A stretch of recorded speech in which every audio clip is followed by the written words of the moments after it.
Let's see. Let's wait for some people to join. I'm going to get my topics together. I'm going to put the fair use on because we're going to be doing a lot of fair use.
Hey, how's it going? I'm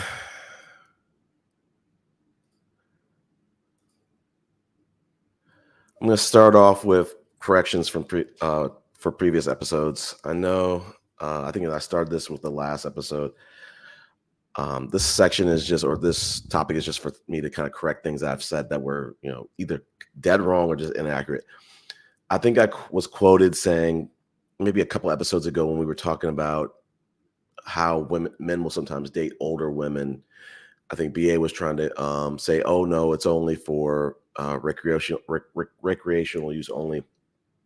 I quoted and I said Nick Jonas and Priyanka Chopra. She had to be like 6-7 years older. She's actually 10, so I wanted to correct that. I'm trying to see if there was any other corrections I wanted to make. Give me a second. What else?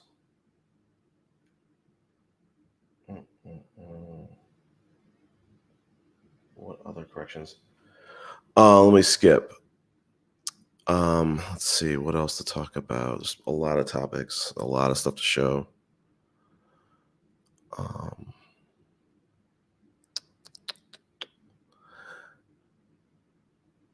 Just some light topics. I think this is like something that I don't think people get to see different sides of me. I'm on this podcast to really talk about manosphere stuff, anti-passport pro stuff, anti-red pill stuff. I love me a home automation. I think that's something that like a lot of people, unless they know me in real life, they know about me and are really close to me.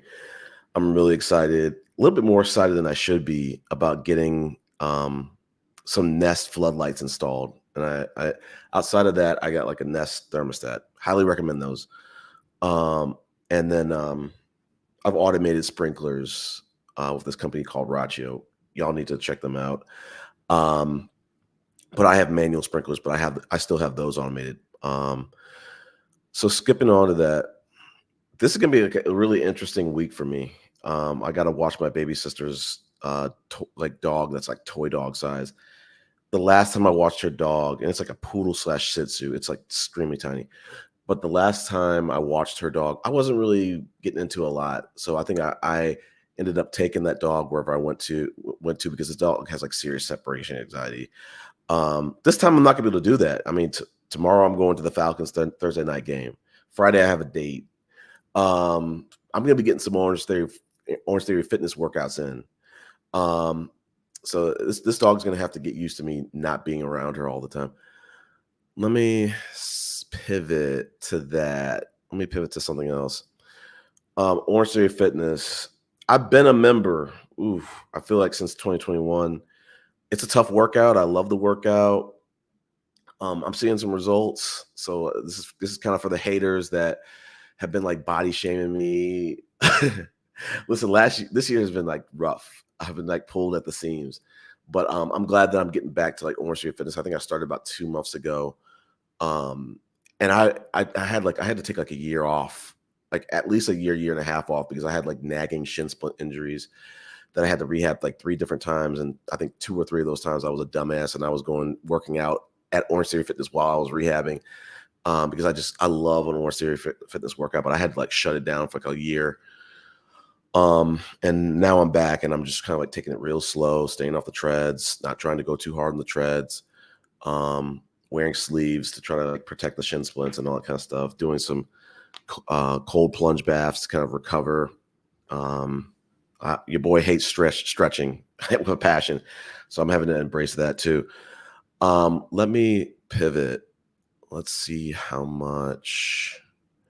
I don't have the notes for this, but I was on a walk with this girl that I used to date, and we were talking about different topics of the show, and she brought up a good topic. I didn't do enough research for this to really dig deep into it, but the notion was, she was like, I feel like there's a lot of generational wealth being lost by men avoiding marriage.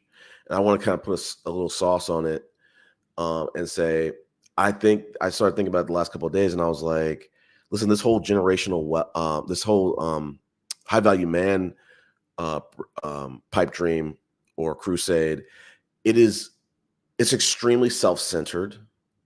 And it's wasting a lot of generational wealth, because it's telling men like, oh, wait till you're 40, wait till you're 50, wait till you're 60 to have kids. We had like a podcast probably like on this channel about, I don't know, definitely like first quarter, maybe even last year. And we had this 60-year-old man come on. He had to be like 60, mid 60s, maybe high 60s. And he had already had like a daughter. And he's like, I'm just gonna go move over to Kenya, and I'm gonna go get me a young woman like in her 20s and have another daughter. And we were everybody on the show was like, even Zed was just like, no, stop having kids. It's you're too old. So bringing it back to the point is, I said that maybe on the previous podcast, and some of the other people have said it on previous ones too. Before that, is this whole high value man thing. It's extremely selfish. These guys who want to talk about trad wives and traditional families, the man in those traditional families doesn't wait till he's 50 to start the family. Let's be Windex clear about that. He's not waiting till 40 to start the family. I mean, listen, so I'm shots fired at me because I'm 42, but definitely not 50, definitely not 60. And these men are very selfless. They're doing everything they can for their families. I think Angie and TJ brought up a great quote about what some of the stuff her brother was doing for his family and his daughter. But there's a lot of wealth / generational wealth lost by these men delaying fatherhood if they truly want to be fathers. Let's keep it a big buck. A lot of these dudes do not want to be fathers. But I had to think about it the last couple of days, and I'm like, listen, if all the men in their lineage, or just even all the children from the lineage of these quote unquote red pillar / high value men, waited to their 40s and 50s to start families, how much generational wealth is just squandered by doing that shit? Because let's be absolutely clear about this. When these guys are delaying themselves to their 40, 50, or 60 to start a family, it's not like they're saving for a rainy day. It's not like they're saving for a family. They are going out gallivanting all the live long day until that happens. And then once they become a high value man, quote unquote, they're going to be gallivanting even harder than that. So it's a huge waste of resources. Let's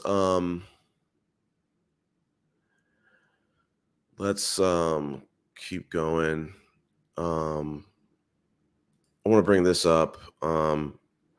Listen, y'all can crucify me. I might misspell his last name. But this is the guy from Good Times. This is the guy from Coming to America, John Amos. Hopefully I'm pronouncing it right. Crucify me in the chats if I'm not.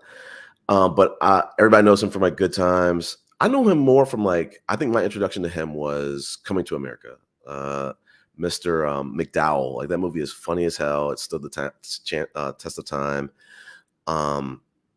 He played an incredible role in that, and it was extremely funny. Rest in peace. Let's see what else. I want to see what else to talk about. Just a little bit light topics again. I'm literally looking forward to the date with the married woman this weekend. She's got a birthday this month. I'm excited about that. I'm kind of, as I've said on some of these podcasts, I'm a people pleaser. So for you know what, for safety, I'm not gonna say exactly what we're gonna be doing, but let's just say we're gonna be doing an activity and a dinner. She loves burgers, so I guess that's not too intrusive of security. But so I'm gonna take her out. She's always said, like, when I ask, a lot of times when I'm dating people, I'm gonna always ask them, like, what's their favorite meal. She's always said, like, a burger. She loves burgers. We have never gone to a burger joint yet. We stepped into a burger joint, but we were just there as an in-between date. I didn't even know if it was a burger joint. But this time the purpose is I'm taking her strictly to a burger joint, upscale at that. I mean, uh creme de la creme type of restaurant that just happens to have burgers too. So I'm looking really forward to that. Let me see what else. Let's see. I think it's a continuation from the last show. I was kind of gassed when I got to the 50-year-old men point or topic, and I really wanted to. I've been like looking at videos of the last few days, and it's kind of like dawned on me. I'm like, I think I might have said it on one of these previous podcasts, like my generation versus this. I'm 42, and versus the kids this generation. I think there's pros and cons to both, but I think one of the pros to mine was we had so much more protection from bad actors, and depending on your upbringing and the situation you had growing up, you had a lot more protection than the kids these days do, from bad actors in society. Just like the high value, the not high value, the geriatric YouTubers who are trying to spread misogyny, who are trying to get people to toe the line and behave the same, create the same landscape for dating wise for men and women that they had in their day. And it just breaks my heart. Like when you hear it on the podcast on this channel, or you hear it online, you hear like these men that talk and look like they should be 40 or 50. And when they say their age, they're like 20. And it's like, they have no life experience. All their life experience is from hearing stuff from Coach Greg Adams or Angry Man or some other bitter, divorced, divorcee, divorced dude. And it's just so sad. It's like, I understand there's one side of it saying, hey, take advice and you can avoid pitfalls that someone else is going through. But on the other side of things, in order to take that advice and avoid those pitfalls, you don't completely understand what that person went through, whether it's going to be the same outcome for you, but you're taking that risk, and you're going to end up missing out on a lot of life by just listening to the bad parts of someone else's experience. And my advice to that would be, listen, if you're taking advice from people who are only telling you a male point of view, who are only telling you a bad point of view, and it's never any accountability on their end, you got to really think twice about that. So like I said on the previous podcast, like I'm too hard-headed to really be indoctrinated. So they're going to have to, like, sit me down like Morpheus in the Matrix to try to get information out of me, or try to indoctrinate me. So let's look at the comments real quick before I get into some more. Oh, hey Zed. I'm gonna try to do right by this topic. We're gonna try to get into it. I got a lot of content to show it. We may or may not be able to get into the topic, but let me continue to go. Let's see. I'm gonna go a little out of order. So we were talking about what was I talking about? I was talking about the young men. So I want to pivot into something. I'm gonna try to find the topic for it. Ooh, we're gonna have some good ones. I think I just want to set this up the right way. Give me a second. I really should have ordered these. Yeah, let's I don't want to go into this one yet. Give me a sec. All right, give me a second. I'm gonna click on this one. I think there was one more direct. We're gonna come back to this one too. I might have to use this one twice, but Ultimately, uh, I thought about the last couple of days, and I'm like, you know, I think that these men, the manosphere men, life's going to really come full circle for them when they become uncles and to like a niece and or nephew. And when that niece or nephew, it's going to come in two different phases. It's going to come maybe three. When that niece or nephew becomes like, I don't know, maybe like 8 or 10, and starts asking questions, like really in-depth questions, and they're starting to like put things together. But they can't completely contextualize all of it. They're going to start asking, "Hey, Uncle Jerome, like, why are you always by yourself? Like, where's your wife? Where's your girlfriend? Where's your children? Why have you ever been married? Why do you always show up to these events alone?" And when they become a teenager, they're going to start to be able to contextualize this, and they're going to start to understand how lame as fuck Uncle Jerome is.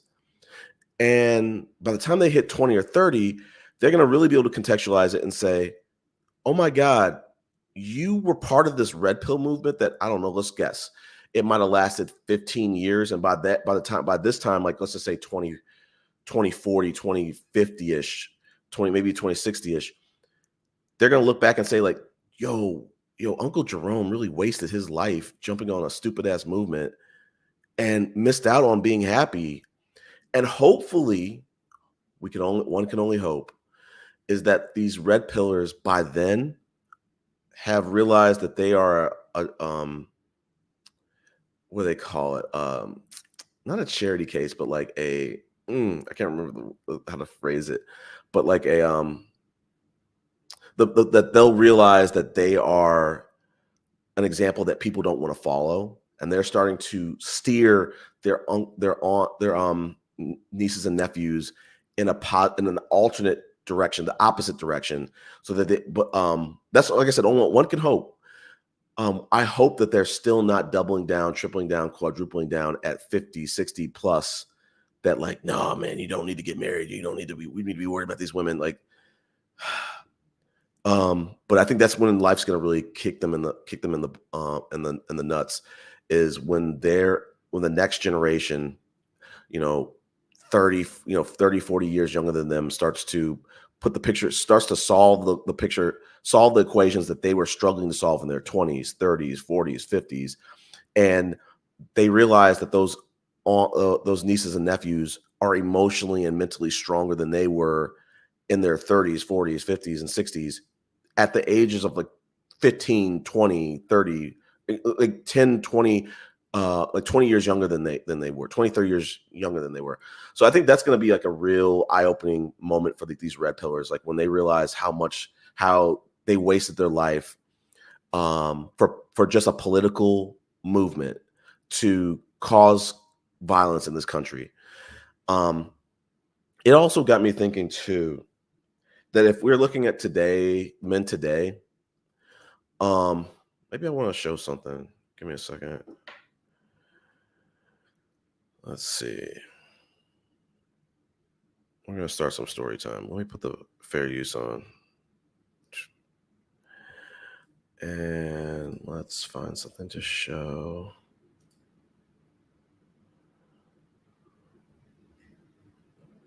One second. Did I save it? I don't know if I saved it. Hold on. One second. I don't think I saved it. I'll show it in a second. I'm just trying to find the link to it. Okay.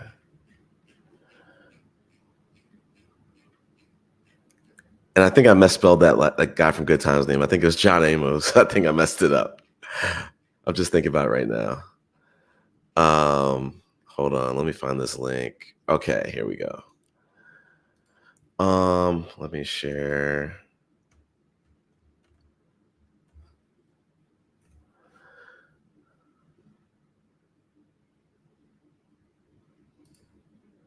I'm just loading it.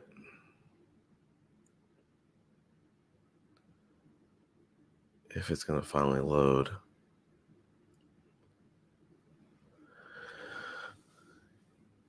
Hold on. Hopefully we're not getting issues with loading content. Hold up. Okay. Come on. Okay, I think we're getting it. Okay. I'm putting this on mute because the music sucks to this clip that I'm about to show. Let me share my screen. This is a light work too. Like I got better stuff to show than this. So I guess fair use. So this had me thinking, and I was like, one, it's incredible, but to me, this is what the red pillars look like. They're being herded by wolves, and they think that they're all followers. I mean, they're all like kings and high value men and alpha men, but it's like, no, you're not. You're taking orders from a few. And even the people you're taking orders from, they're not really strong men either. They're just very charismatic. So y'all are like super easily influenced. I mean, it's one thing being influenced. I think sometimes could result in a place of position of strength, but it's clearly not here because it's like they're dictating your entire life, your entire like the outcome of the direction of your life. I think that's really weak. So like again, I think that these red pillar people are sheep. They're being herded. I've said in the past, they're being herded by wolves. Let's see what else. What else to show? Let's see. A little jokey joke. I want to say this. I'm gonna keep the fair use banner on because we're gonna be showing some stuff. I think that like black men, or just specifically, they're like waiting their whole life for this woman who's never gonna come. Um, so which I think is sad, and I've said on these previous podcasts, like you need to know who you attract. They clearly don't. It's not 100% their fault, male community, specifically the toxic, misogynistic male community. They're instructing you to go after something that they're not really instructing these or teaching these men to know who they truly qualify for. And I was like talking to this woman that I previously dated, and I was like, and it goes over to another topic I wanted to say. I gotta find it. Hold up. There's another topic. I'm just getting. I gotta find it. Where is it? Hold on. Okay, here we go. I put it at the bottom for whatever reason. I was thinking about it and I was like, it's clear to me that these misogynistic men, these manosphere men, they don't really know who they attract. If you did, like I said on some of the previous podcasts, I'm like, the women who find you attractive, they love you some you. And sure, people have to deal with rejection, but like the people who love you some you, you're not going to really be dealing with rejection that much. I think what the problem is, like I've said on these previous podcasts, like these men are they're trying to outkick their coverage. Good luck with that, buddy. That's why they're incels, is they refuse to accept who they actually attract. Let's see what else. I have another little subtopic of this. It's just the guys who. So I said on the last podcast, I kind of closed on a note saying men who, specifically black men were set up to win. And I said, like, hey, if you were as a black man specifically, especially if you're one of these big cities, a huge black community like Atlanta, you cannot be a black man over 30 in Atlanta talking about, I can't find a date, can't find a woman of value, I can't find a woman who cooks a meal, I can't find a woman who's a traditional woman. First and foremost, let's fixate on traditional women. That never left. If you want a traditional family, go get you one. Oh, I get it. You can't afford one. Oh, well, you need to pivot. Um, but these guys, it's not that um, modern women are the problem. That modern women don't want men on their level or below or anything like that. When historically black women dated or married below, um, it's that these guys aren't. It's not that they need to, looks max, which is something I want to kind of get into in maybe a future episode. I didn't do enough research. Like these guys are so concerned with like maxing their appearance and maxing their income and maxing their their lifestyle and leading with their money. And it's like it doesn't take any of that. It's you're not really an attractive person. I think Femi said it best. She's like, if you're saying that you can't find a nice a good girl in this country, specifically as a black guy, um, you're just not a good guy. And that's just it. Nothing else. There's nothing else to that. Um, let's see. What else? Let's see. I got into, let's see. Let's see what else. I did want to, yeah, I'll just to get into another one. I was saying this I kind of stepped on this topic a little bit, but it's just like what the problem is, one, I don't think these guys know who they truly attract. Two, for the guys who do, if you're telling me that as a black man in this country, you know who you truly attract and they still aren't giving you any attention, they're still using you, or they're still they're not taking you seriously, or you're not able to get dates, or they don't go anywhere. There's a serious problem with that. Because like I said, like everybody has a slice of people that love them some you. It's your job to figure out who those women are. But I wanted to bring up this banner because I was like, these guys don't know who they attract. I think that they don't know who they attract. They don't accept who they attract.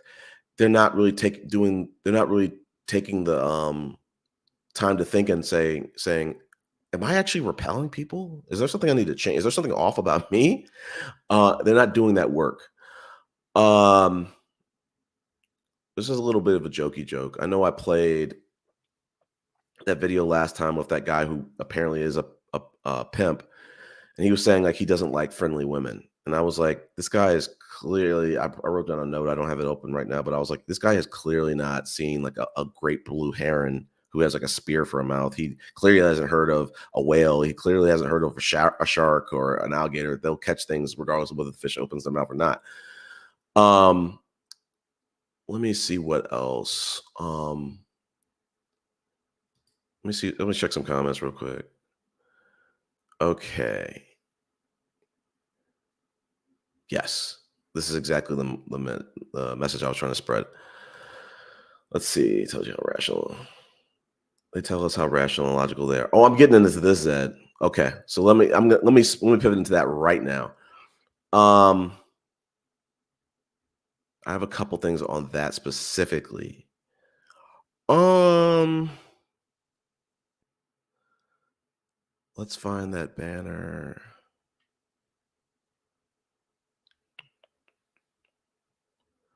Oh, I got something on that. Let me find it.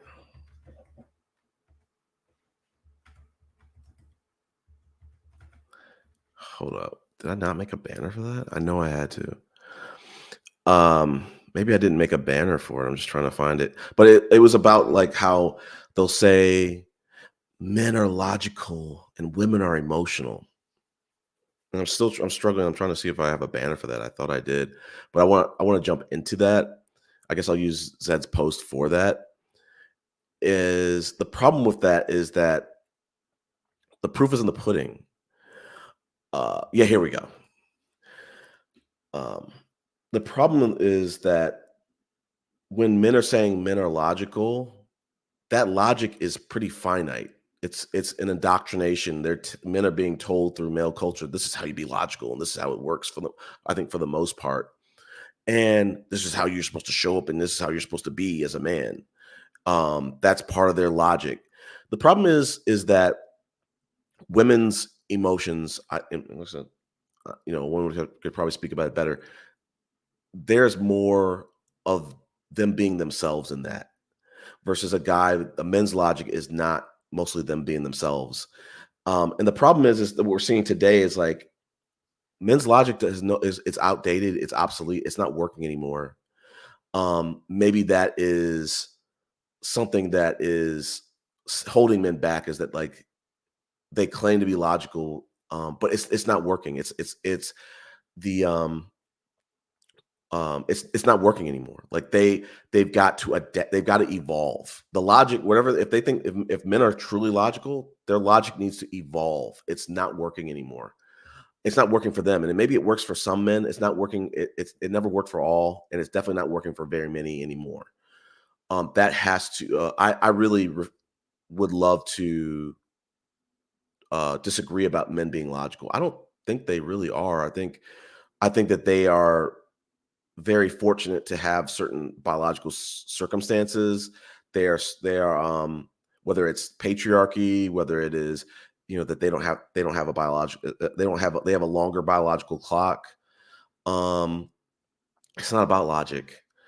In most cases, it's just about selfishness. Patriarchy it gives them like an entitlement of selfishness. Selfishness. The one I think I wanted to bring up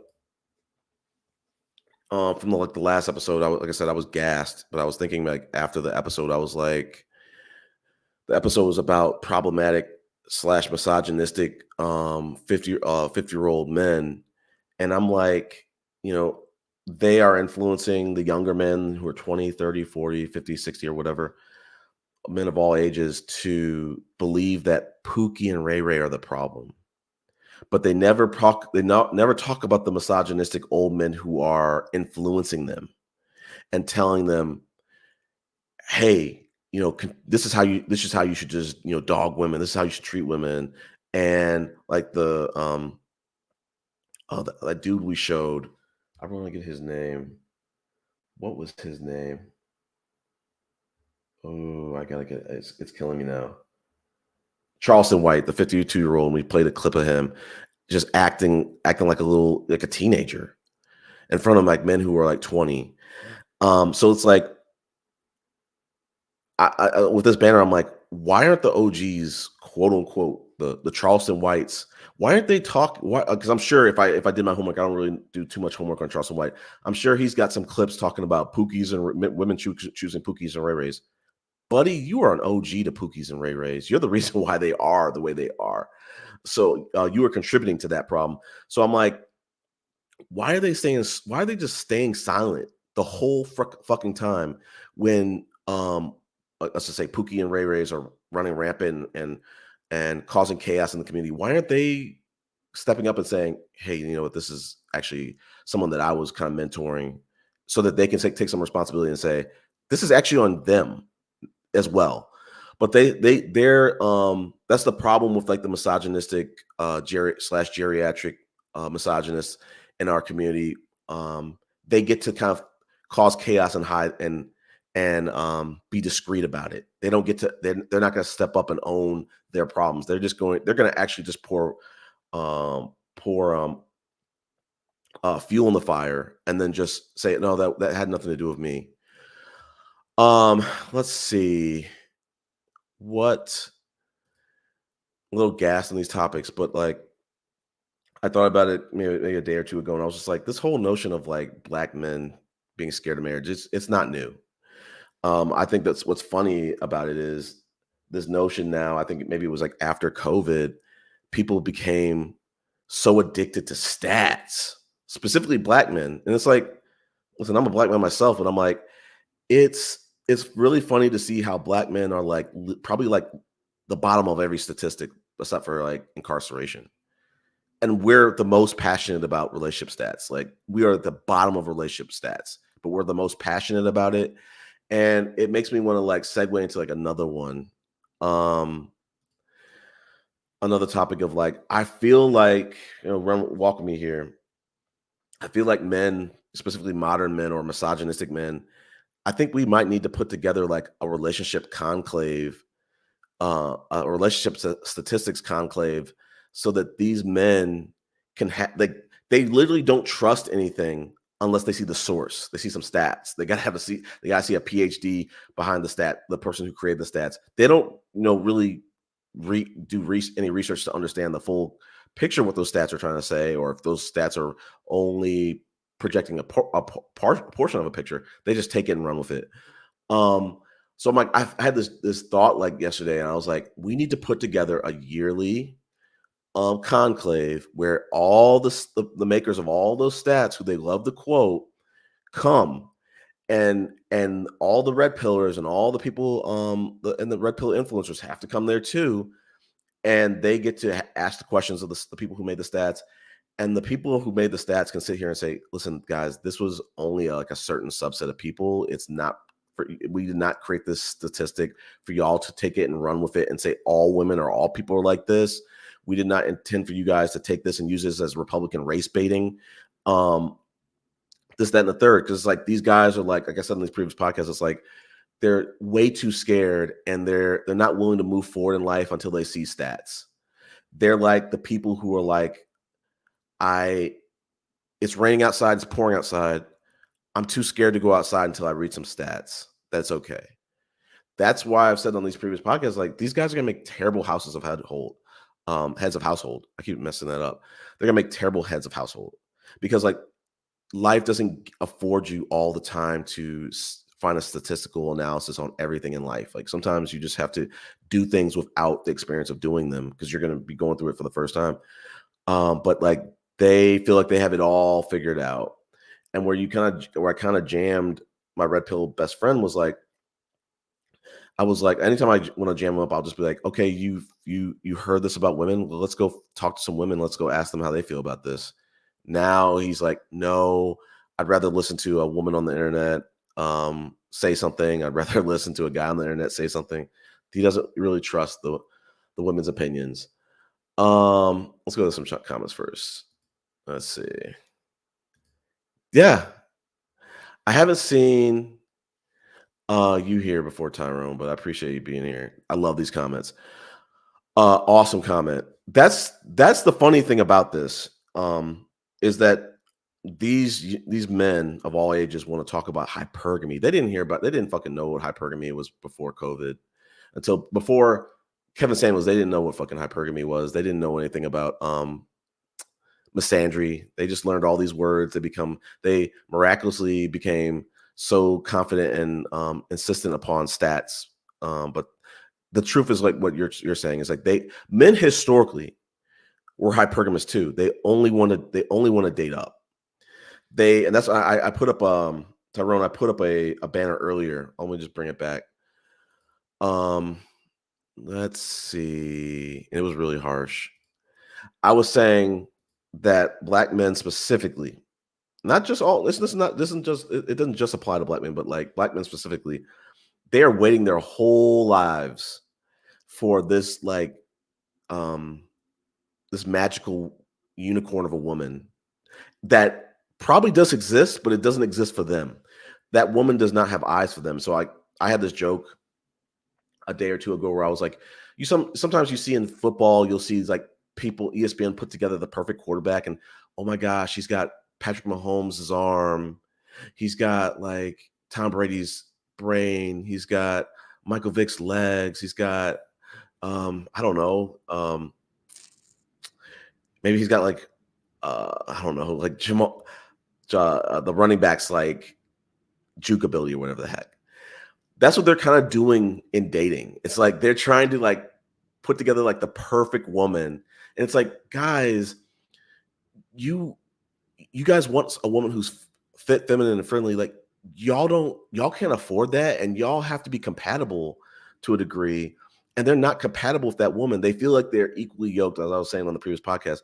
Like especially this toxic male culture, it tells people, these men, like, oh, You are a great fit. She has a baby. She's a single mom. She should have picked you. Sir, you would have been a single father too. Because it's not a guarantee. There is no mathematical formula that like these red pillars want to try to like, they feel like they have to figure out how to get these women. And I thought about it like a couple of days ago too. I was like, these guys are in such a mad dash to become high value men with the motivation solely being on fucking women and getting the baddest women. Newsflash: I don't know how many men. I'd love to see the stats on it. How many men become a high value man strictly on the motivation of like just getting the hottest chicks or hottest women, wherever you want to call them.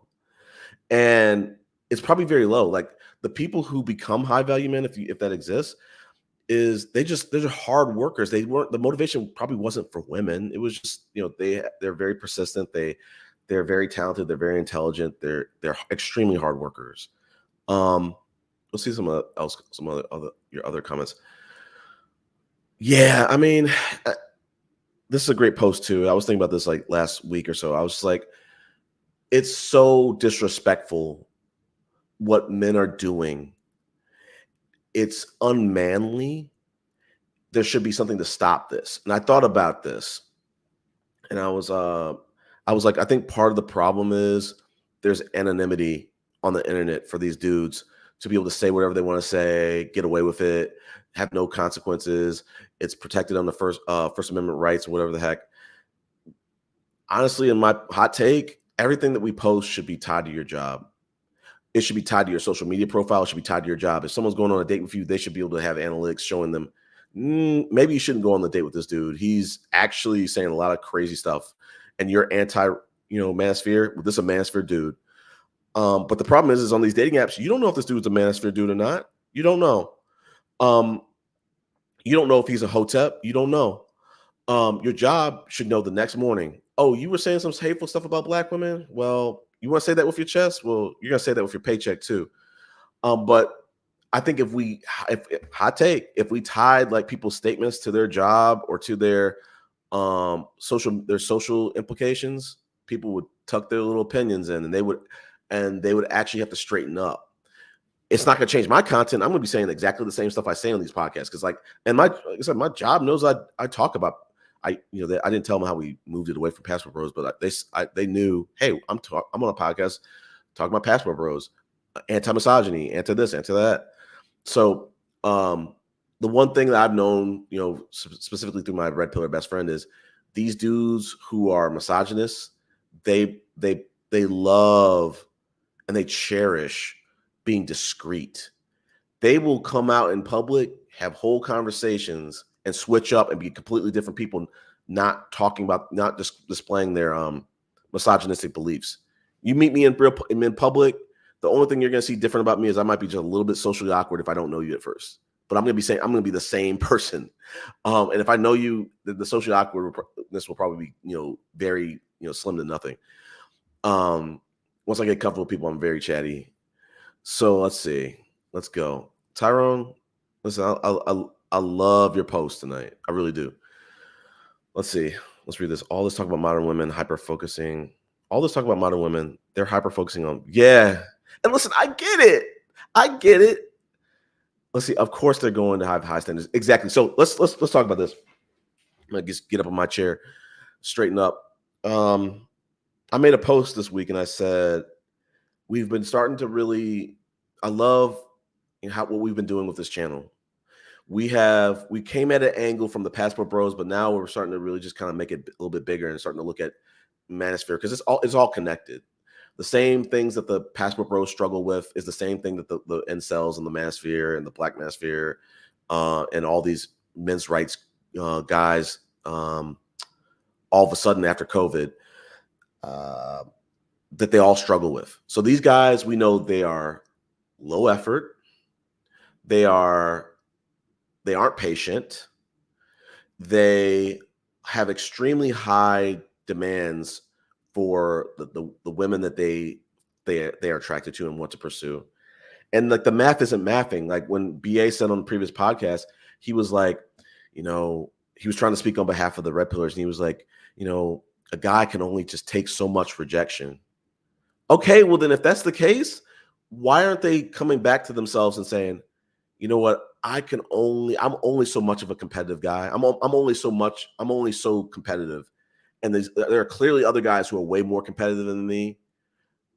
That must mean that I don't stand a chance to get some of these women that just clearly want to be chased. So you gotta carve those women out. The women who want to be chased, if you're not competitive, you gotta realize you can't get them. And then the women who, I don't know, have an expensive lifestyle. If you don't make a lot of money, you can't get them. If women who want an ambitious guy, and if you don't work hard in life, you can't get them. So it's like, I don't think they're doing the math and saying, oh my gosh, like if I'm only 15% competitive, maybe I can only compete for 15% of the women. I mean, there to some context. So it's like, listen, we are all attracted to beautiful women. We're all attracted to them. I've said on these podcasts, like, listen, I'm attracted to them, but if I hear that like their lifestyle is like way more expensive than I can afford, it's not going to work out. I have to move on. And I think that men have to sit in with themselves and realize, who do I really attract? Because like I said, like to what you're saying, they're hyper focused on very beautiful women. The manosphere has convinced them, hey, wait till you're 40, wait till you're 50, you're going to reach a financial peak. Never mind if it's going to be adjusted for inflation, or that they might take a hit because there might be a recession, or they might lose their job. Every man is not guaranteed to go up in salary, adjusting for inflation over time. Some people are going to stay stagnant because they just might not work that very hard, or their career might, or their field might not offer that kind of trajectory. So it's like, the most beautiful women, you are going to have to compete, buddy. And that's why they went overseas, because they had to go to places where, they could get women with their wallet at a much cheaper price. I think it's pathetic. We beat that like a dead horse. But yeah, it's like, I've done these podcasts. Like, if y'all want to focus on very beautiful women, go ahead and do that. But I've always preached like, y'all need to, and I love your latest post. We're gonna get to that. Y'all need to know who you attract. So like, if you aim for the moon, and you should be able to still come back and say, hey, that's not working. Let me go back to let me go to the women who love them some me. And I've said, like, I'm losing my point, is like, they've turned dating into a pissing contest. You can have a guy who is not very attractive, who's 5'4". No, I'm not trying to height shame. I'm 5'9". And listen, if I was 5'4", I would still be the same dude. I'd still be very confident. What I'm trying to say is, if you had a guy who was not conventionally attractive and he made below average money, the problem, Tyrone, is he wants the girl that the six-figure, the $200,000 man can get. He wants the same woman that the $23 million a year NFL player can get. I don't understand it, Tyrone. Why are they not saying, hey, some women are very extremely beautiful, they are out of my reach? There's no like manhood. I think that's one of the things that's like really bad about manhood, is like, it preaches us. I get it. It preaches us to be hunters. You have to be an efficient hunter. You can't be stupid. You can't be, what is a slow animal? You can't be a sloth trying to go after an ostrich. It's not going to work. You have to know if you're going to be truly hunting, you have to know what you can actually catch, and you have to be content. You have to kind of be content with that. I'm not saying I'm not saying don't, strive for the best.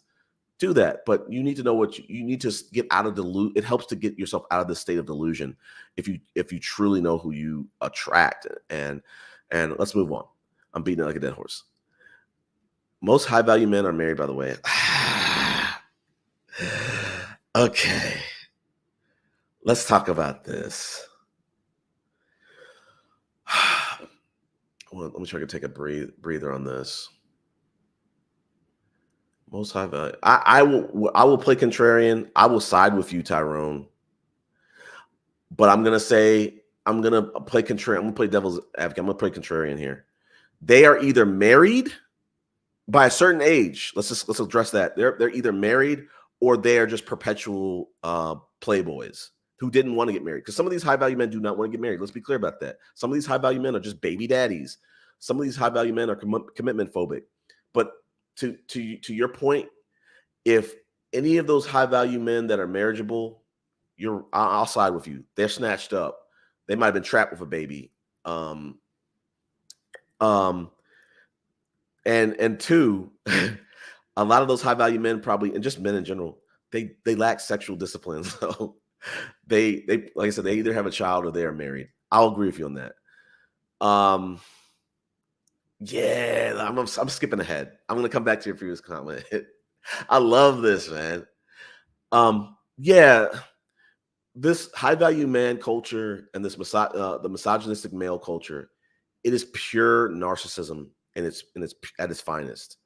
It is male entitlement, like you're saying, at its finest. Let's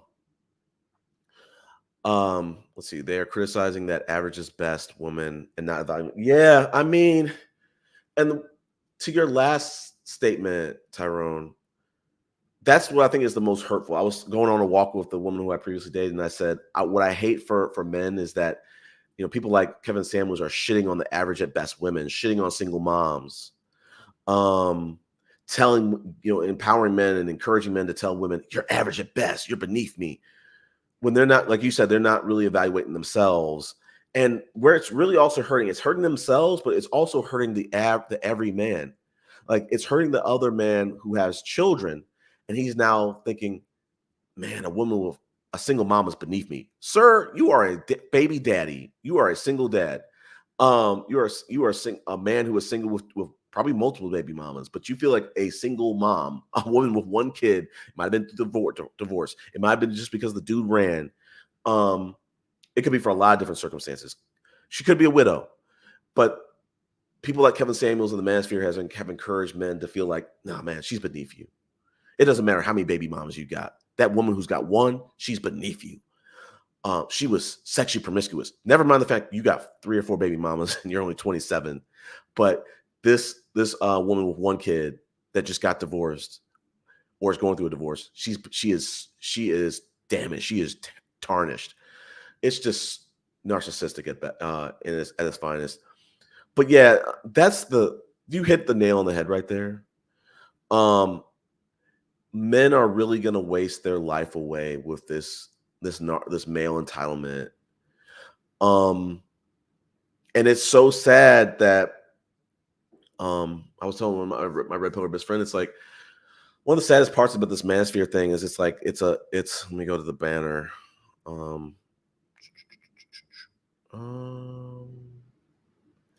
Just about like how this manosphere is just like a huge circle jerk for men. And it's kind of tying into one of the things you were saying. Man, Tyrone, you want to jump on this panel? I mean, listen, let me put the link in the chat. I do have a lot of content to share, but shoot, you might be great to have in the panel. F it. So yeah, I mean, the men are they're hurt guys. They don't know how to deal with their pain and their lack of emotional intelligence. They're being scared to death by other men that, oh my gosh. And as I've said on some of these other podcasts, it's like the other men, these influencers, are just giving them the bottom of the barrel. And then, like you're saying, the women who are completely out of their league. So yeah, you're going to be scared about the woman who's completely out of your league. Yeah, you're going to be scared about the woman who's at the bottom. You're missing all the women who are on the middle of that bell curve that are just great women, wholesome women, just, you know, looking to get, especially as a Black man, how the overwhelming majority of Black people specifically are not married. And you have Black men trying to empathize with white men who are they're just coming at it from a butthurt perspective of, we want trad wives and these women aren't they feel like aren't traditional anymore. Black men have a whole different circumstance going on. But so it's really funny to see Black men in today's time, or just any time period, crying about, oh my gosh, these women don't want us. They don't want the average man. All right, get the fuck out of here. How you doing, man? What's up, Tyrone?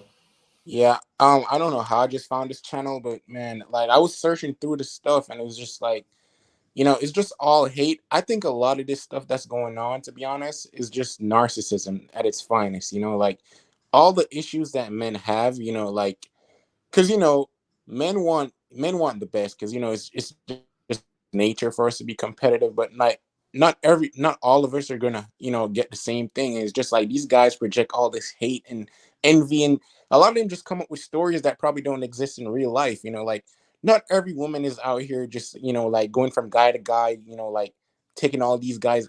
There's just a lot of false stories going on, and just like it's great to see someone who like dissects the bullshit. But it's true, man. Like it's just a lot of stuff are just not right, man. What's going on? Mhm. Yeah, thanks for joining the panel. Hey, Zed. How's it going?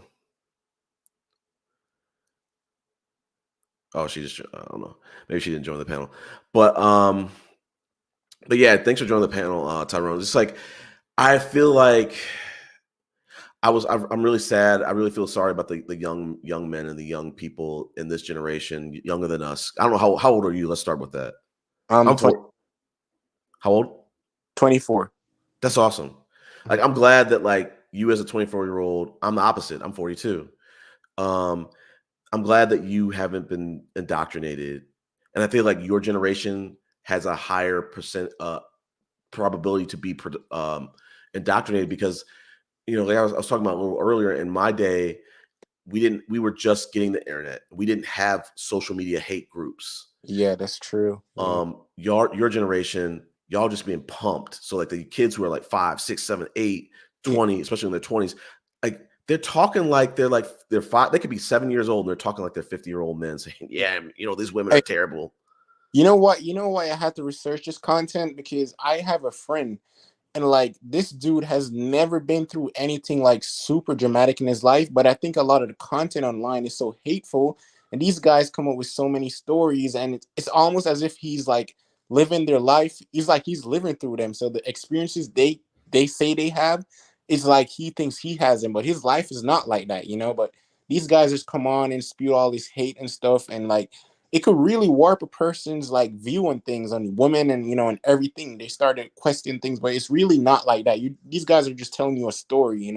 It might not be true, and it's just like he's traumatized. These type of content could traumatize men. Like having them hate people for no reason. A lot of these guys, they haven't been through a lot, and it's just like they listen to this content online and they start going out in the real world with this negative worldview of just everything is just bad and every woman is just bad. And this stuff is just like I don't know why YouTube doesn't like regulate this stuff, but Yeah. like something needs to happen, man, before things get out of hand, in my opinion.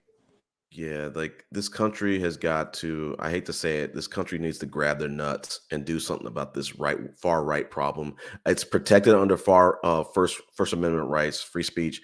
That's what's the problem with it because we talked about the UK and they want to try to get rid of male, what do they call it? Not the chauvinism, but like male hate speech. They want the male extremism or far rights. They want to get rid of far right stuff in the UK. And I think, quote me if I'm wrong, I'm going to go into brilliant idiots territory. I think First Amendment rights the free speech is not protected in the UK. I think that's the reason why, one of the reasons why they're able to do that. But like I said, this country, we need to grab our nuts and just say, hey, you know what? Free speech is protected, but we're not going to be protecting. We're going to be making an amendment to that. We're not going to be protecting hate speech. Yeah, that's what I was just gonna say. Like, hate speech should be banned, man, outright. Because a lot of these guys online, I don't even know how did black men even reach in the manosphere. Because a lot of this stuff is it's a lot of racist people on this type of stuff. Facts. Like because we're so far off, man. It's like we're just a small community. We're trying to grow economically. Like stuff is not the greatest, but it's just like all the stuff we've been through. Like, how are black men even in this type of stuff, man? Makes no sense. Let's have that conversation. You know why they are?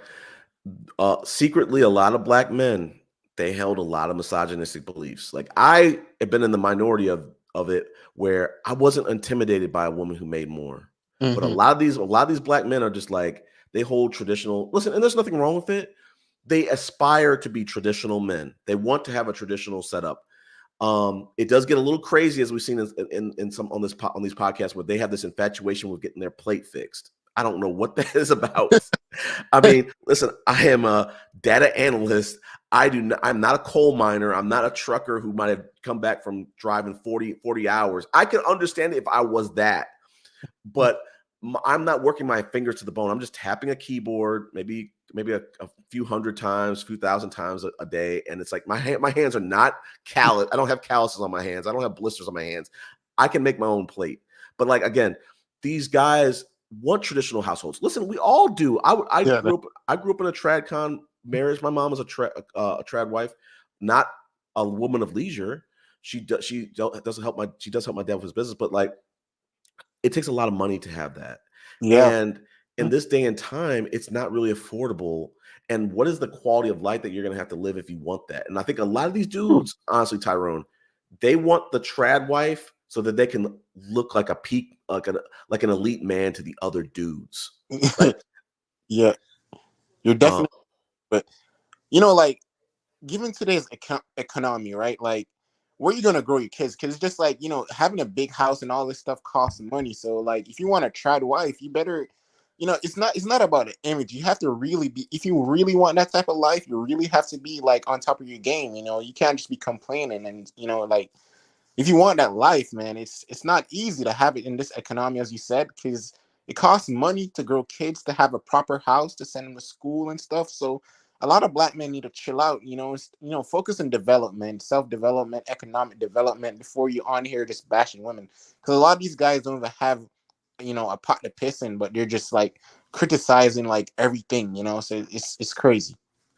so it's like, I agree with you. I want to maybe like share my screen a little bit. Let me get back to it and share my screen. Let's see, share an app.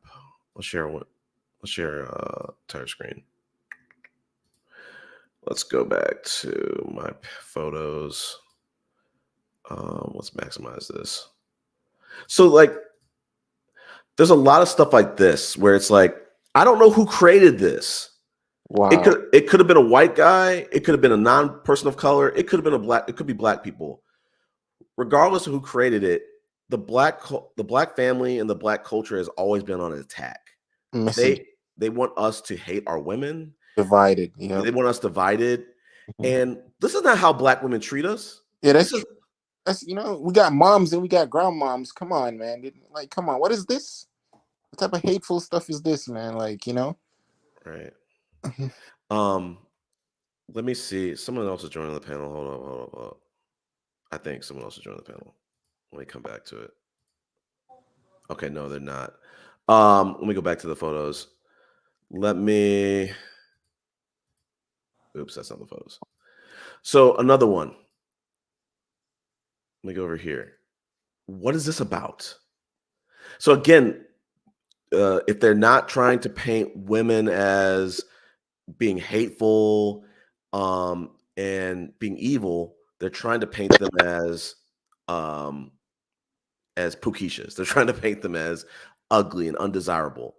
To be honest, that sounds like some white supremacist thing. Because just look at this image right here, man. Like, come on, what is this? But it really is from black men. I have seen this tweet from black men. The meme might have come from a white supremacist, but this has been, I mean, Chris, who did you see this being posted by? I don't know. I don't know who posted it, but I'm sure it probably came from a black Twitter account. That's the one thing, to your point, Zed, is like, the creators of these accounts, you usually don't see white people, tweeting this crap on social media. At least I don't. You'll see black men tweeting this, but who created it? We'll never know. It might have been a white person. You never know. But this is problematic. Let's see some other ones. This is another one. How they will, on the manosphere, they'll try to encourage men to sow their wild oats. Nothing wrong with that. If you guys want to, explore yourself if you guys want to have sexual experiences, if you guys want to, get out there, whatever, fine. But where I have a problem with it is like, they want to run up their body count, but then they're so concerned about the other woman. So they're trying to say, don't marry the woman because look at the dude at the end, he's trying to marry her. But then oh, she's gone through so many other black dudes. Which is completely racist. She's gone through Yeah, a dog. It's just what the hell. She's gone through a horse. It's See, you know, they're basically classing black men as animals with this image, right? right. You know, what is that? Right. Let me see some other ones. Then I mean, again, like there's this is there a lot of incels. Incels, they're trying to fearmonger men with, oh my gosh, she's gonna get fucked by Tyrone. Or Oh black, my yeah. gosh, she's gonna get fucked by Chad. You're raising someone else's baby. She only All wants to these fuck Chad and have Chad's baby, but you're gonna be raising it. Now in this case, you're raising Tyrone's baby. The baby's not yours. It's like it's ridiculous. So it's All like bullshit. None of this stuff even happens. You know, like it's just none of this stuff happens in real life. It's just I don't know. These guys online, do they live in the sewers or something? Like, where did they come up with these crazy theories from, man? It's just you just gotta ask yourself, like, like a lot of these guys, man, it's just like they probably live in the basement. I don't know, man. It's crazy. right. I've joked with my friend. I don't know if you're familiar with that series called The Last of Us on HBO. I heard about the game. I never watched the Yeah. movie. Yeah, I was just basically saying like, because they love to say like, hey, the bottom third of men never procreate. Well, let's get into that. Some of those bottom third don't know how to read. Some of those bottom third have erectile dysfunction. There's 20% of men have erectile dysfunction, and I Yep. think 14% of people in America don't know how to read. Some of those are, I don't know the percentage of men, but these dudes with this picture, I want to focus on. These dudes have a wild cuckold fetish. They feel like Chad is fucking their girl. Like, oh my gosh, if I don't get her in bed by the third date, she's going home and fucking Chad or Pookie or Ray Ray. It's like That's that's true. I've so And the sad thing is that this is a white supremacist, obviously a very white supremacist, what they call meme. But you see black men proudly posting this, which is Hey, so you know what is crazy too is that all right. Let's just break down a logic here when it comes on to the dates. All right. yeah. So if you go on the first date with a woman and she has intercourse with you, is Right. that a good wife? Is that a good woman? Like, come Okay, on. let's have the conversation. Let's have good this conversation. question. Let's have the conversation. No judgment. I think grown people should be able to do grown things. If the woman wants to do that, fine. But that should not. I'm not, as a man, I'm not going to expect that. I'm not going to Yeah, push that. I'm not going to expect that. true. And the problem is, Tyrone, is at some point the man and the woman have to put in the work to establish the chemistry and stuff like that. So if y'all want to sleep on the first date, fine. But Fine. all that bonding Mhm. is going to happen afterwards. And does that guy is he really invested in developing a friendship, developing the bond with that person? So that's my problem. Is like I have no problem with people sleeping on the first date, but where I have a problem with it, Tyrone, is this expectation that you'll hear from these 50-year-old men and some of these other men who are not patient that, hey, I took her on 3 dates, and if at the end of the third date, if she's not willing to admit to me that she's willing to get physical or sleep with me, then I just gotta leave. Like she should be giving something in return. I'm like, no. It's like a transaction. Here's Yeah. something. It's crazy. And if she does it, they call her. I mean, they probably like it when she does it for them, but if Yeah. she does it for other men, they will call her a whore. Hey, because look, like men have these theories of how they think women think. Like, not every woman is just gonna allow you in her body. It doesn't mean you're gonna go Facts. home and just go like with Pookie or rape. You could be very attractive, whatever. What if the woman doesn't want you just having intercourse with her and just leaving her like for no reason? She probably might feel used. She maybe wants to test you out a little more to see if you're emotionally invested in her. There's so many reasons but these guys only to them the world is just black and white. If it doesn't work in the way they're thinking, it's just that And it's really not. And Tyrone, where they get you to is that men will spread this notion of, well, woman within the first couple of minutes when she sees you, she knows she knows whether she's willing to sleep with you or not. And it's like, whoa, hold on. I've had women that tell me that I've gone on dates with. She's like, no, like it takes me some weeks. It might take me 10 dates. It takes some time to develop this and feel comfortable. So it's like certain women, maybe they do. And they're like, you know what? I'm willing to sleep with that guy on the first date. And there's no judgment with that. But it's like the problem is like men are projecting this on all women. Like, no, if she doesn't sleep with you by the third date, she's now using you. She's taking you. She's using for foodie days. She's using for resources. It's like, no, like some guys who are impatient need to recognize some women require patience, Yep. and they don't qualify for those women. That's true. Again, we go back to the same thing as you said. I look with my girlfriend I have now, right? Like when I first met her, because I'm decently attractive, she thought that I was just gonna hook up with her and just leave her, and she was like, "No, I really did," but she said, "No, I wouldn't, because I don't want you just using my body and just leaving me." So like, women could think too, women, it's like these guys think women just work one way. No, they have, they're intelligent too. They have feelings too.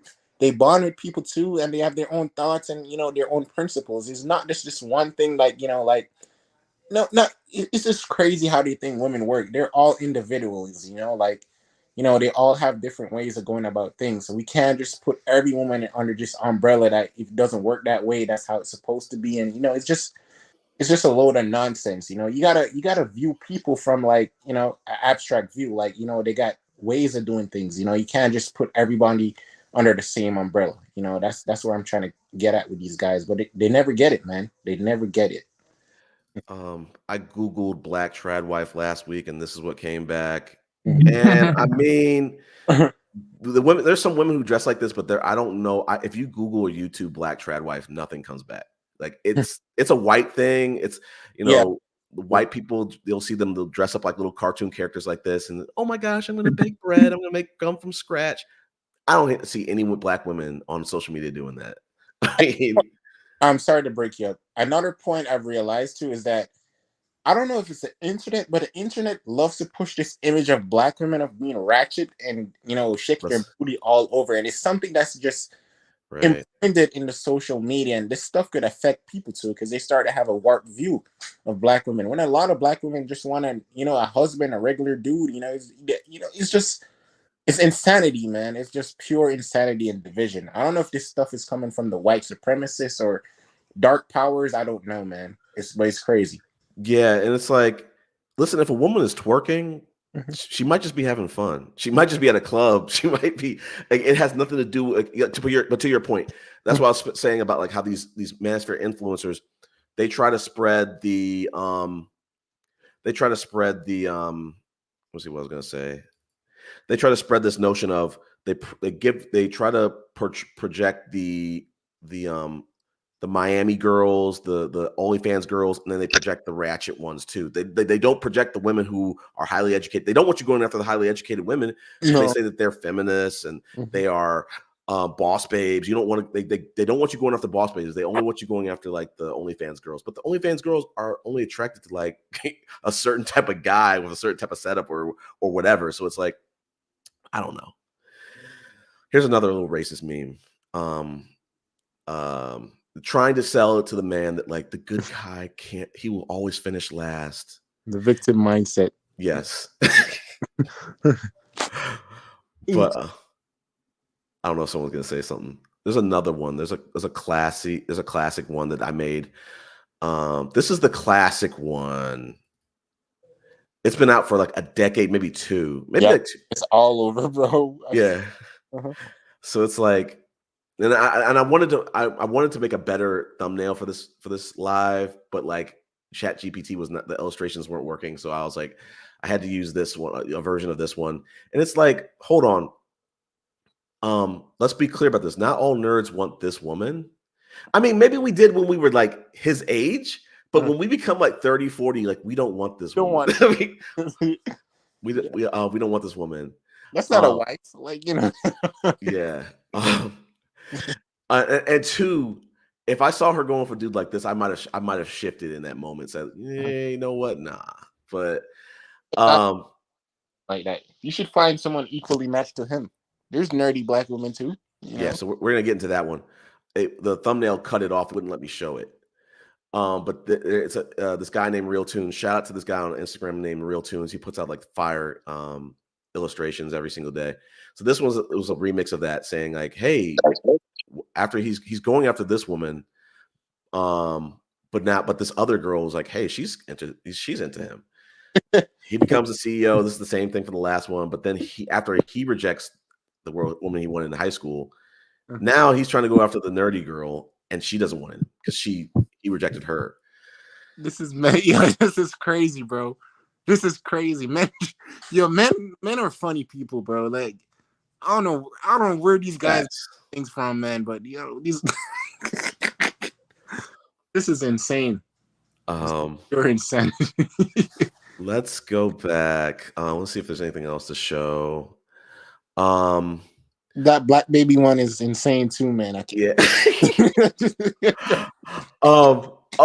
There was one I wanted to show. Shoot, like let me see if I can put it in this this I want to see if I can put it in this little photo thing. Fact that you got grown men making these stuff, man. Is what the fuck? Yeah. Okay, go ahead.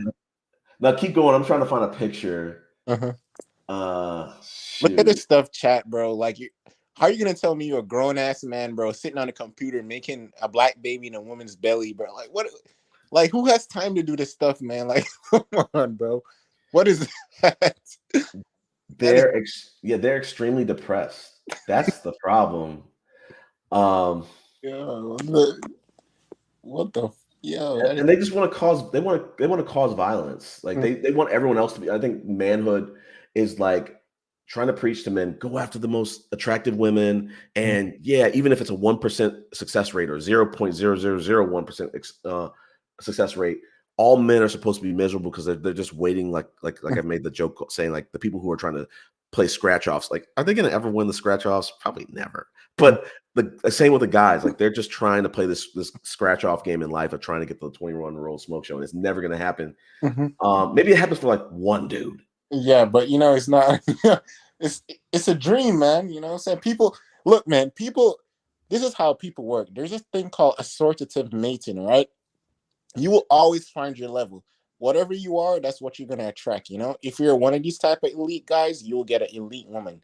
If you're an average guy, you're gonna get an average woman. It's just how the world works. Like a lot of these guys, like you're not everybody's gonna get the treasure, man. You're just gonna get what you get, and you just got to live with that. Not everybody could be a superstar, and people just don't want to live in reality. They criticize women that living in fantasy, but a lot of men, women are actually more realistic than men, man. Like a lot of men are like you never see women sitting down making stuff like this. Like a lot of men live in fantasy, man. Like it is crazy. Yeah, I want to add some other stuff. I might need to step away and grab my phone because I'm like some of the stuff didn't come over to my photo album, but give me a second. I'm gonna just add some more photos. Hold up. And we got some videos to show too. But look, let me go back and see if some other ones synced over. It probably didn't. Oh, they didn't. But this is the classic one. This is the other one. We saw the one with the horse, but this is another one saying, guys, don't get her body count matters because look at how many other dudes got there first. It's just disgusting. And when you press these dudes about their insistence on body count, because it's lopsided. Like they don't care if they have 550, they've slept with 550 women, but they care like, oh, if the woman has over 6, it's a problem. But it's like, I don't know where, when you press them, they'll start talking about, oh, it's about back in the day, men were concerned about paternity and making sure that the baby was theirs. And it's like, I think someone told me, I think the married woman who, quote unquote, who's going through divorce right now that I'm going on dates with, she said, I remember my ex, she was like, paternity tests are free at birth. Brilliant idiots, I could be wrong, but let's just say you can get them. If they're not free, you can get them. So like this insistence of, like I said, this cuckold fetish that dudes are like, oh my gosh, I married this woman, but the baby might not be mine. It's movie. Yeah. So it's like, it's just scaring men that women are extremely promiscuous. Let me, for whatever reason, it's not showing the new ones that I put in here. Let me try to see if I can pivot. It's not syncing them yet, but let me stop sharing. Let me try to maybe share a video or so. Let me go back and stop sharing. And find some. Okay, so True Pride, I don't know which imagery you're talking about. I listen, don't judge me, True Flag. I be scrolling and sending stuff to myself. Linda, we have not seen you in a while. How have you been? Um, okay, she agrees that they are from black men. They might be. Some of them, like that horse one, if a black guy really sat down and just made that one with the horse, then man, it's completely insane. What could I say? But some of these are from black guys, but a lot of them stuff have white supremacist like things. Because that one with the black guy and the animal and the dog, they're basically calling us gorillas. It's just Exactly. And that's where I think that's a good little pivot. Is I think that's part of the one of the bigger problems, Tyrone, is like we don't protect black men, the manosphere, black manosphere. They want to always say, well, man is here to protect. And it's like, but are black men protecting black women? Are they protecting black children? Are they protecting the image of black people? Nope, they're not. So it's like, I think that's my problem with it is that they, regardless of whether they created these memes or not, they're the manosphere, passport bros, red pill, it has roots of white supremacy in it. When I saw this movie called Origins, if you haven't seen it, go see it. When I walked out of it, I was like, oh my God, this manosphere stuff, it might tie all the way back to like Nazi Germany and all these other like racist things that were going on and stuff like that. Yeah, eugenics. It might have gone down to like Holocaust. All this hate is connected. It's connected in some type of way. But yeah, she wants to look at the one with the white couple and the black baby. So let's talk about this one. True put, white men have a fear that black men are out to fuck their women and they're going to out to impregnate their women. And oh my gosh, I could not raise, especially if let a white woman have a black baby or a biracial baby, whatever the heck. She is now tarnished in their eyes or whatever. It's so sad. And the same thing with like I think men in general are just trying to do now with single moms. Like, oh my gosh, she had sex, she has a baby. I cannot be with her. And it's like, but y'all might have like 2 or 3 baby moms. Like, what's going on? And it's like the other thing too, Tyrone. And I thought about it too, and I said it on maybe like a few podcasts ago. I was like, Kevin Samuels, he tried to lead the crusade of don't date single moms. I'm gonna tell y'all guys, as a 40-year-old man, if you want to do that, you better get married in your 20s, or your early 30s, because like these women, it's not their fault. It's like there's a biological clock. Like they're going to probably try to have kids early to mid 30s at latest. So it's like you can't wait till you're 40 or 50. I'm 42, and I started to do the math, and I'm like, it's rigged. Yeah, you're gonna be up a creek without a paddle if you're waiting to your 40s or 50s. For a lot of different reasons, Tyrone. They preach to these men like, oh, the 20-year-old smoke show is still not out of your reach at a 40, 50, 60-year-old. Come on, she is. I could tell a difference, Tyrone, when I on the dating apps when I was dating at 39 versus 40. It's still going strong. I still get great women who are swiping, but like they're going to see a lot of older women, and I love women my age, so that's not a problem for me. But like, I wanted to ask you too. So before I go to that, there's a problem for a couple of reasons. One, they spread this myth that like men's value goes up as age. Hold on, Tyrone. You got to be an attractive man, older man. You have to literally be like the poor man's Idris Elba. Like, listen, this guy's 50, but he's fine as hell. Yeah, that's not. It's not just a money. It's not. I mean, like, come on, like. When men talk about value, look, women value physical attraction too. They're just talking about pure monetary. Like, come on, bro. Like, I don't know what these guys are talking about. Like, the woman has to be attracted to you too. It's just like a lot of men. Attraction is multimodal. It's a combination of different factors. But it's just like, what do you mean your value is getting higher? Like, are you becoming a better person mentally, emotionally? Because you're just talking about money. Just like you're just getting more money. Your value is really not getting higher. Because you haven't changed. It's just like we have to really dissect that part too. Yeah, but to kind of put a button on it, True Poetic, like white men have a fear of a desirable white woman having a black child, a biracial child. It's like doomsday for them. They couldn't. Oh, not only is fatherhood like doomsday for men because of toxic masculinity, but for a white man to be raising a black kid, oh my God, this is just they just couldn't. They cannot. It is so demeaning. It is so demoralizing for them because they see us as less than human. You know what is crazy? I was reading a statistic that said that the cuckold fantasy is a very common fantasy amongst white men. So I have to ask this question to white men. Yes. You control the whole world, right? You have all the resources, money, power. Why are you worried about men you perceive to be lower than you in a lower caste not having anything? Why are you worried about us impregnating women? Like that's a sign of insecurity and low self-esteem. So all that power and stuff, like, does it really help you? I'm just asking. That's a question to be asked. Yeah, it's like they are really scared, honestly, Tyrone, of like our perceived sexual prowess. Like, oh my gosh, all black men are mandingos. And stuff But like like that. that's and it's gone to like some black men's head. That's what we've seen with the Passport Bros. They're like there's literally channels. There's a channel called International Passport, and every single video he has, it's just the same AI woman representing a different country saying, oh my gosh, I just went to Dutchland and they're checking for brothers. Oh my gosh, I just went to Japan and they can't get in.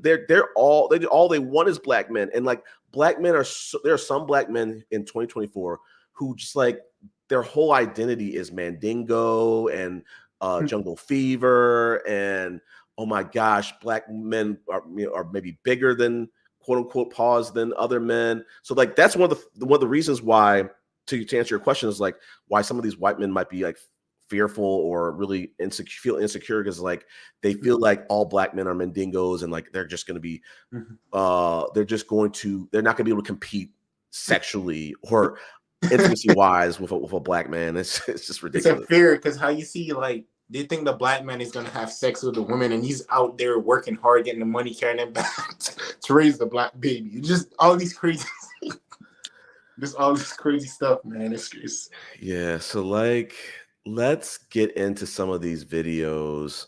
I want to check. I'm gonna try to do a heat check and see if my photos have synced. They probably haven't. Let me check. I need my photos to sync. Well, let me try to close the app.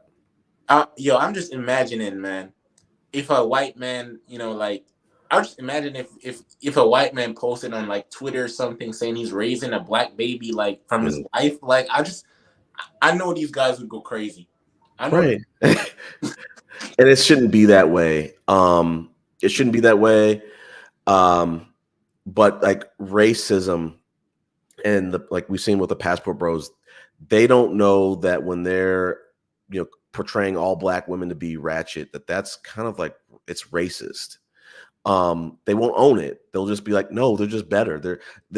I get it. It's your fetish. Maybe a light-skinned Latina is your fetish, but that has nothing. That does not degrade a black woman's beauty. It shouldn't. But yet they do. They let it dominate that and just like, you know what, these black women need to compete. They just can't compete with the women in Brazil.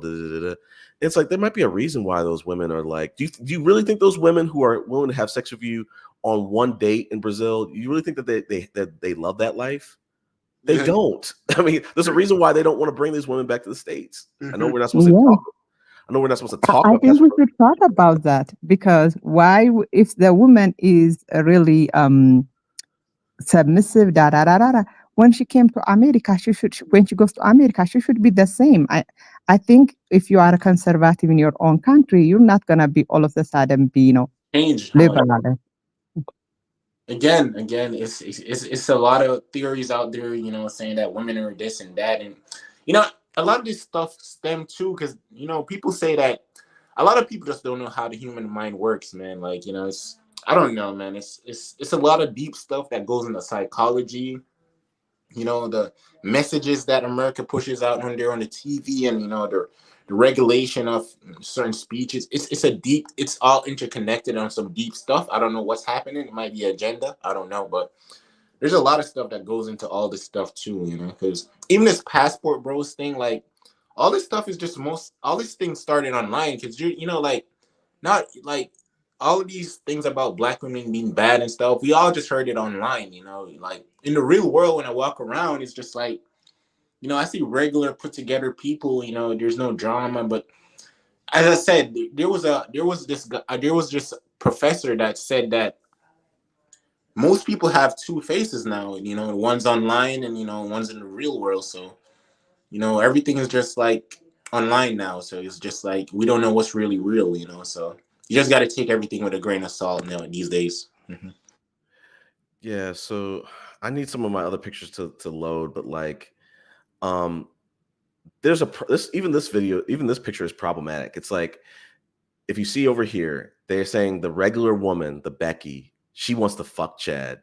The Stacy, she's fucking Chad. So it's like in incel culture, they're trying to perpetuate that the guy, the Chad, or the Chad Roan or the Tyrone who's 10 out of 10 and looks, he's fucking everybody. He's fucking all the women. And when I heard my red pillar best friend tell me that, I was like, I started doing the math. I'm like, so you're telling me Chads have like body counts of like 100,000, like 500,000, like seriously? It doesn't make any sense. But And notice how the bad girl, like the bad girl is black, and the professional girl is white, and you don't know if this is, the sad thing is you don't know if it is from a black person, a black man By a white man. created it, or yeah, you don't. That's by a white man. I'm pretty sure. So let me get into, let's see. So the one thing that No, I'm gonna keep going back to these photos. Like, these are supposed to be the quote unquote Chads or the Tyrones or the Chadrones. They don't realize that like women of certain ages, even just certain women of all ages, they're not attracted to muscle out roided dudes. So, but Yeah. in male culture, men are so insecure. They feel like, if I don't have the most chiseled chin, if I don't have a flashboard abs, Chad's fucking my girl. He could be fucking my girl if he wants to. It's crazy. Like my best friend would say, listen, every girl, if Chris Brown ran up to her, she'd go home with him. If Drake ran up to her, she'd go home with him. I'm like, not every girl. I mean, let's be clear about that. But she might, but it's because of the money, not because, I mean, yeah, this thing about women being hypergamous, they talk about it as if it is a bad thing. Men are hypergamous in a way, right? You always go for men are the most hypergamous because when they Right. get money, it's just like they want the best of the best. So it's a projection. As I said, everything in the manosphere is a projection of men's entitlement and narcissism. You know, yeah, straight up. Yeah. Let me try to sync my photos. I can't believe you got white guys right now at home, man. Like sitting down thinking about Tyrone and, and their wife and stuff. It's just. Right. It's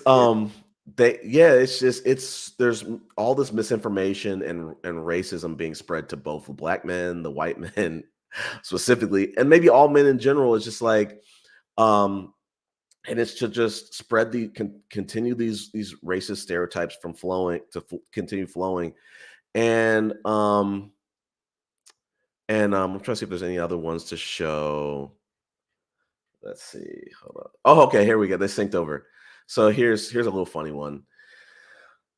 Two black men who are unhealed, and they're like, let's just start calling ourselves alpha males. This one's funny. So men are very insecure creatures. Let's just address that. They feel like men who have chiseled chins and other facial features are optimal features. Like, this is ugly. I'm sorry.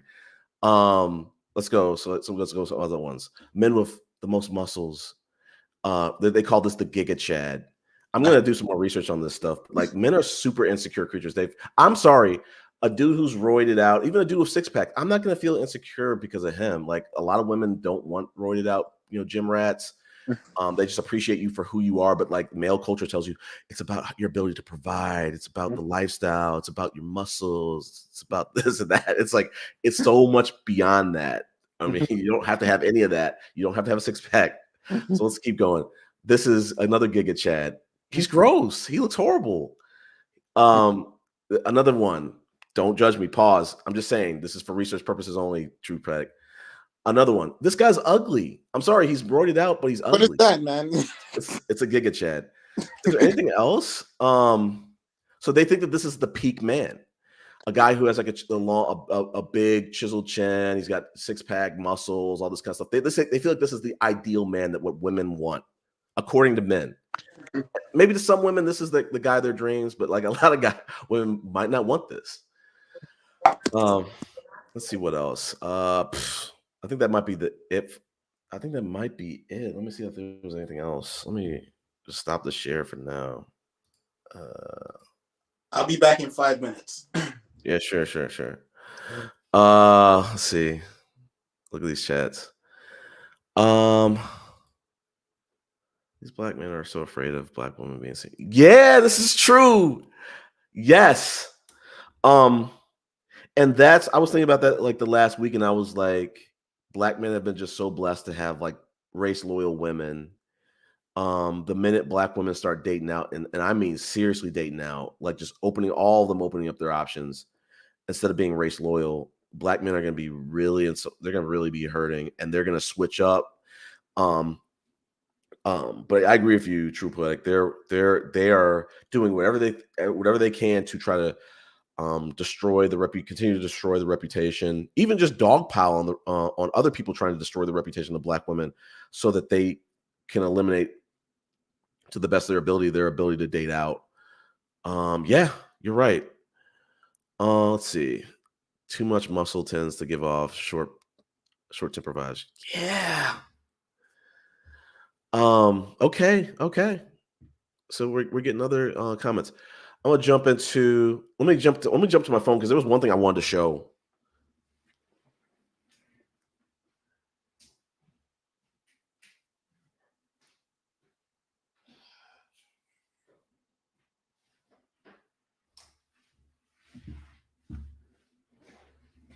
Okay, there was one thing I talked about last show about the social experiment that my best friend showed me, and he was trying to make the point that, again, that women will just go for Tyrone no matter what. I thought I saved it. For whatever reason, I didn't. It didn't save. I want to find this, because this was something I talked about on the last show, but I really want to show it. Okay, here, let's see if I can download it.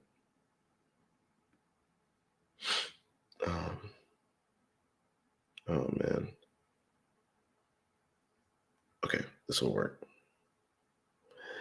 Just give me a second. I've got to show y'all this.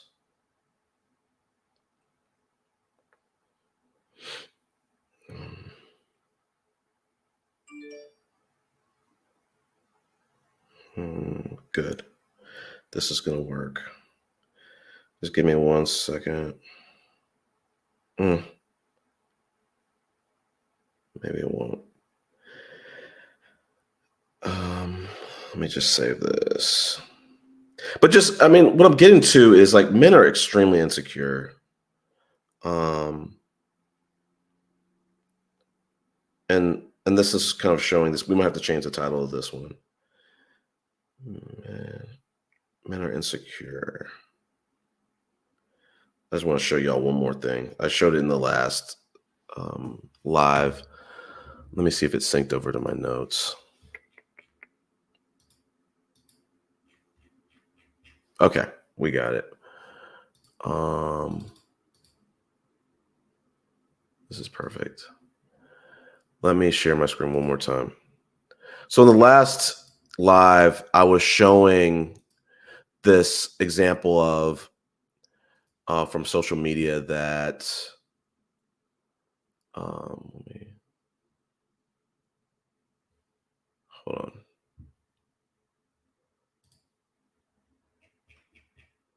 It was this. This was a social experiment. This guy created a fake page with a quote unquote Chad and said, look, this guy got 800 plus matches within 48 hours. We don't know if that's true. But first and foremost, as I said on the last podcast, like one, this guy's pause. This guy's an attractive guy. Pause. And they're trying to shame women, saying, "Oh my gosh, he got 800 matches." And some of these women are, you can see it's where I can't really zoom in. They're going into they're sliding his DMs and trying to ask him questions about his past and stuff like that. But it's like, what if these women just wanted to have sex with this dude? And the thing that we're missing here is under here, the about me. It says, I have a criminal record for beating a woman, but we all have a past. So they're trying to shame women. And this might not even be true. This might be just another one of those viral racist propaganda things where they're just trying to say, oh, look, all women are just going to go for a convict, a Tyrone, or a Chad with an abusive, or a Tyrone with an abusive past. But it's like, we have so much misinformation going up, being spread throughout the internet. You don't even really know what's real, what's true, what's photoshopped. This whole thing could be photoshopped just to spread sexist propaganda. But like, again, it plays into men's insecurities that, like, oh my gosh, the Chad is fucking everybody's girl, and this might not even be real. But if it was, what's wrong with these women wanting sex from this dude? I don't see any problem with it. But like I said, it just plays into men's insecurities again. So let me share. Stop the share. I want to get into some of the content I want to show. We're gonna go down the line. So let me start showing some clips.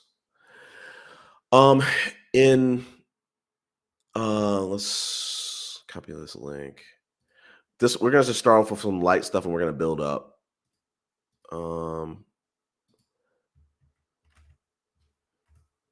So a lot of y'all might not know who this is. I'm gonna share it once it starts loading. But I saw this today. For whatever reason, my internet is slow as shit right now. Let me share my screen, because we got to really get into some content. This thing's getting kind of long. Share screen. Let's do it again. So what we wanted to do was show this. If you know, you know. This guy's like a beloved rapper named Project Pat. He apparently became a preacher. We're gonna pivot. That's all I want to show. That's it. That's the tweet. Let's end it. Let me get to the second. Let me get some more stuff. I know we don't really talk about politics here. I'm gonna equal opportunity. In terms of jokes, I believe in an equal opportunity for jokes. I want to play something, and I think everybody's gonna get a laugh, but listen, we're gonna joke on both sides. Okay, we're gonna start with the left. Let me share something else. Entire screen. We're gonna share a tab. Okay, let's do it. Kamala Harris, and today I'll be showing you my old John. I'm Kamala Harris, and today I'll be showing you my old John. Wow. Yeah, Mickey D's. We all love a Whopper. Did you work at this location? No, but it still signifies 1 in 3 Americans will work at McDonald's at least once in their life. It is America. Okay. Let's get a Whopper or something. Yeah. What do you like? Extra onion? I like some fries. Oh my God, it smells like home. They didn't have these when I worked here. I don't know how this works. I don't like that at all. And under my rule, there'd be no more. Let's show something else. Give me a second to get it. Let me find one. I love bottom line. I love Kamala Harris, but I'm just saying we gotta get these jokes off. That was funny. They're really getting into JD Vance, and the next one we're getting into is JD Vance. I gotta get off some JD Vance jokes. They're really good. Oof, we got a couple of them. I might just show one. I gotta find which is the funniest one. This one's gonna be a little long-winded. but we'll go for it anyway.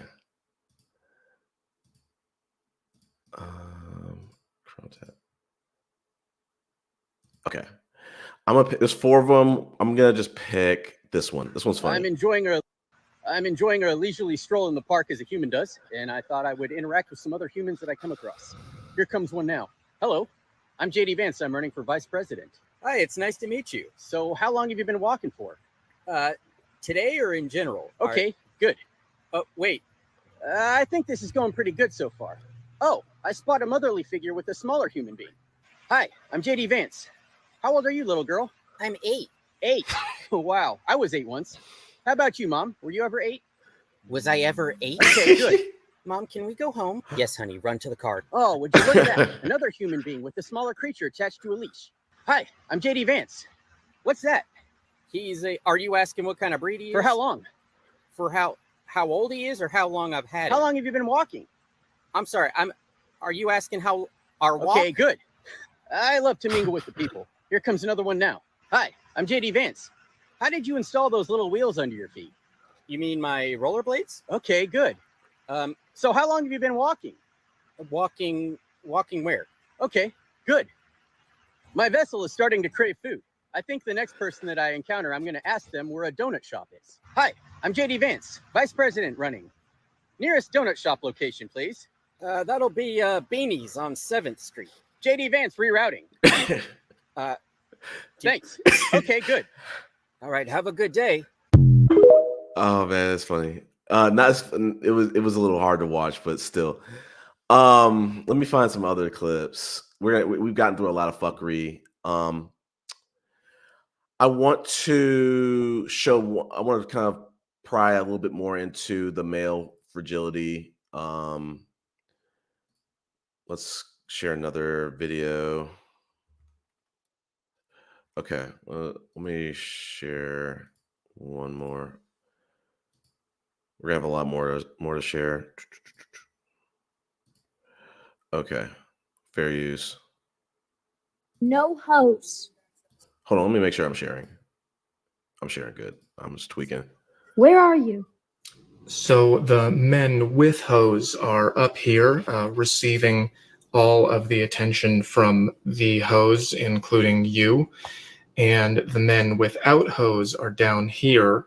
I want to press pause real quick. Fair use. Look at this diagram. And men in this generation, they're really being led by urban legends, by other men, older men. They're never listening to women. So this is a channel called Ho Math. It's extremely popular, and he's trying to paint a picture of what he thinks it is. And this is one of the reasons why we have incels, is they feel like this is what's going on, and they feel like they don't have a chance. Like if you look on this chart, all the women from, I don't know why he's not showing a line from the girl who's 1 out of 10, but all the women who are 2 out of 10, they're going only 6 and above. And so the men from 1 to 5 have no chance because they're all going way above. So let's keep going. Trying to contact you on Bumble and not receiving an answer. Hope that helps. So just to just to end the share real quick. The problem is these, yes, they are true pair. Like the men, that's one of the things, the objectives of Red Pill is they feel like they're trying to tell men, I'm going to show you the reality of the true reality of women. I'm telling you, my Twitter /X newsfeed is fucked because it's like 40% of the time it's like female psychology thread, and I don't know. I'm going to try to see how I can get it to show on here. I'm gonna really try to get it to show. It's gonna get really uncomfortable. I want to give y'all a warning. Hold on. You sound like, how dare you? Don't you ever compare me to that cretin. How dare you? Let's see. But let me find something else. But yeah, I mean, True Pedic, they really feel like Chad has got all the women are only giving men who are way more I'm gonna read this post. I'm gonna switch. Okay, my raisin is asking, how is your red pill friend Chris? He's good. He's He's good. He caught up to the fact that I'm using him for content today, so he kind of got quiet because I was prepping for the show and I was like, "Hey, can we talked throughout the day, and like we had a little fiery conversation, and I had to jump into a meeting, and then I'm gonna read the rest of your post in a second, but like just like an hour before the live, and I extended it. I pushed this live out 30 minutes. I was like, "Can we get back to the last conversation we were having?" And he was like, "Am I being taped?" And I'm like, "No, you're not being taped, but I'm using you for content." So let's see what you said. You're saying a relative just told me that black men are the most desired. Japan is asking black men to populate. This red pill manosphere is not just online. Yes, I've been trying to say this. You know, to an extent, some of it is just online. And someone who used to come on these panels, OB, he was trying to tell me, and I think Maya were trying to say, a lot of this stuff is just online. I'm like, it might be just online to you, but to like a lot of these women in real life or people in real life, I have a red pill for a best friend. This is as real life as it can get. This mentality is what I just showed with the whole math saying only women who are women are being going for men who are like, you know, 1 out of 10, 2 out of 10. They're going for the 10 out of 10. They can get with the 10 out of 10. And I want to go back to that, and I'll get back to your post, my raisins. When I was sharing that previous post about the what they call the hoe math, saying my best friend he will down this hill saying all the women are being fucked by Chad. They have the ability to get sex from Chad, but they can't get a relationship from Chad. And I'm like, wait, can we put some respect on Chad? Like, are you really saying that Chad is a 10 out of 10 dude is going to go down to a 1 out of 10, 2 out of 10 woman? Come on, man. Yeah, this little Japan stuff, I don't even know if we even heard the whole context of what that really represented. But like we talked about it a little earlier, like there is a subset of black men who are just like so infatuated with like jungle fever, their perceived jungle fever and their perceived sexual prowess that like, oh my gosh, I've heard that you know, women in Thailand are checking for brothers, so let's go over there. I made the joke saying, listen, we should just become moles for the red pill and just say, hey, you know what, guys? Hunchbacks of Notre Dame are checking for brothers. And you're going to start seeing black men scaling buildings and skyscrapers like the monsters from A Quiet Place. They're going to be just like crawling, destroying windows, jumping off buildings like the monsters from Quiet Place. They're going to turn into the monsters from A Quiet Place.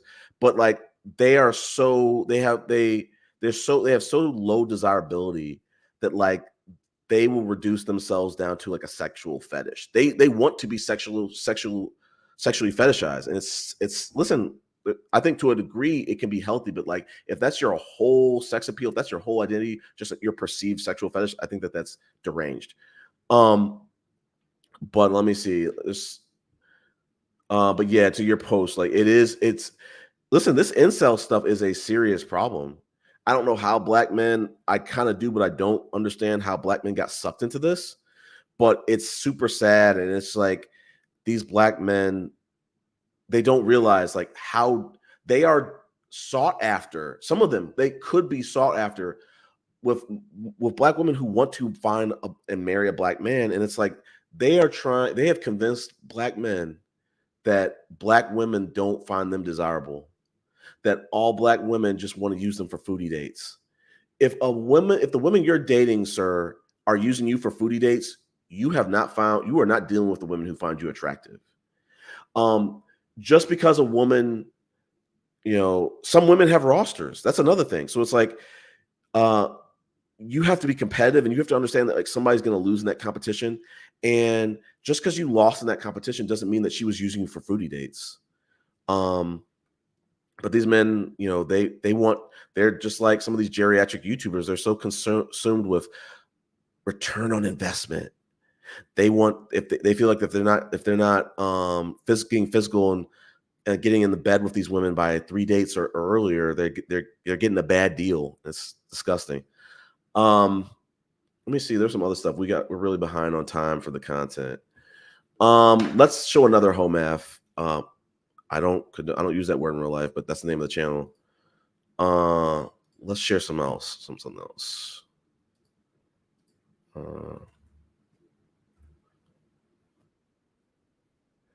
Oh no, we gotta switch this to my channel so we don't have these ads. Okay, let's go into it. Let me share something else. Yeah, I agree with you, True Poetic. We're gonna talk about that after this. All right, brace yourself.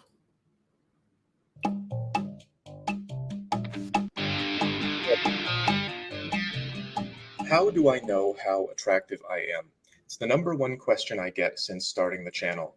I'm going to give you 2 rules to find out, but first let me explain. This is my how attractive diagram. It's new. I included a guy and a girl evaluating themselves and each other according to the standard female delusion chart. It's based on examples of relationships and the power dynamics that structure them, so you can get a sense of how people assess their own value and trade it with others. Basically, what is this person giving to their partner or target partner, and what are they getting in return? This is what I think we should all be shooting for, perfect 50-50, and also admitting that we are average. I included the attractiveness bell curve with the not people zone built in. That is why most guys don't get attention. That's why there's a second average here. That's Ryan Gosling. That's the average of the men that count as people. Seriously? I included the ways that we evaluate each other. There are things that everyone likes or doesn't like. There are things that people usually like and don't like. And then there are personal preferences, and then a reminder of how to use them. And finally, a reminder that not everyone has the same opinion. I've gotten this from up here, and I have gotten this from down here. I depicted a variety of relationships. This is an Elon Musk, Andrew Tate type situation. He has a lot of money and power, and so he doesn't have to put in much effort. I can't. Here's an example from an old video I made. She doesn't want none of that unless you're attractive. She says, "Don't catcall me unless you're a 7, by which she means 9. This is a relationship I was in. That is a picture of me when I was good. I spent some time with somebody who I liked, but there was a large attractiveness difference, and so she tolerated a lot from me. Here again is what most people should be shooting for, on the same level, each putting in half. Here's another example from my TikTok. He was in a relationship with someone who wasn't putting in anything.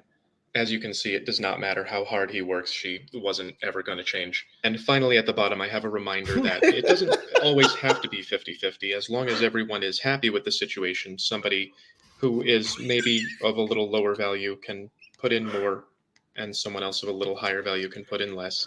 And it can work out. I'm mad You she's can do chain something like this smoking. if you're okay with it. And if you're not okay with doing something like this, then you have to just not do it anymore. So basically, this would be what someone perceives about their value, and then how much work they're willing to put in for what they perceive about their partner's value. Sometimes people will say something like, I know a guy who's a 2 who has a girl that's a 9, and that's not true. It's just that she perceives something in him that equalizes the value transfer. So people don't have a value. They have a perceived value, and everyone perceives it differently, and how attractive you are is the average of how you are perceived. It's not all looks. Oh my I once god. said that I know where I am with women, but not with each woman. I've gotten, again, a variety of responses. And that can make it hard to tell where you are, and that's why you have to pay attention to feedback. When I started getting in shape, I noticed that more women would smile at me, and they would pretend to be helpless, so I would do things for them, and then they would look at me on the street. And I never made it up here, but some people do. So I think I'm here right now because these things have slowed down for me. So I was here when I was young, and then I put in effort, and everything changed. And then, time. Some women still like me a lot, but they have to get to know me first, which equalizes attraction. So that's feedback. For men, anyway. For women, it's different, but you have to pay attention to the feedback you get, and then look at what kind of person you're getting it from to know where you are. And yes, nothing is a kind of feedback, so if you're getting nothing, that is an answer. But there are things you can do about that. You can self-improve, and you can get to know people. A lot of guys just go after strange women forever, and they're like, why is it not working? It's because you're here when they don't know you, and you're here when they do know you. So once you get your feedback, identify who you're getting it from. When I got these looks on the street, they were from women in this range, which fits this model. And when I asked women for a number, they told me 8. It all kind of fit together. Let's talk about why this is difficult. Talking about attraction is emotional. Some people just don't see the feedback. Some people don't want to admit that they're average, and some people are just delusional. You can say you're a 10 until you believe it, but you cannot say you're a 10 until I believe it. Scale of 1 to 10. A fat fucking 10. All right, we're done with this, man. I'm done. This is going in some dark places. Hold up. Achilles is competition is their Achilles heel. Listen.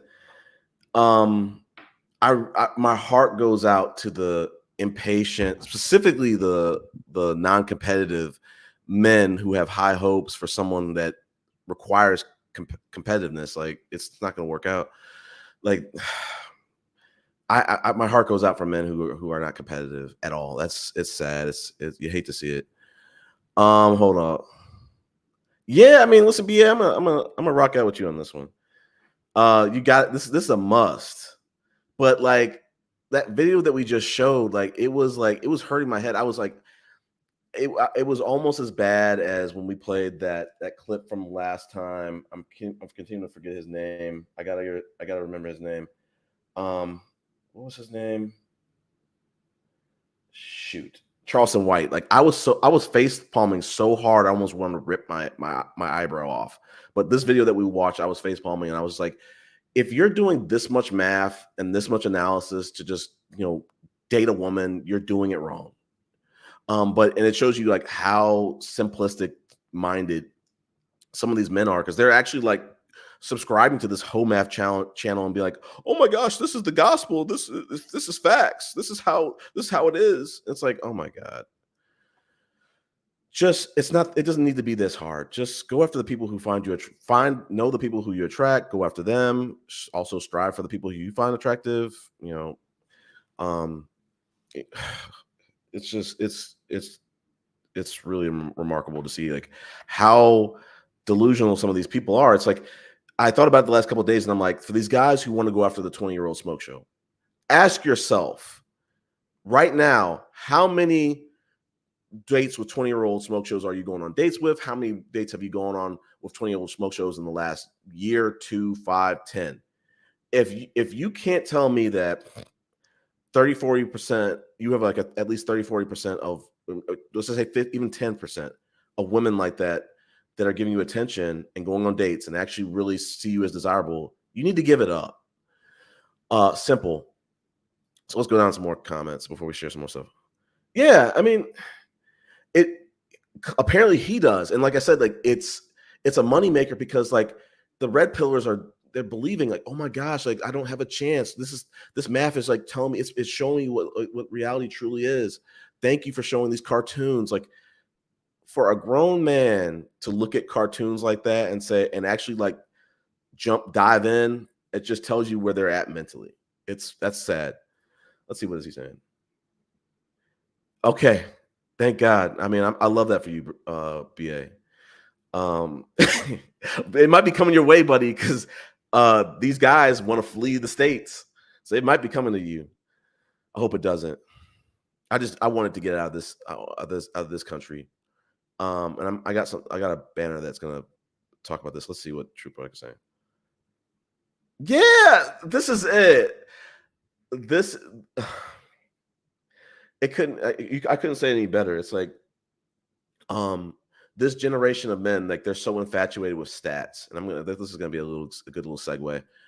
I talked about the idea of having a relationship statistics symposium or seminar for men, but which I was saying with this one, but I want to find another one. There was another one that I want to speak about. Ooh, where is it?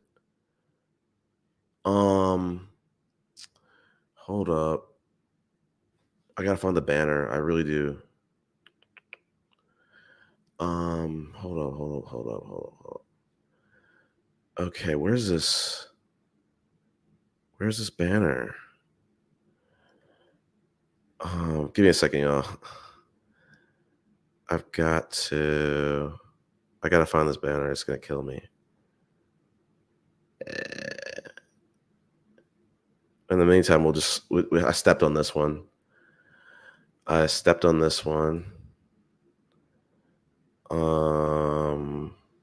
There's something I wanted to really pivot to, and then go back to sharing some stuff. I just gotta find the banner.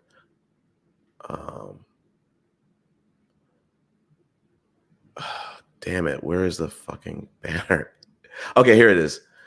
Found it.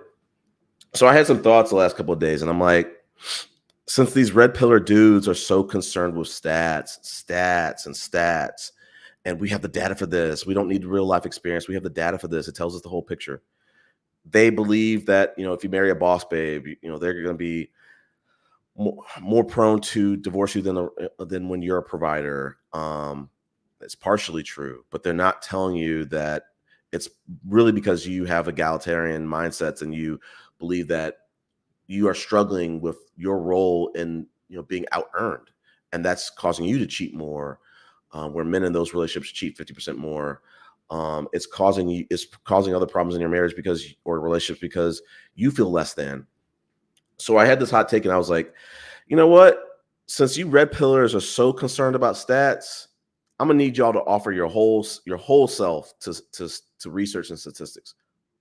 Offer your organs, offer your brain, offer your whole self right now to go sit down with some researchers so they can understand, how did you get here? What is your makeup? How did you get to this place? What are the things you believe in? So that we can understand how much money do you make, so we can understand who are we dealing with online when they have these misogynistic beliefs. Do they have any common threads, common beliefs, common experiences in life that led them down this trail? I know it got a little dark, but I was just like, since they're so concerned with research, why don't they just offer themselves the research?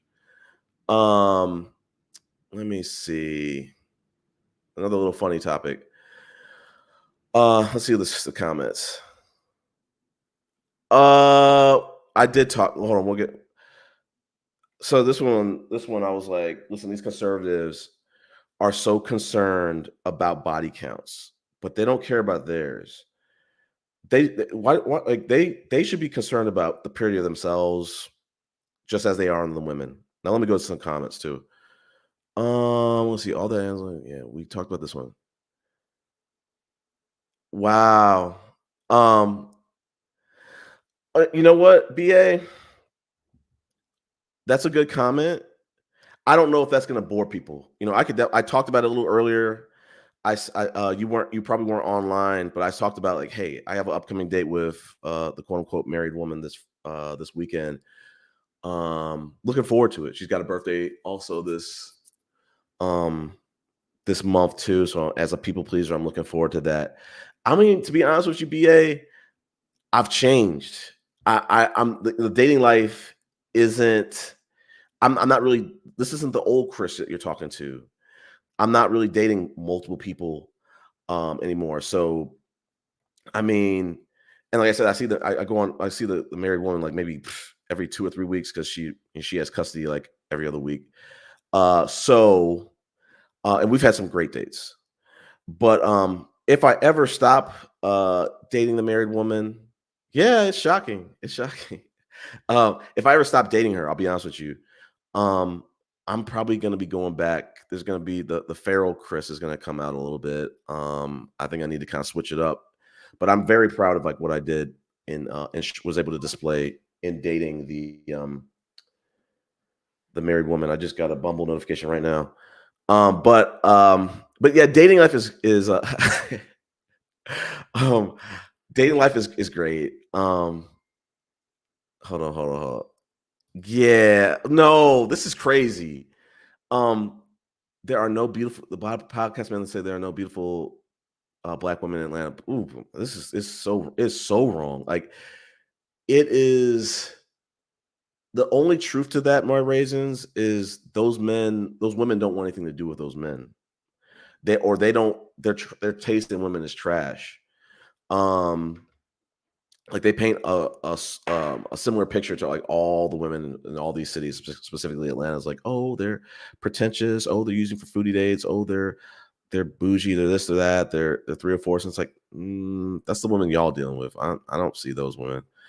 But let me see. So yeah, BA. Stay tuned. If I ever stop dating the married woman, like I said, we might have some stories to tell with I'm definitely gonna switch things up temporarily. But now for me, I've learned that, you know, the Chris dating, specifically, you know, with my goals. I want to be able to start a family. I want to find that person. And I said on some of these podcasts, like the Chris, aka me, who dates multiple people, it's going to cause chaos because I've tried to say in the past, like the problem is you're not dating all these women at the same time at the same pace. Some of them you meet, one woman you've gone on 10 dates with, another woman you've gone on 1 date with, another woman you see in just the apps, another woman you've been on like 3 or 4 dates with. So the problem is like you have to choose one, and you can't get all the information in dating multiple people. It just becomes problematic. It's better to date one at a time and just you know, see where that goes. And if it doesn't suit your needs, you know, split up and meet another one. But like if you date multiple, and listen, I've said on previous podcasts, like the old me would never have agreed to that. I had to learn that like socially I can handle, you know, talking or dating multiple people. Financially, it's going to burn your wallet. Let's just be honest, it's going to burn your budget. But emotionally, it's just not fair to date multiple people. As one of my the on again and off again person that I used to date, she would say, at some point, if you're dating multiple people, one or more of those women, or more of those men, in the case of women having a roster, they're just dating themselves. AKA, at some point, things are starting to progress with one woman to another, to one of the guys on her roster, or something's starting to progress with one of the women on one of the guys' roster, and the other people are probably not getting very much attention or anything, and they think they have a chance, but they really don't have a chance. So that's why it's like it's really tough to date multiple people, because at some point, like my ex would say, like at some point someone is dating themselves. It sucks. Wayne, I don't know. You need to expand on this. I don't know which she's posted like 5 different posts. I don't know which one you're saying he's right. Let me see. Let me post the chat link again. For the interest of time, maybe I might show one more video and then get out. So we're trying to, we're not going to be up here all night. And I can save some of this content. Let me see. I think I'm going to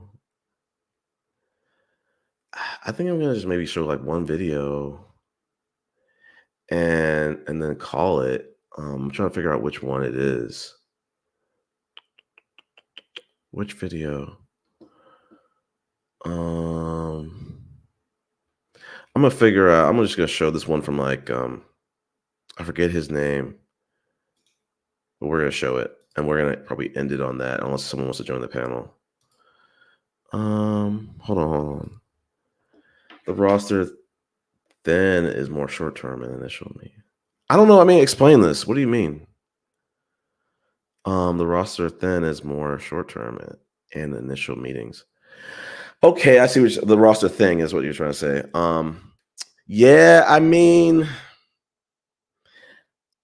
that might you might be right about this, but I don't know if that's how it's actually implemented. My reasons, I don't know how many people are actually doing it that way. I have never done it like that. I mean,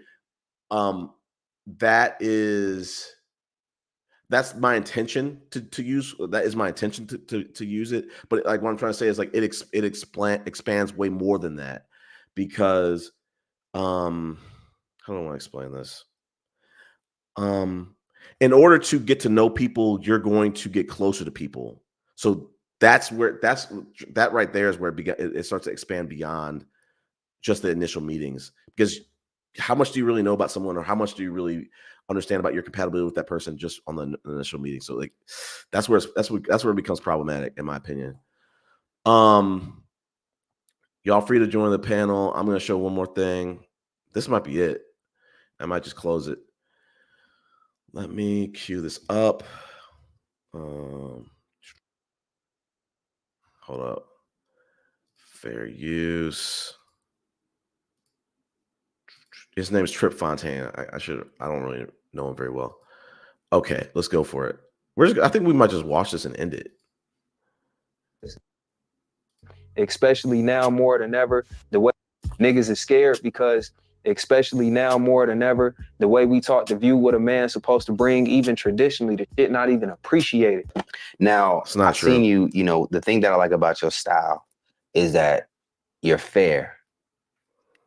Because a lot of these brothers that do get like the light and it comes to the relationship space, they call them incels, and they beat up women. But the thing that I don't get, and this is the kind of also challenge the ladies listening, like they also help make those guys famous, and they also give them an ear. Yeah. And then you and I, you know, we just met. But I've always looked at guys like that. That to me, those guys haven't been successful women in their real life, and it feels like this is their time to cope with why it didn't work out for them. Because any man that's getting women, I'm not going at you. I'm thinking about other things with you. And if you pulling them, you at ease, you cool. But a lot of these brothers do seem like they've have their traumas attached, particularly dealing with black women, because black women are very strong.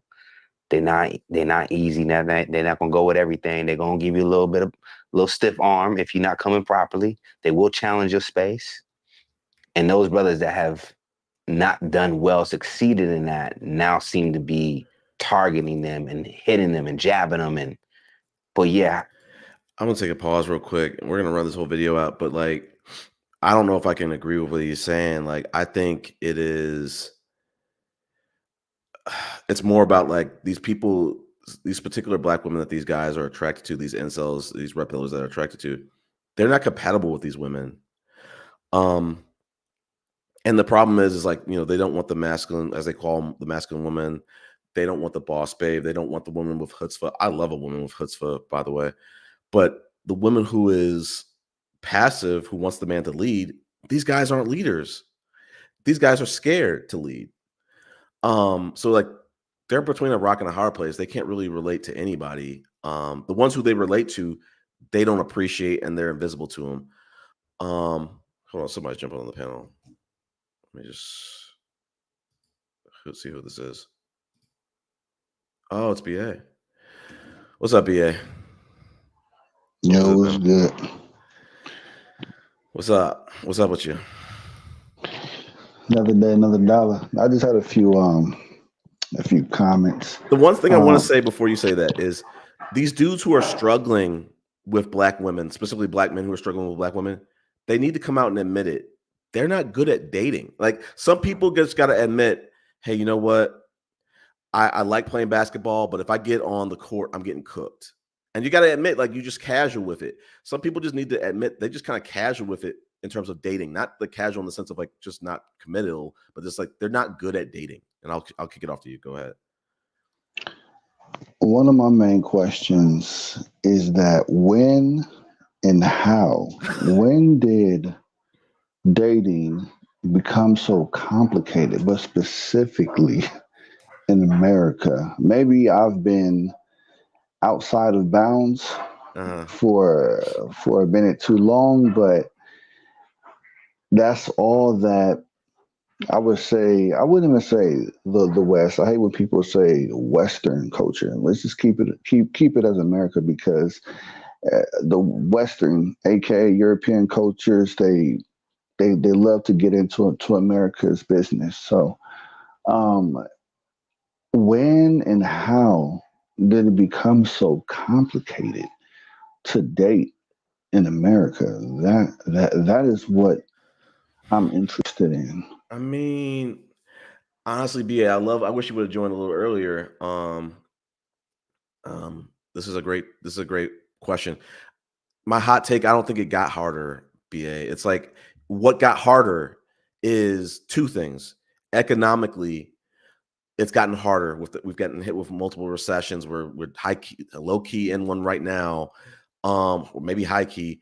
It's just harder economically to do certain things, to have the American dream. I think they said something about I think Angie and TJ, last time you were on with her, she said the American dream is like 95 grand or something like that minimum. But so it's one thing. It's two things. It's economically it's harder, and two, that because of those economical factors, three things maybe. Because of the economical factors, men who are egalitarian, I believe that means like you value traditional relationships. You identify as with traditional relationships in terms of being a man. Those men are struggling because they're lusting after and striving for something that might be out of their reach, and they're not willing to say, "Oh my God, I can't afford to have a white picket fence and a dog and a stay-at-home wife. I got to pivot and have a dual income household." Even if it's just dual income with no kids, like it hurts them in their bones. So that has made dating harder. And then I think social media is fucking up a lot of these dudes who like really don't really want to admit it. Mentally and emotionally, they're not very strong. They have been convinced that like to not. We talked about this in the last panel with you and Angie and TJ. For a lot of men who are probably not very educated or aren't earning very much or very misogynistic, they're struggling in this climate because women are starting to kind of like stiff arm that and say, no, we're not going to deal with these. Not that they're not going to deal with men who make lower, but they're not going to deal with misogynistic men. They're not going to deal with men. Some of these women aren't going to deal with men who are impatient. So it's a lot of different factors. It's like if you are a low effort man, life is harder for you because women standards might be a little higher in terms of they want men who are coming healed, aka going to therapy. They want some men who are. Some of them want ambitious men. Some of them want men who are patient. So if you are an impatient, low effort man, life is extremely hard for you. But if you're a high effort dude, it ain't hard. It's just like the recession. If you were a higher earning dude, you weren't hit as hard by the recession. But if you were a low earning dude, you were hit harder. So like it's not harder. It's not harder, BA. It's that I think some of these men don't value the women who value them. So because they don't realize the women who value them that make the same amount of money as them, they've been hit just as hard in this recession. And they might need the same thing. They might need to pair up. But if you're looking for the woman if you're looking to have like a stay-at-home girlfriend, stay-at-home wife, or whatever the heck, you got to be making a lot of money to do that. So it's gender wars, BA, in a nutshell, from the social aspect. And that's not spearheaded by women. It's spearheaded by men because they want to turn this society upside. They want to rewind it like a blockbuster tape. And they don't want society to keep going forward.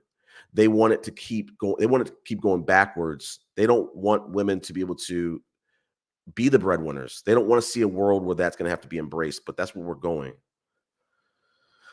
Sorry. All good. But if we could take it back to the root, which was dating, I know you kind of took it a step further, but just going back to the origin of dating, right? Dating in America. I think it's always been the case that men want to fuck. They don't want to date. Okay. I mean, let's just be brutally honest, okay? Yeah. I mean, that's true. Let's just keep it 1,000. The only reason, and I hate making those type of blanket statements, but I'll just say for a safe generalization, I would just say that a lot of guys, they are willing to go on a date in order to appease the woman, in order to boost up their opportunities of smacking on the first date. But if a girl or if a woman says, hey, listen, let's just have a Netflix and chill night. Right.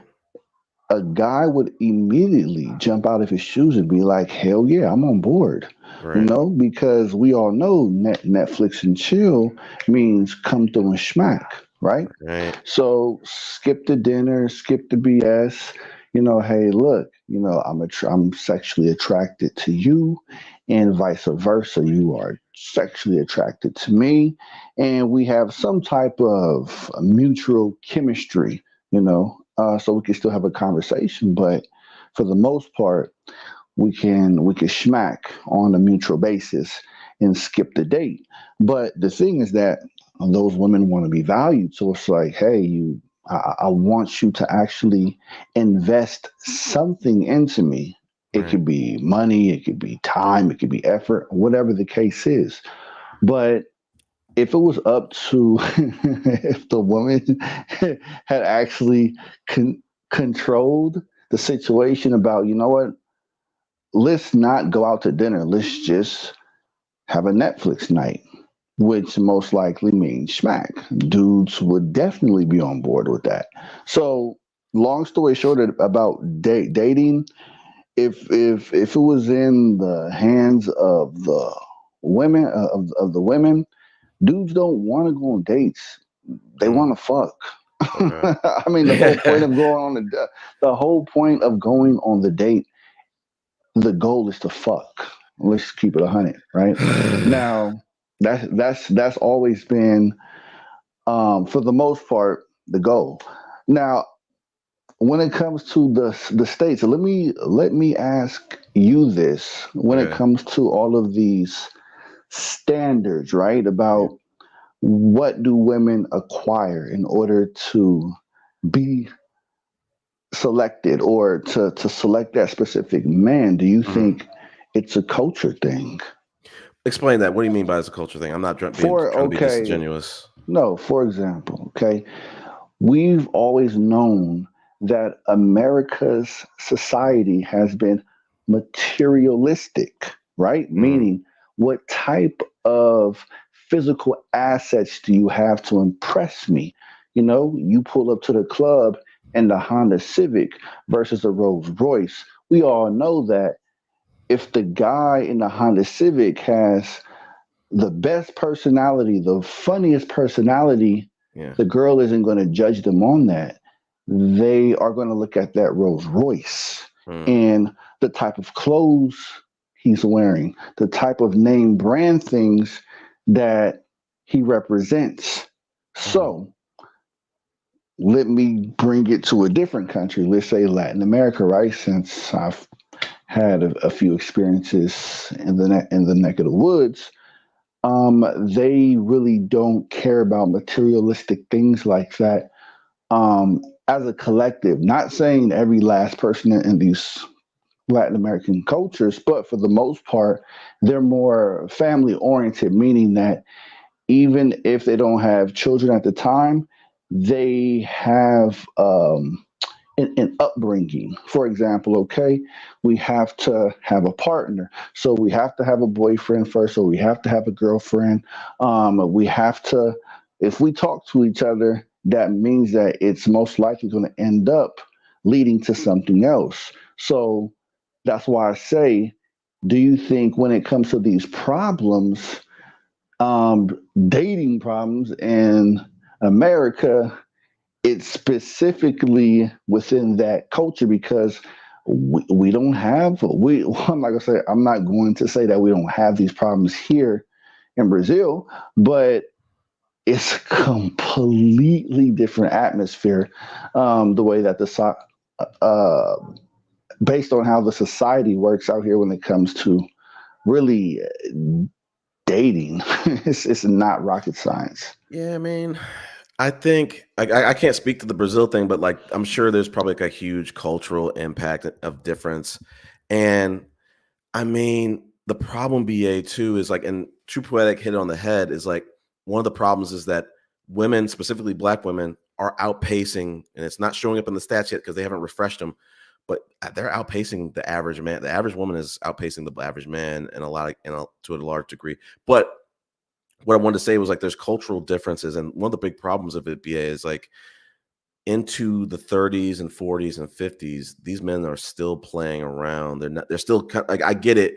There are some men that just want to go out there and get sex. There's no judgment, but like women of a certain pedigree after a certain age, it could be as early as 30s. I can't speak to the 20-year-old crowd. I'm just saying 30s and up, they're not going for that. They're not going for that. And it doesn't work the other way around. Like they will have the access, the sexual They're access. not going. They're not going for what? I didn't catch that I'm part. saying like the guys who, even a guy who's extremely attractive or very, let's just say very attractive. If he just wants to be impatiently dating and just wants to screw on the first date, there are certain women at a certain age, no matter how attractive they are, that just don't want to go for the first date and sleep with them on the first, second, or third date. Some of them just require patience. They have, for whatever reason, maybe they've gone through where they're at in their life. They just want to focus on a long-term relationship or building a friendship first or being patient, things like that. So that's part of it. I know like True Poetic hit on it, but it's like at a certain age, that well that you're talking about, hey, guys just want to fuck, it's drying up. I mean, it is drying up. And I think that's one of the reasons why the culture is the way it is now, is like women, I think of all races, they're really just, starting to kind of raise their standards, and that well of in America. Well, I can only speak to America, but I think it's Right. drying up. I think it's drying up other places, some other places too.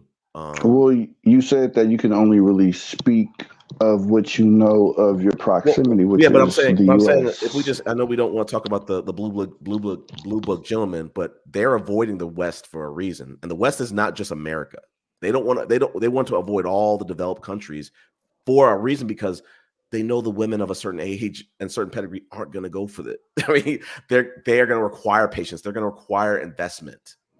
No, I mean, I try to be very unbiased and fair. So, shout out to those women in the developed world, I guess, in those places, and if they want to further their education and their status and etc., that's perfectly fine. Okay. And I would just say, the older gentlemen, right?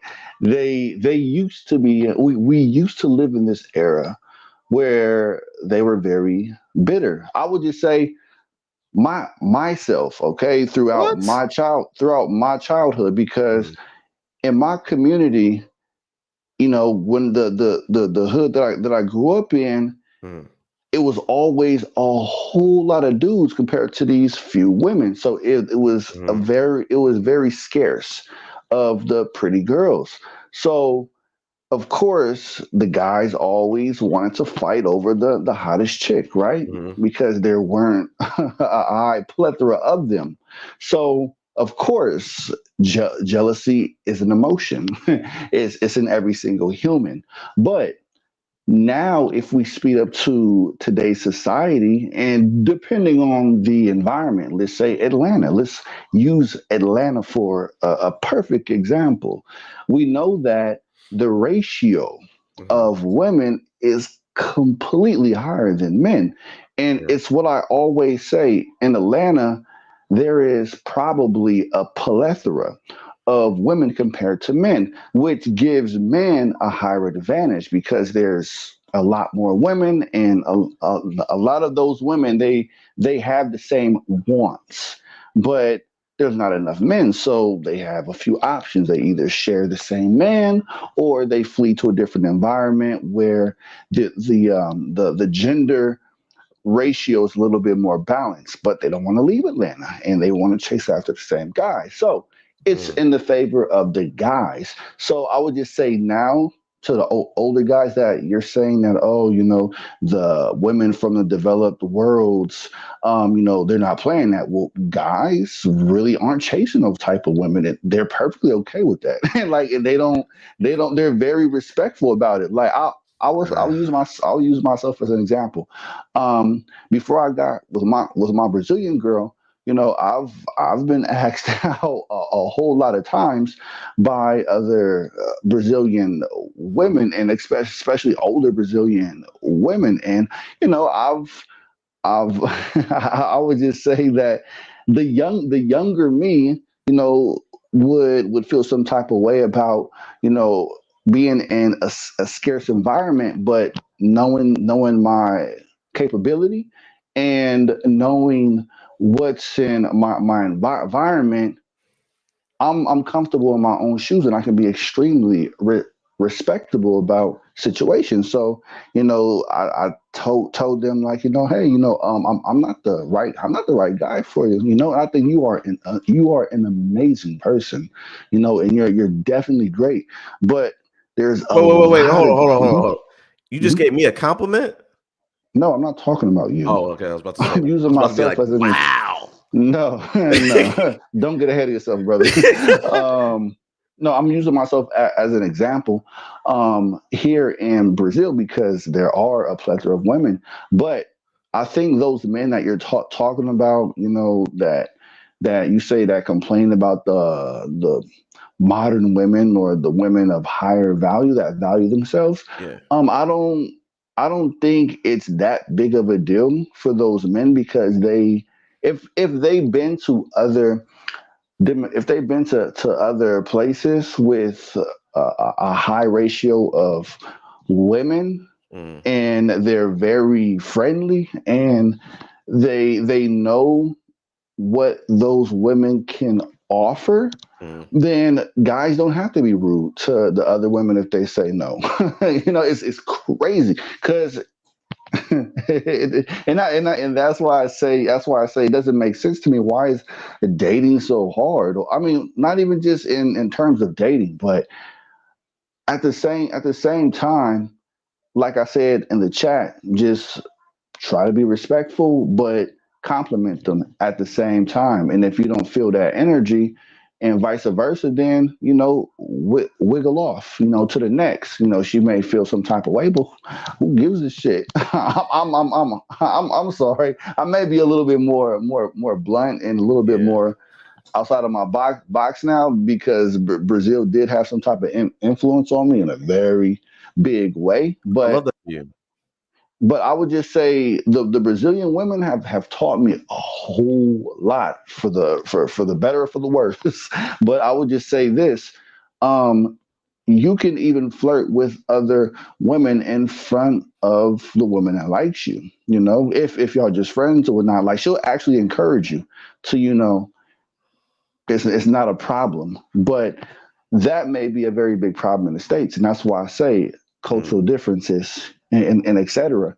And there are like if you don't okay, if there's a modern woman here, okay, since you like to talk about the women with high standards, mm, I would just say Mm, a guy may not give a shit if she has high standards because remember guys usually look at beauty first, the uh, physical appearance, and you know if they can get their dick wet, you know, with her.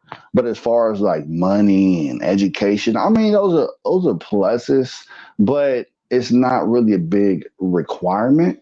So I would just say the for the women that have high standards, you know, I salute y'all and mm. things of that nature. Me honestly, I don't look for those qualities, but if you bring those to the table, then that's great. It's even better, right? But I would just say that um, good luck finding someone in the future, but remember, the older you are, most likely the guy's not gonna want you. I'm sorry, I'm just being perfectly honest. I mean, it works in our favor, in men's favor nowadays. No men wants to have an old ass woman. You know, I'm sorry, preferably in their high 30s. You know, now if you don't have baggage, i.e., if you don't have children, you don't have any crazy men that's chasing you, involved in your previous life or your current situation, and you have charisma, personality, etc.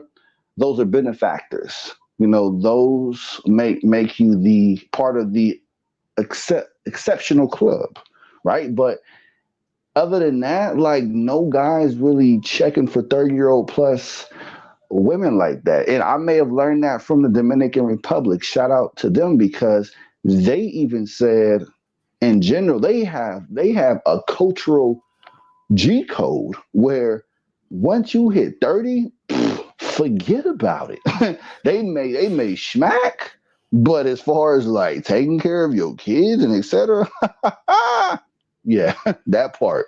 But you know, shout out to them. But the reason why just to, justify that is because they know it is a plethora of young, sexy ass stallions that's ready to get ding donged up and want to get ding donged up. Yeah, and maybe there's a different culture because, like, sure, there's always going to be younger women, and let's just say if we just focus on America, the problem is the men can't get them like that at all. So you mean in the States? Yes, in the States. So I'm saying in the States that's not, they're being sold a dream of like, no, the 20-year-old smoke show, even the 30-year-old smoke show she's available for you, she's attainable. No, you can't really get her, but you have to have the juice, and I think that was something I was thinking about throughout this week. I was like, that's why brothers should travel though. I mean, and not just be trapped in that box. I mean, I can't force anyone to do anything, but if they personally want to stay in the States and achieve the American dream, etc., that's perfectly fine. But if their main objective is to try other dating options, then they can go abroad because it's all about culture. I think that I will only agree if there are some men who will just lose out in the States. They're not very competitive. But for it's you mean wild. In other cultures or within the States? I'm talking about the States. I'm saying there are some men in the States that just can't compete. They are generally they're seen within as, the States, right? Yeah, within the States. I'm saying of course I'm giving a solution. There are some men who are conventionally unattractive, and sure, maybe that's an option for them to, or that might be their best option. But for men who are just like, hey, I'm just not patient. I'm a conventionally attractive man in the States, but I'm just going to go overseas because it's easier. I'm going to get to the goal quicker. That's wild to me. But so like for me, that's why I say I bring it back to me. Like it would be wild of me to go where, like, I kid you not, BA. And maybe I think it's a division between guys who are impatient and guys who are, because Black men in America are not struggling to find a long-term relationship. They're not. They're struggling to find a long-term relationship with the woman who they want. And I had a banner earlier saying these dudes are like waiting their whole life, like the people who are scratching for scratch-offs. They're hoping that, like, they can hit the lottery. It's not going to happen. They need to realize what they attract and not settle, but just like accept that to some degree. But like what men are struggling for is what you kind of led off with, is they are struggling. The men who are just trying to get in bed with women on the first date. Can I ask you a question? Certain guys have juice for that.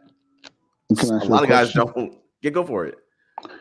Have you ever thought, and this is a very genuine question, have you ever thought about that women in different cultures actually like their simple life?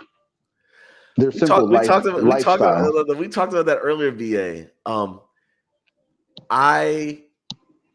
So here's the question. To answer your question, BA, we have to say that we have to give the woman an option to get the American experience and maybe some other country experience and theirs.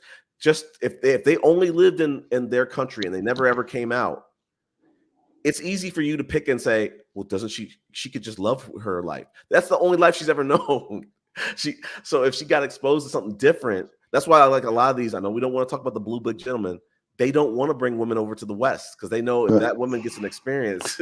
All right, so Chris, and I'm not trying to ride your coattail, but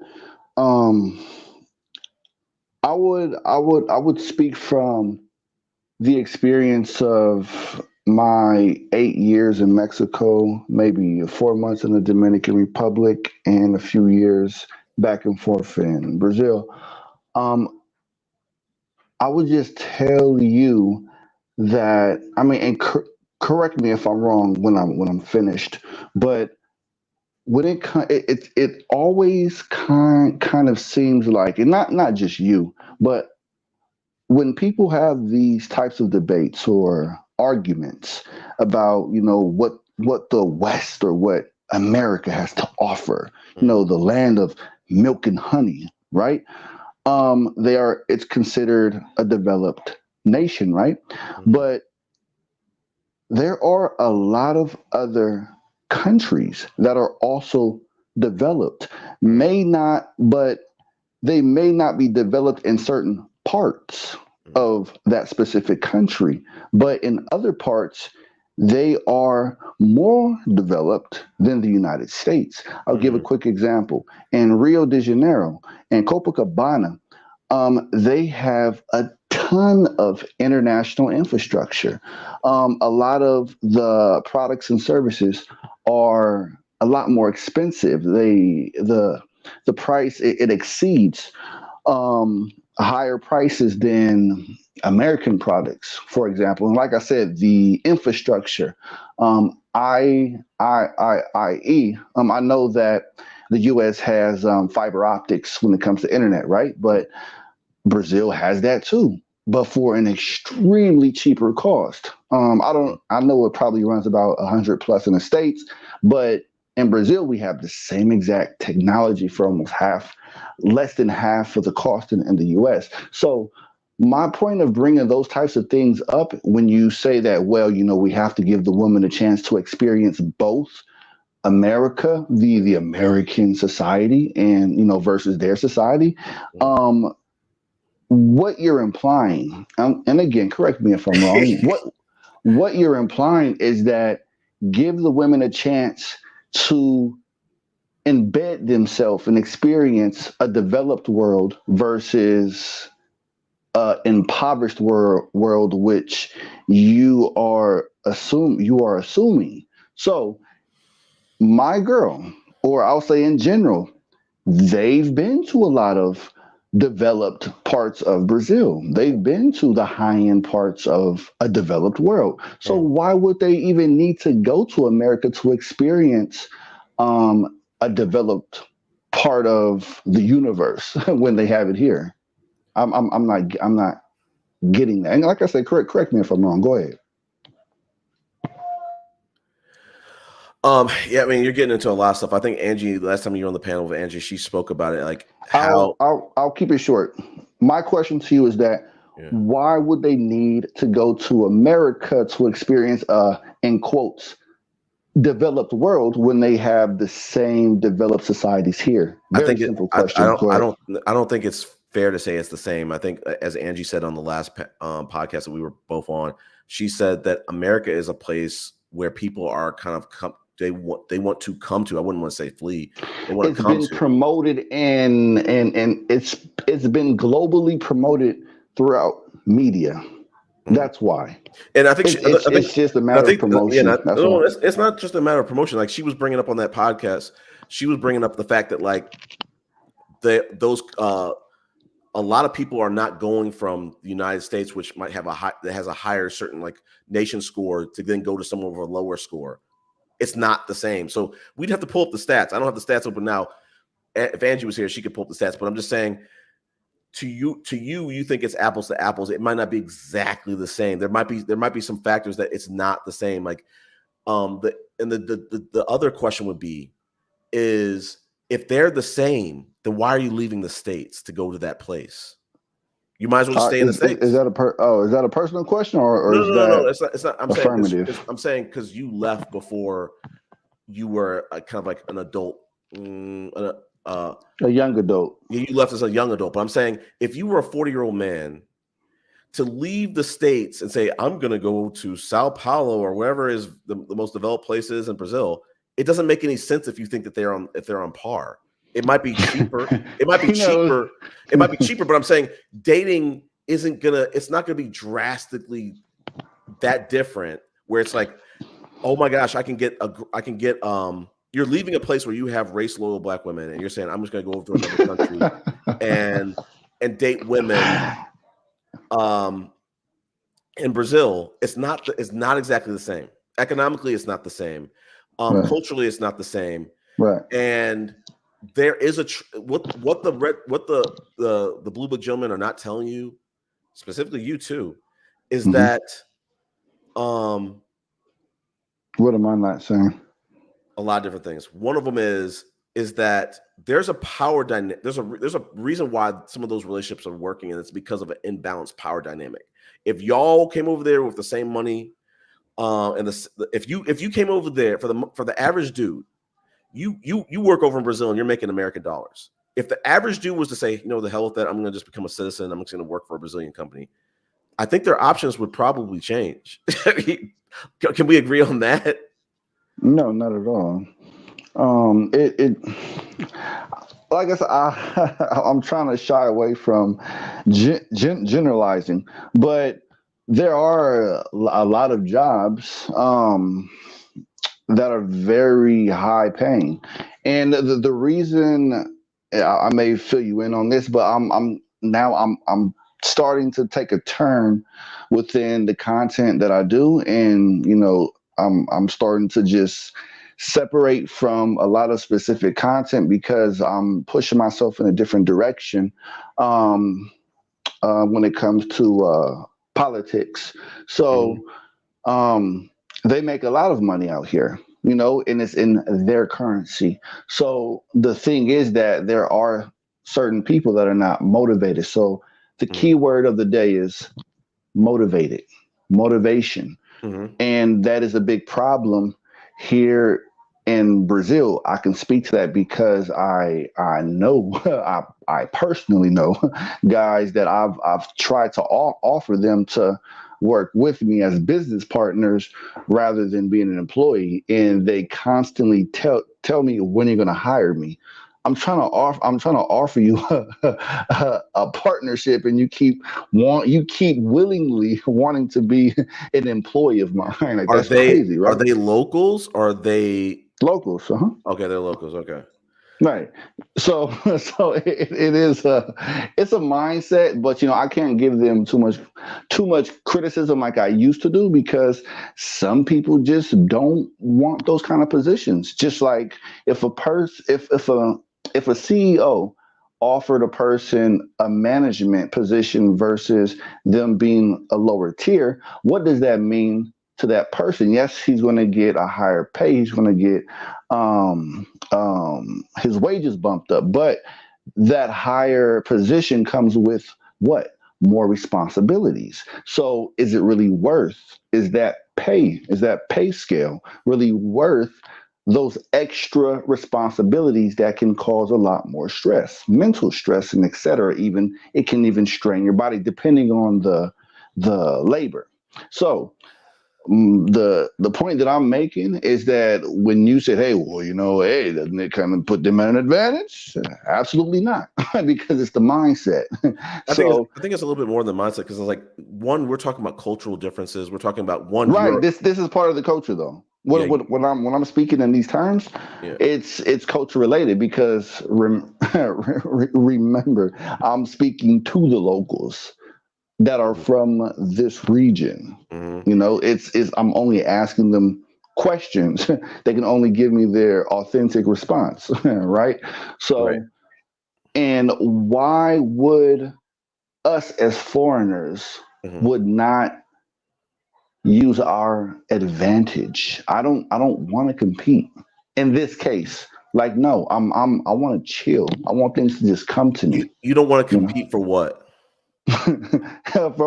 for anything. Wow.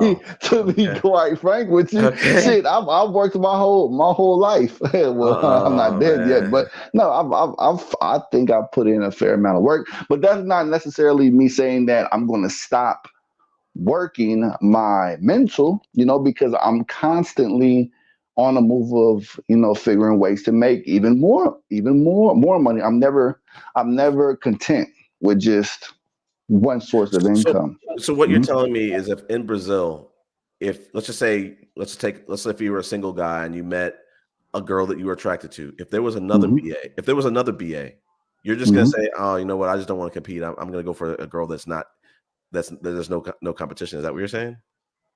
Run that back. That didn't really. I'm saying if you were dating a woman and you were single in Brazil, if another BA came in, another guy from America who's got a tech job, who's making tech money, if he was competing for that woman, would you still date that woman? For the woman that I'm dating?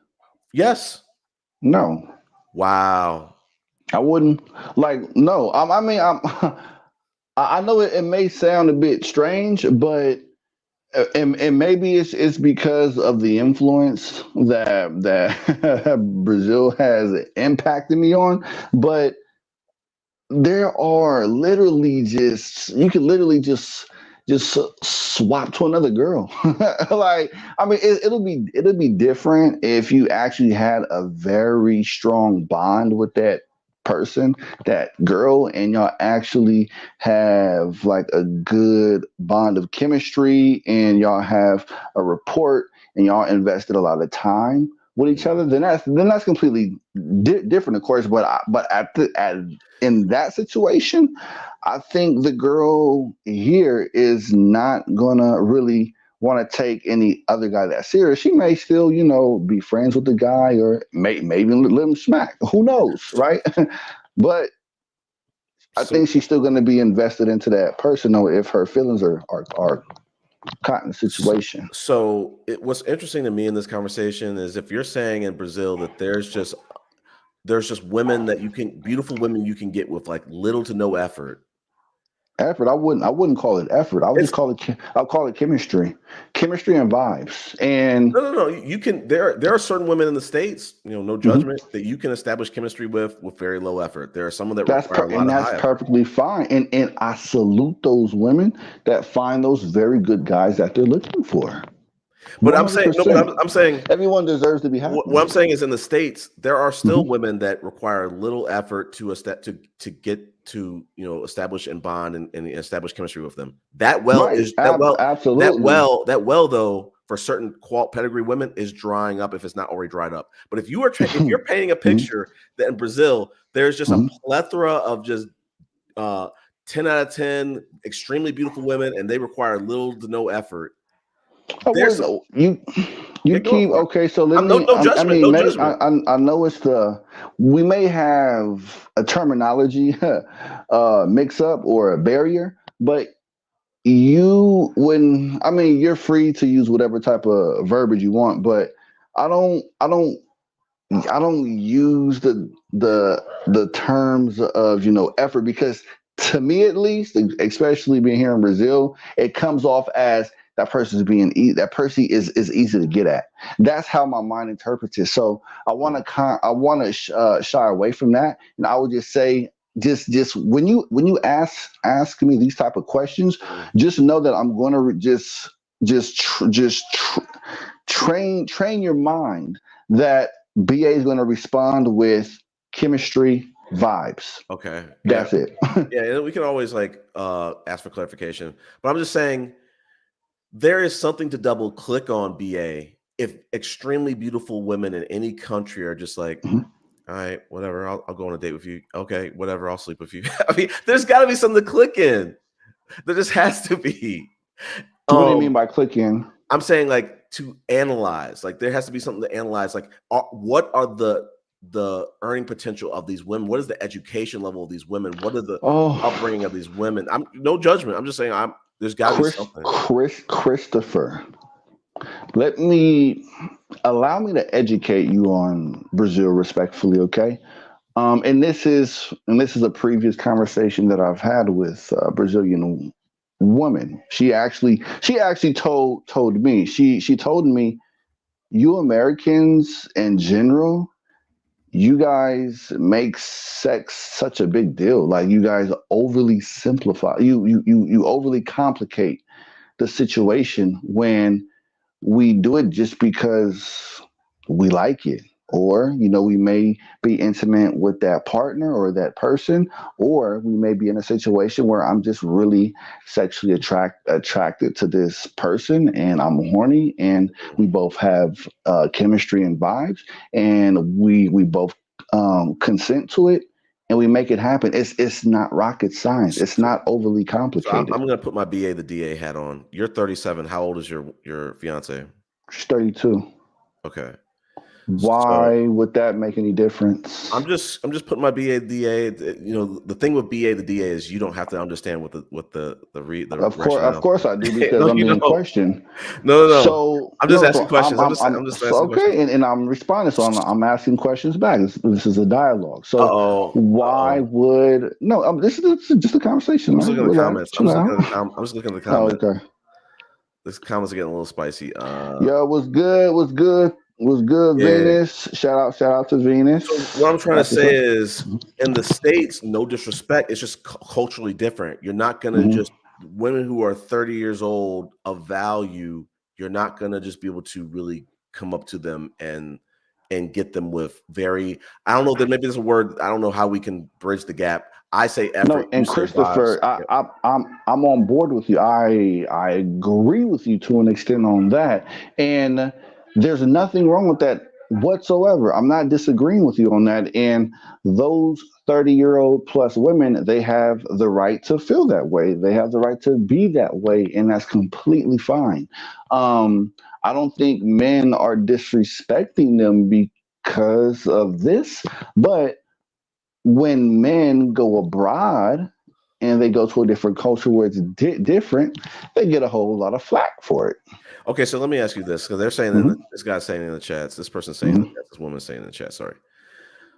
So these women that are very, very, let's find some different words because I need to upgrade my vocabulary for the I'll help you, no worry. Women. These women are more accommodating, these women are more friendly, they're more, maybe friendly, that might not be the word. They are more, their standards are different. Let's say that. Their standards are different. Their standards because their cultural values. Their standards are more compatible with men's desires. Yes, absolutely. Okay. 100%. So would we to this person's comment? What person's comment? Can you read it? Venus Scorpio, you can see it. No, can you read it? She says high body count women.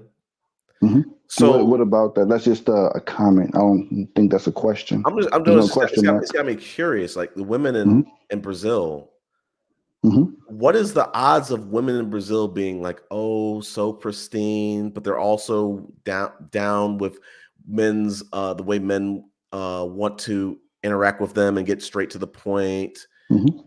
Their body, not like body counts, because you and I go back. Body counts don't mean anything to me. But are these women high body count women? Just curious. No, yes, absolutely, 100%. Okay, absolutely. Okay.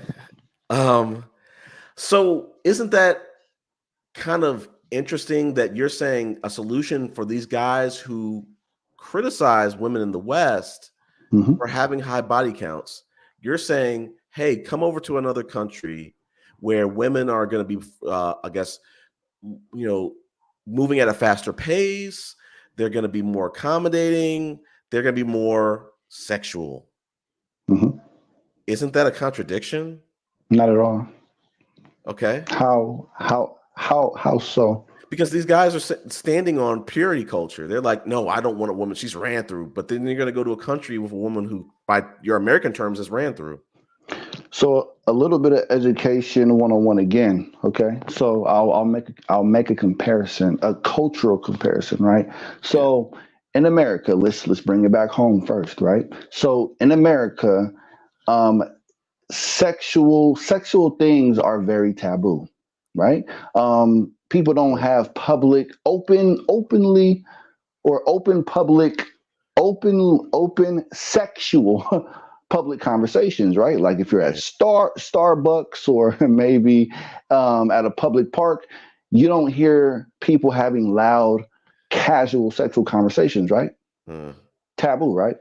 But also when you don't see or hear women in general shouting and screaming that that they have a friends with benefits, right? They're a little bit more discreet about those type of things, right? So American culture, when it comes to sexuality and sexual activities, it's a bit more discreet, right? Can we both agree to that extent? Yeah. So when it comes, so you don't agree? So America is not discreet. Hold on. I just wanted to add a little contrarian in here. There are still women that the same women that you're describing over in Brazil. I'm talking about America though right now though. Oh, okay. You're talking about America. So yeah, I didn't get to Brazil yet, but I'm leading to Brazil. I was going to go into Brazil. I told you in the beginning I'm making a comparison, right? A cultural comparison. Sure. In America, it might be more. It's pushed for it to be sexuality to be a little bit more discreet. Okay, so we're on the same page. It doesn't mean it's not right? happening. It doesn't mean it's not happening. Christopher, I hear you, but we're on the same page. Okay, America equals discreet. Okay, now when it comes to Brazil, it is a very openly affectionate culture, and they will tell you this. So meaning that if you're their first time friend, right? When they greet you, they give hugs, they give kisses, if they know you like that. But I will say for the most part, again, it always goes back to, if she's feeling your chemistry and vibes, right? If she's feeling that you're pushing out good vibes, she'll give you a nice welcoming hug followed by a kiss, right? But also, if you guys are chilling and if you give off some type of flirtatious energy and chemistry and she's receiving it and she's throwing it back, then you guys can become even more affectionate, meaning y'all can smack, right? And this is very, very common. This is very casual. But again, it comes back down to vibes and chemistry. So right? what you're telling me is that any guy that matches her vibes can smack. Of course. Yeah, and she you're has to feel the cool, and energy. you're cool with that. With what? And you're cool with that. Just smack SHM. Smack off the bat. Exactly. You gotta put the SH on it. Schmack from Cali. So I guess I think it's just different strokes for different folks. Like for me, I do like the fact that I have to earn the woman. And Christopher, and listen, and earning is Chris. Nobody is disagreeing or attacking you for that. Like it's okay. Like that's perfectly fine. You can go at your pace. No one is going to put you in a guillotine for that. One person's way of doing things is not better than another. It's just two different ways of doing things. If that's what you like, if that is what you're into, that's perfectly fine. But I myself, I'm trying to do better and not attack people based on how they do things. But I can only give comparisons based on real situations, right? So let me ask you this though. Like I said, I think even though for every plus that you're trying to say, there's probably a con in the sense that like these women that you're saying they're giving the men everything they want on their terms. It sounds like.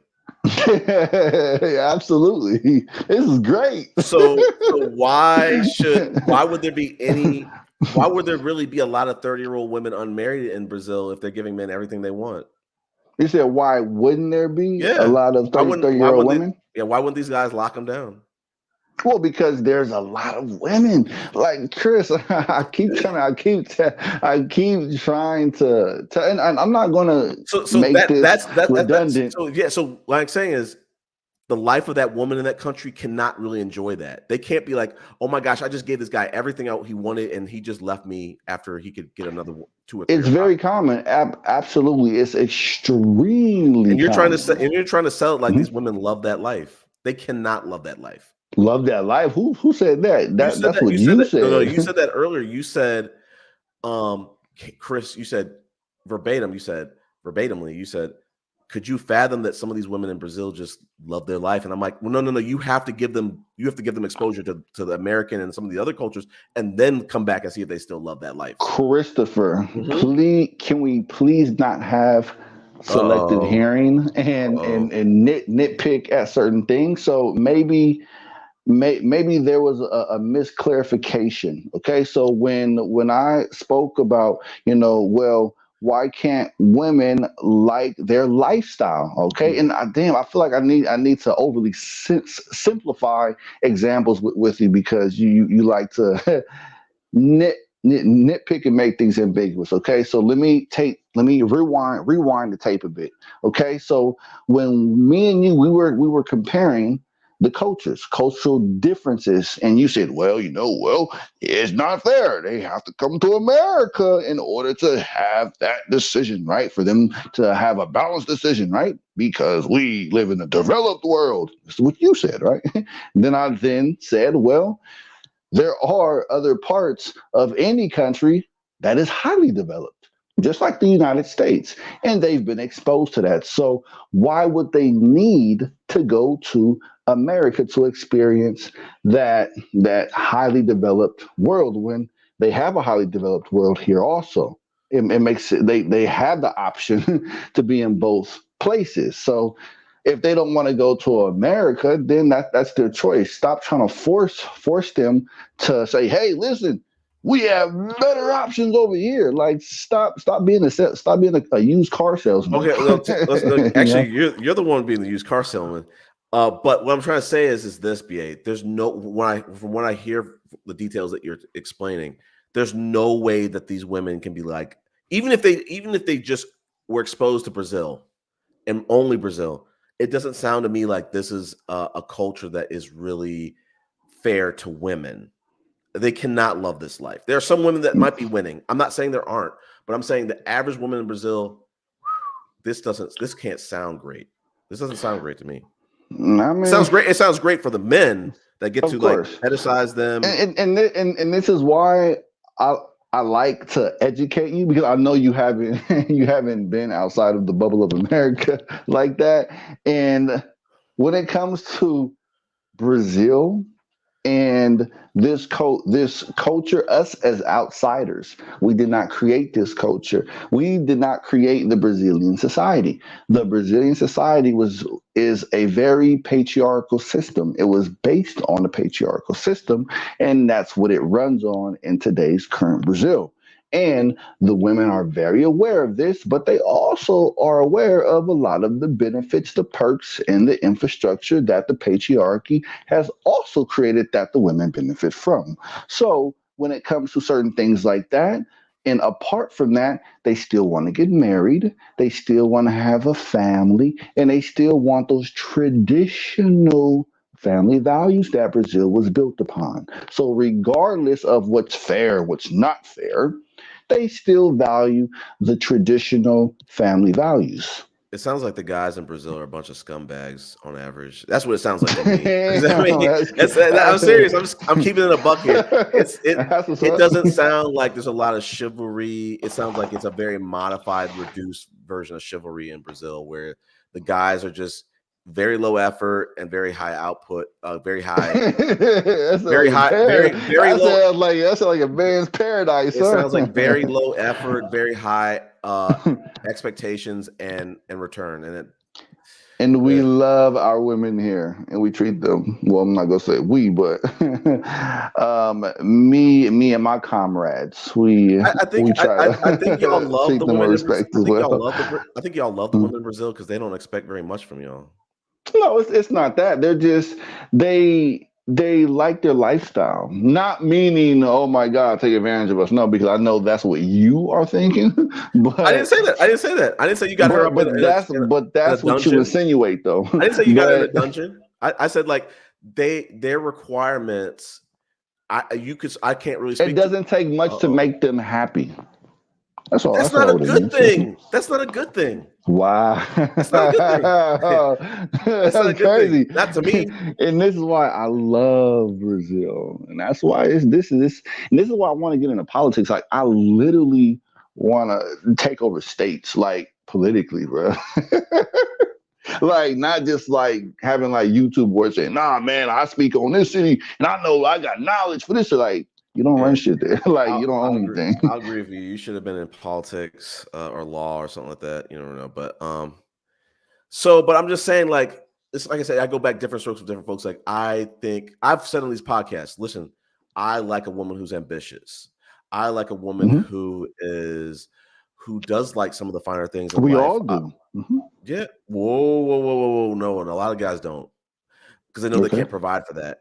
Let me see. Hold on. But what I'm saying is like I want a woman who does have standards. Like let's just say this. I know I'm going off on a tangent. I like to eat. I kind of consider myself a foodie, and some food restaurants are gonna require people with ambitious food palates. If a woman who's like very easily pleased, she might go to like a very like a certain ambitious restaurant and be like, oh no, this is fancy food. This makes me uncomfortable, and I'm like, man, I can't take you anywhere.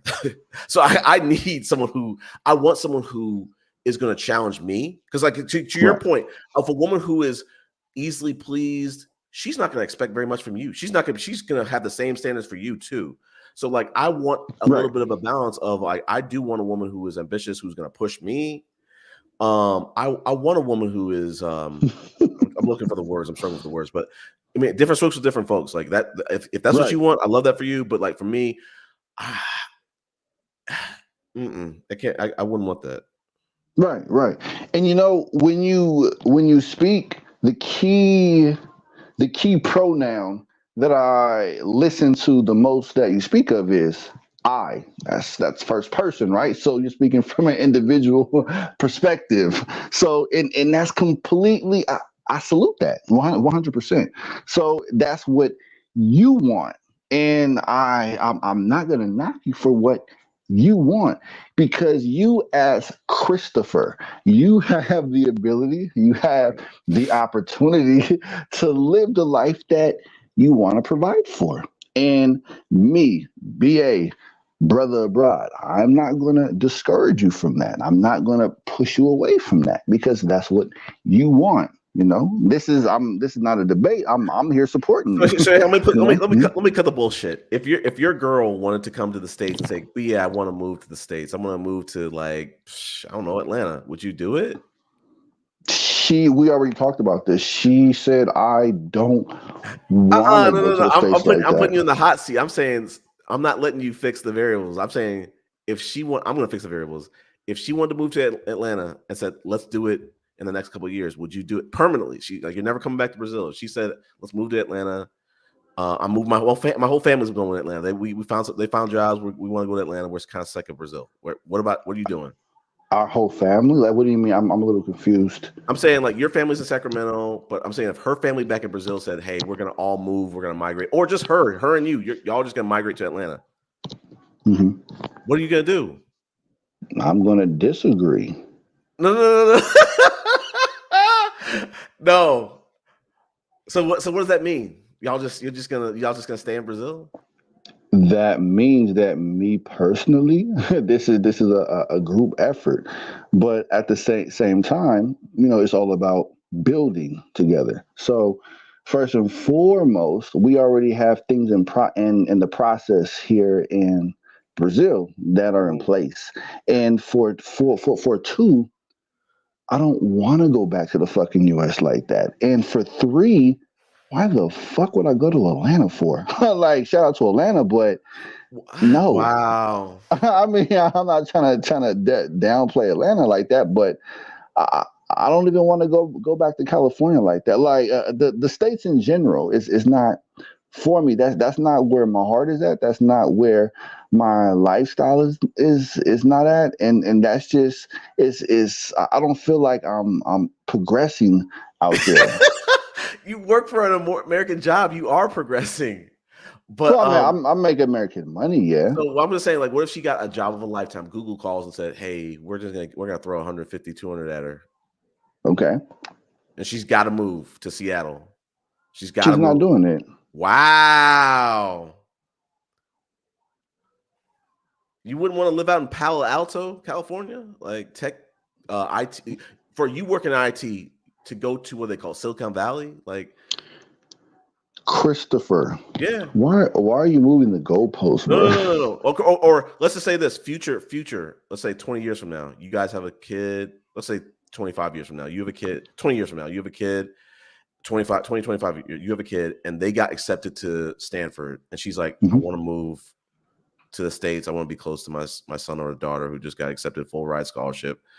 What are you doing? Yeah, I'm down. Why did those situations have a different outcome? Why? Yeah, why? Because for one, it's his education, and for two, if she wants to be close to him, and of course, are you moving safety, though? I'm gonna be around, and yeah, absolutely. So I don't understand why it's so different. Like if she got a job, it's a group decision. Mm-hmm. What was that? But it was a group decision when she got a job of a lifetime, and you said, "No, I don't want to move." No, but because we already have things in place already, and the thing is that the thing that's wrong about your hypothetical situations is that, for one, she has no idea about Atlanta. So if you like in the future, if you want to make more reasonable, justifiable, hypothetical examples, or you want to give hypothetical examples, at least try to have some type of realism, some kind of facts to it, But just to kind of I'm saying, just trying to help you out. I said job of a lifetime. I said Google. Everybody in the world knows knows No, about right, Google. no, right. But no, she's perfectly fine with the opportunities here in general. And for two, first and foremost, we would talk. She would come to me because she would want to talk to me about these decisions, right? And knowing that we have things in place, it's not in our best interest, you know. Now, even if I got a job at Google and I was required to move out there, I would decline that offer. I've been I've been I've received offer letters, via email through certain positions, but I respectfully declined. I've wrote them back. I highly appreciate the acceptance, but in this moment, I'm currently in a situation, but I definitely would love for you to keep me on file. So, and like I said again, when it comes to the situation here in our current situation, we are in a very, very good position future wise, and I don't want to backtrack, and I don't care how much more money is thrown out there because I'm good where I'm at. We are good where we're at.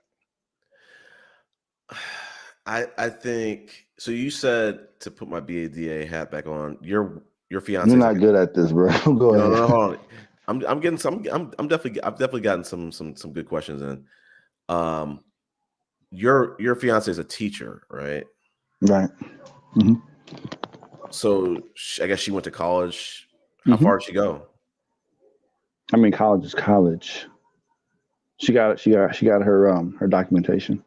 I'm saying, did she go she has a bachelor's, PhD? Where is she? How far did she go?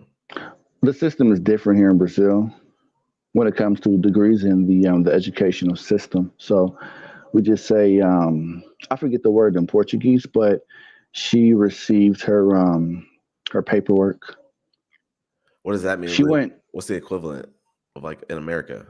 Once I'll do some research, I'll have to get back to you. I don't have the expertise on that, so I'm gonna have to get back to you on that one. Okay. Before you go into something else, let me just give a shout out to Mystique Dime and True Poetic. And I just want to say that she says this conversation with this guy is traumatizing. So, I would love for you people in the chat to join the panel. I mean, it would be very interesting. And especially if people have comments for me or making comments about me, let's just have a chop of dialogue. I'm cool with that. I mean, I don't think I'm a difficult guy to have a conversation with.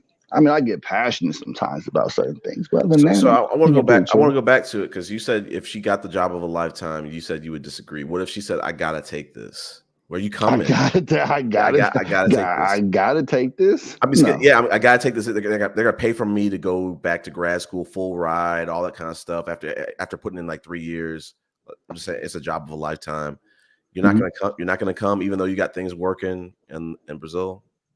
Well, to look out for her situation, I don't think she would want to take that. And there's a numerous amount of reasons behind it. And the biggest one is family. For first and foremost is family. And she needs to be close to family here. Now, the only time that she would leave this country would be because of me. But, me personally, I'm not going to put her in that position because I know that family is important to her. And she's doing quite well out here for herself and her family. And a lot of her family members, they're very close to her. So, I wouldn't be selfish like that. And, even if it benefited me a million times plus to take her back to the States just based off of financial gain. I don't understand what you mean by you wouldn't like be selfish. Like, what do you mean? Selfish meaning take everything away from her. Like, So damn, Chris. so I what, mean, so what you're saying? didn't you go to in HBC? No, I or did HBU? HBCU. If you combine both the statements, but I'm just saying I want to get it on the record. So what I'm saying is, if she got the job of a lifetime, you're saying you would move to the States with her? No. Whoa. Why is that a whoa, bro? Like, It's a why? whoa because Why are you being overly dramatic? It's a bro? whoa. It's not that serious. It's a whoa because hold on. So true poetic said, "Yeah, Chris, get him, pin him down." So yeah, I'm saying, hilarious. I'm saying, shout out to True Poetic though. there's no number for you where it would be like, okay, nah, wow, it's like, Chris, you don't understand. I am so content in the environment alone of where I am at, man. It's like this is my paradise, and my paradise doesn't it doesn't move me with money. I don't care about money like that, bro. It's the behavior of the people that treat me here and the things that I see on a daily basis, you know. I don't know. I just kind of have to give people a pair of my eyes in order to see where I'm coming from. But I think I'm pretty decent at describing things to paint a bigger picture, to visually see it in the imagination. okay, yeah. At the bottom line, it seems like it's very advantageous for people. For men to, it seems like the men are targeting these women because they have very low. No. We have to keep Why are you insulting non-American women? Why are you insulting these women, Chris? We have to keep it a buck. I know we are keeping it a buck. Why are you insulting these non-American women? We have to keep it honest with the audience. I am being honest. I'm asking you a genuine question. Why are you continuously insulting these non-American women? It's not an insult. That isn't. You said it yourself. You said poor. I didn't say poor. I didn't say poor. I said they don't have any standards. They're easy. They're poor. You said that I forget how you said it. We got to rerun the tape. I'll say it on the next episode. But you chemistry and vibes. You said very practical. Chemistry and vibes. Bar for entry. CV. You said CV. Always remember that. CV. Chemistry. Vibes. Essentially, you said the bar for entry with a woman in Brazil is lower than America. Lower? I never said lower. I said based off chemistry and vibes. Damn, Chris, I swear you have some. No. Jesus Christ, for a person to attend an SBSU. What is it? SBSU? HBCU. We're gonna get it one day. HBSU. You have. You said it. I'm not going to insult you, but I said it. BA.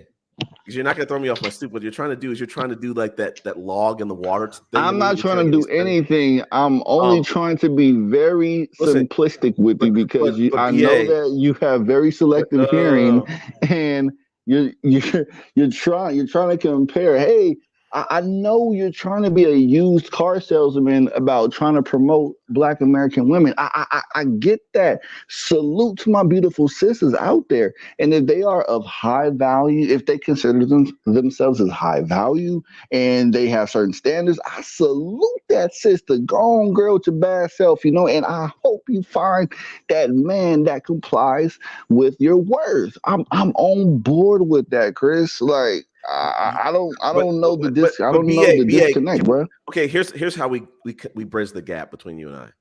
Can we agree that what was you said vibes and what was the other thing? Vibes and chemistry. Okay, CV. Okay. Can we agree that vibes and chemistry are a requirement for women everywhere, right?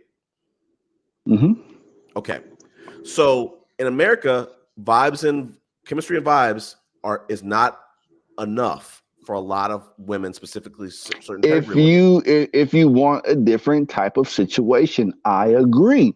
If you want marriage, of course, there's going to be a lot No, just more even sex, requirements. because the angle you're going at is sexual Mhm. access to a woman is quicker and lower with I the didn't women in say Brazil. quicker. I said vibes and chemistry. No, Like, no. bruh, But you I'm saying, got it. You listen. Let me help you out. I'm gonna help you out real quick. Anytime you bring up this topic, I'm just going to say CV, Chris. Okay. CV. So CV. let's address this. Let's address this, BA. The same equivalent woman that you see in Brazil, if you met her in America, would her sexual access for you be the same in America as it would be in Brazil? I got distracted by comment. Can you run that back, please? If you saw the same woman, because you said there's a plethora of incredibly beautiful women in Brazil. Woo, man, Lord So I'm have saying, mercy. if you met that same woman, if you met that same woman in America, impossible, bro. wow, it's now impossible to find those. It's technically one of So now you're saying, there's a very low so now you're saying, percentage. so now you're saying my hypothetical is impossible. Hold on, let me retort that. There's a very low possibility. And here's why. I'll love to give the why, right? Okay. So as we know, the biological mixture, the phenotype is very different. And let me take it a step further. Here in Brazil, they have different tribal Africans and indigenous people here in South America, aka Brazil. The transatlantic boat, they carried those slaves from a different tribe to America, specifically North America, aka the United States of America, right? So the people here, their phenotype looks very different when it comes to certain people. So that's why I say it is a very small possibility to use your comparison to find it in North America, because a lot of these, I would say, indigenous people here, they don't travel up north like that. They're very community based. They're very family oriented. They don't like to kind of go outside of their bounds like that. BA, brothers abroad. You call me brother abroad. brothers abroad. I'm gonna use the hard ER. You squid inked your way out of my question. I'm gonna bring you right back. So what was your question, Christopher? I'm saying the same woman who, if she were to grow up in Brazil, the same woman if she were to grow up in America, any major, let's say a major city. Phenotypically also? Yes, the same woman. Same, actually exactly the same. Would her requirements for sexual access be the same on average? On average, no, because there's a cultural difference. Got it. So it's a cultural difference, and it's. I know a lot of people, they like to criticize it a lot, but it's because they look at her as an outsider, and I was like that too. I'm gonna keep it 100. I was just like you guys, But when I've actually had conversations with the Brazilian people and actually interacted with them here, on their soil, and actually see how they move, then it's a complete different state of mind. And that's why I told you they had a very big influence on my mentality now. So I have a big question to ask you. How does it work living in Brazil? Does your spouse, let's say if you get married, or just even now, are you bringing your wife? Are you bringing your fiance over to Sacramento to meet your family? Of course, absolutely. Okay. Right. Just curious. I just want to figure out how it works. Yeah, and that's about it. Wow, that's about it. So like they don't get to come over and go to see Disney World, because you're not too far from Disneyland or Disney. No, but here's the thing about my girl. She says she's honestly, to keep it a bean, she's not really like it. America doesn't interest her like that. This is what we need to drill into. Why is a whole country, a major country at that, not interested? The country that you're from, you get to sample all her country. Yeah. But she doesn't get to sample none of your country. We know you Wow. have an obsession with a place that you've never been outside of, but it's different when other people are from different countries. Just like me, I don't want to go. What is a country that I don't want to go to? Let's just say for example, Wakanda, for example, right? Wakanda could be this very great technological rich place, right? But Yeah. I don't have any interest of going there. Is a person going, hey, wow, you don't want to visit the most technological, richest, beautiful place in the That world? is kind of Like, wild. That is kind of wild. That is wild. That's actually a great example, BA. If you were from Wakanda and she was from Brazil, and you're like, nah, she has no interest in going to Wakanda. That's crazy. That's crazy.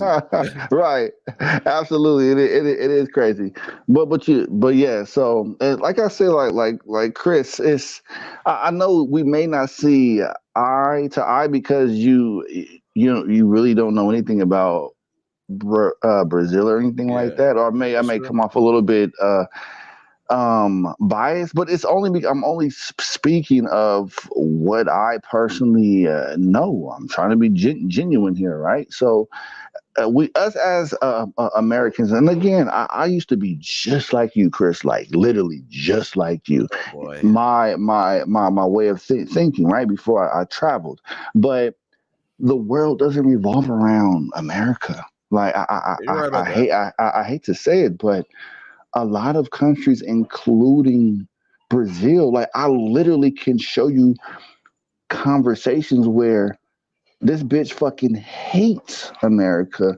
She hates the people in America, including myself, just because I'm from America. You know, and I asked why, just for clarification. And then she said because most Americans are very arrogant. Extremely. And I agree with her because a lot of Americans think just like you. No knock to you, but America's the best place on the planet Earth, and it can be the hero and it's the God of all places, and we are the savior. We're Captain Planet, of all the countries. But the thing about a lot of I think the mentality that we, including myself as an American, what we need to change is that we need to stop imposing our culture on others in order to, heavily influence theirs to change them. I'm not trying to change Brazil. I'm trying to understand why would men want to go over to a country? How would they feel comfortable going over to a country where the women, like you said, I don't know, I'm going to paraphrase. You said the women don't really want for much. Like, what's wrong? But what's wrong with that? I don't require much. What's the big deal? Oh no, you do require much. Because if she were to like say, hey, Stanford just is going to give me a full ride, like, hey, BA, you want to move? It's a problem. So you're being biased and judgmental only towards men. Is what it sounds like. No.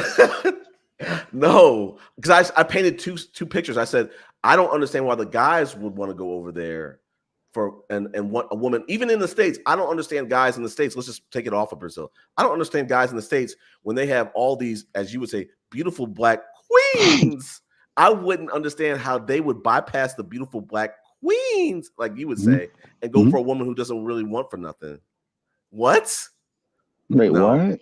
I'm saying I didn't catch that. I'm saying I don't understand how dudes, like you may or not have seen it. It went viral on social media like a year or two ago, where they had this like conga line, they had this line, this wedding party of women, and all the women were like high performing, highly educated.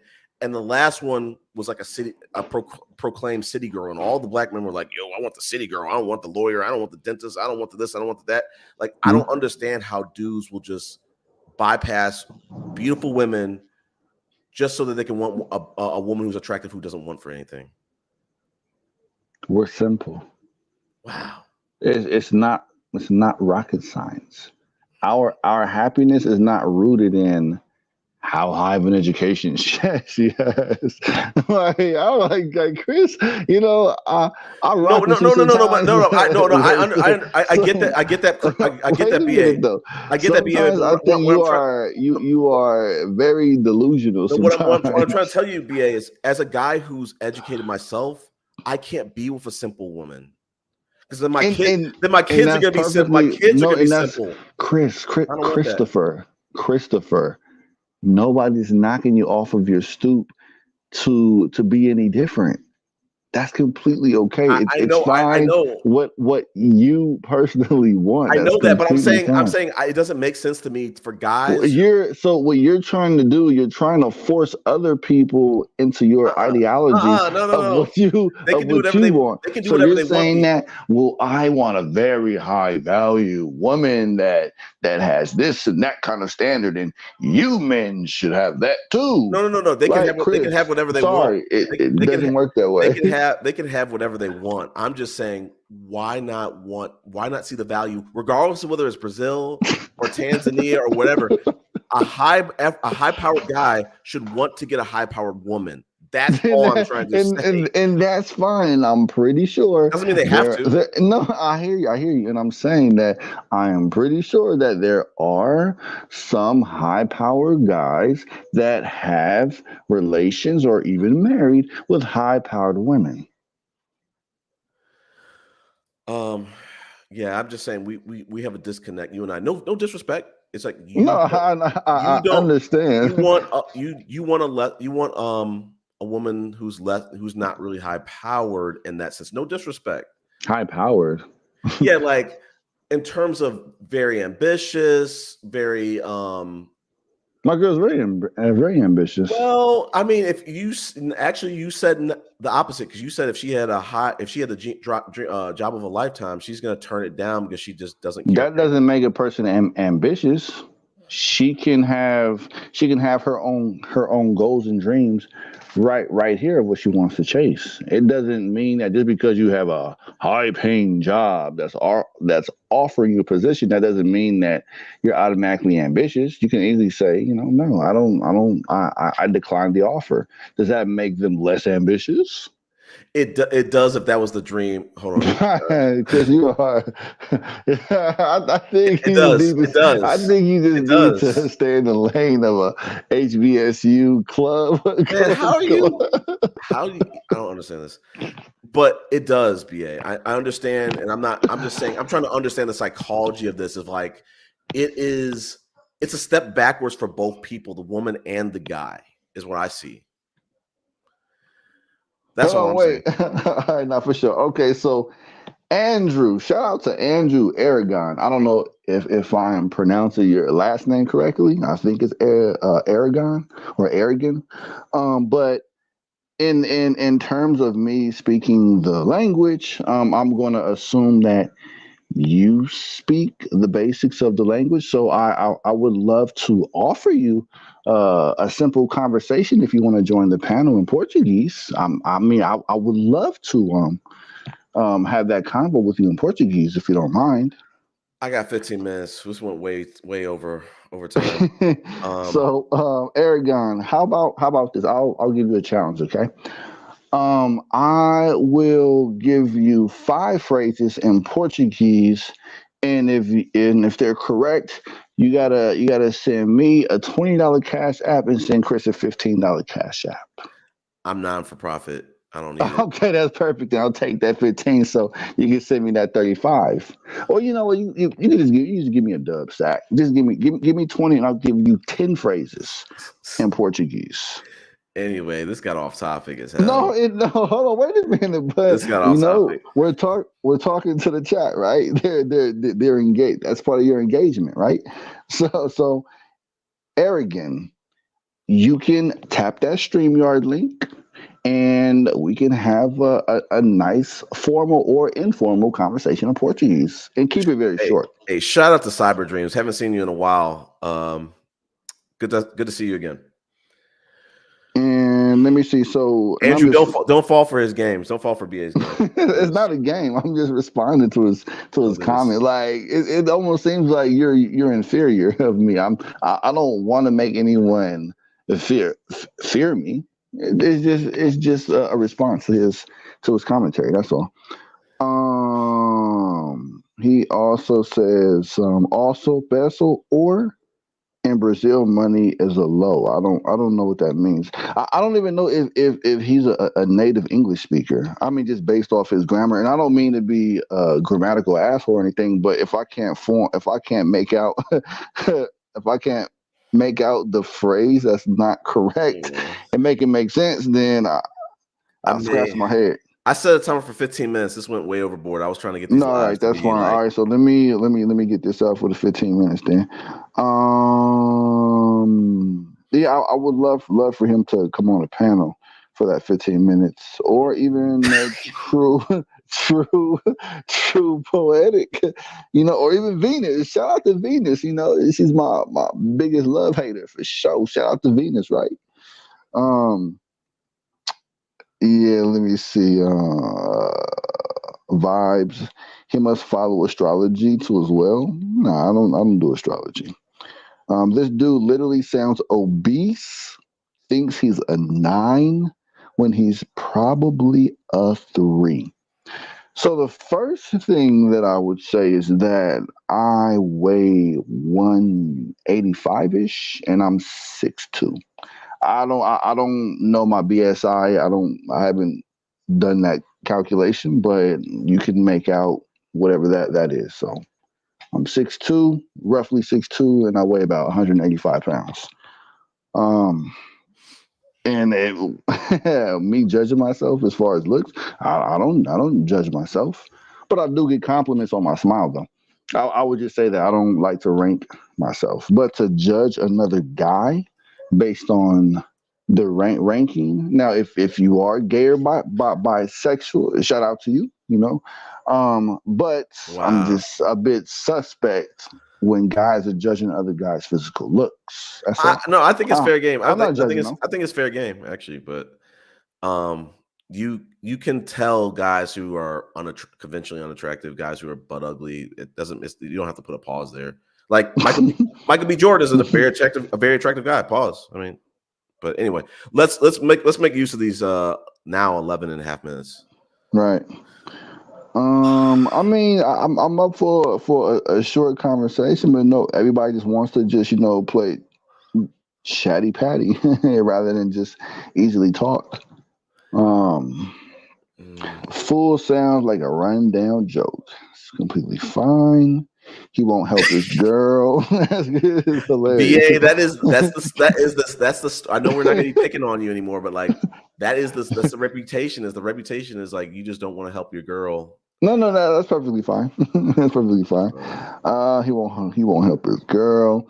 30% of women are single moms. I don't know what region or area he's referring to. I've heard Brazil has a really bad problem with single with. Yes, absolutely. Baby mamas and absolutely. It's crazy, man. I'm telling you, the ratio is, man. It's the plethora of beauty is wild, man. And dudes just want all the girls, bro, because that shows you how high the ratio of natural beauty is out here. Like the majority of the women are wanted, like physically wise. I mean, it's crazy, man. Let me see. But I don't want to go into descriptions because I don't want to feel like, oh my God, I'm attacking. I'm trying to belittle another. No, I mean, live your truth. Live your truth. I think one of the things I really would love to get down to is I said it on a long time ago with you. I was like, clearly, exoticals. Brazilian women are your fetish. Fetish? What do you mean by fetish? Meaning that like you fetishize I these love, women. yeah. Well, I mean, I guess you could say I fetishize their natural beauty. Well, I don't like that. I wouldn't use that word. Like I said, your terminology is a little off. I would use I have a strong admiration of their natural beauty. Yeah, and like I said, I was saying a long time ago, I was like, I would really be interested to see like what do the Brazilian men fetishize, because like it's clearly Why are you interested in men? That's a bit suspect. Not no, throwing no shots, but no, no. it's crazy, You can't. You listen. especially being from Atlanta. Like, come on, No, bro. Like, no, you really put no, no, yourself no, on the no, no. hot seat. With all due respect, you can't. My alibi is bulletproof. But you already know I'm dating a married woman, so I'm But you already. could be bi though. I mean, Wow. not saying Wow. you are anything like that. But all I'm saying is that don't set yourself up to put yourself in a hot seat, bro. so long, so long saying. So yeah, and like I said, shout out to the bisexuals out there in Atlanta. Stand up, but. but you judging a man's physical appearance, but also you want to know what the guys think when it comes to natural beauty. Like I'm just saying, just some things you may want to just keep close and not Uh, and not just put it out there like that. I That's stand. all. I stand very confident It's, it's as a your truth. as a cisgendered man. But Not anyway, for sure, bro. this is a good comment right here. You couldn't get an exotic or Latino woman in California. I have actually. Oh my god! If I can go down the memory lane, let me tell you. And one of my communities during childhood, I can still remember, as if it was yesterday. I'm not gonna say her name, but just to paint a visual description, her skin was like butter olive caramel, like a shiny olive caramel complexion, greenish grayish eyes. She was about, well, damn, I was like in fucking 10th grade, but I would say at that time she was probably like maybe 4'9". And of course, she was mixed, but I think she didn't have any black in her though. But yeah, I think she did tell me that her dad was in the military, so they moved around a lot. So that explains why she's probably mixed.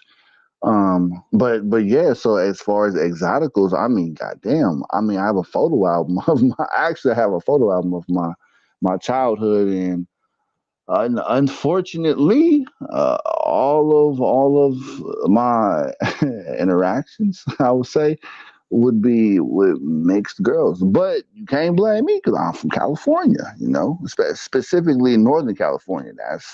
We're like a melting pot, just like New York, just like Miami.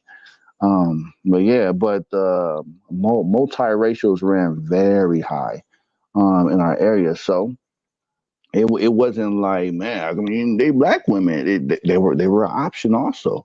There were a lot of different um, races of women that were options.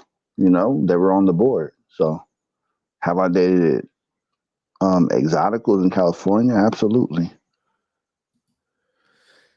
Mm, I really want us to tackle this one from Cyber Dreams. Challenge him on his thoughts of single baby moms in Brazil. How about you come up to the panel and ask me these questions?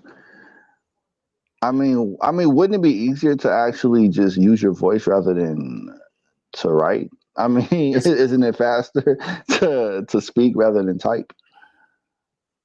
Mm, You don't think so?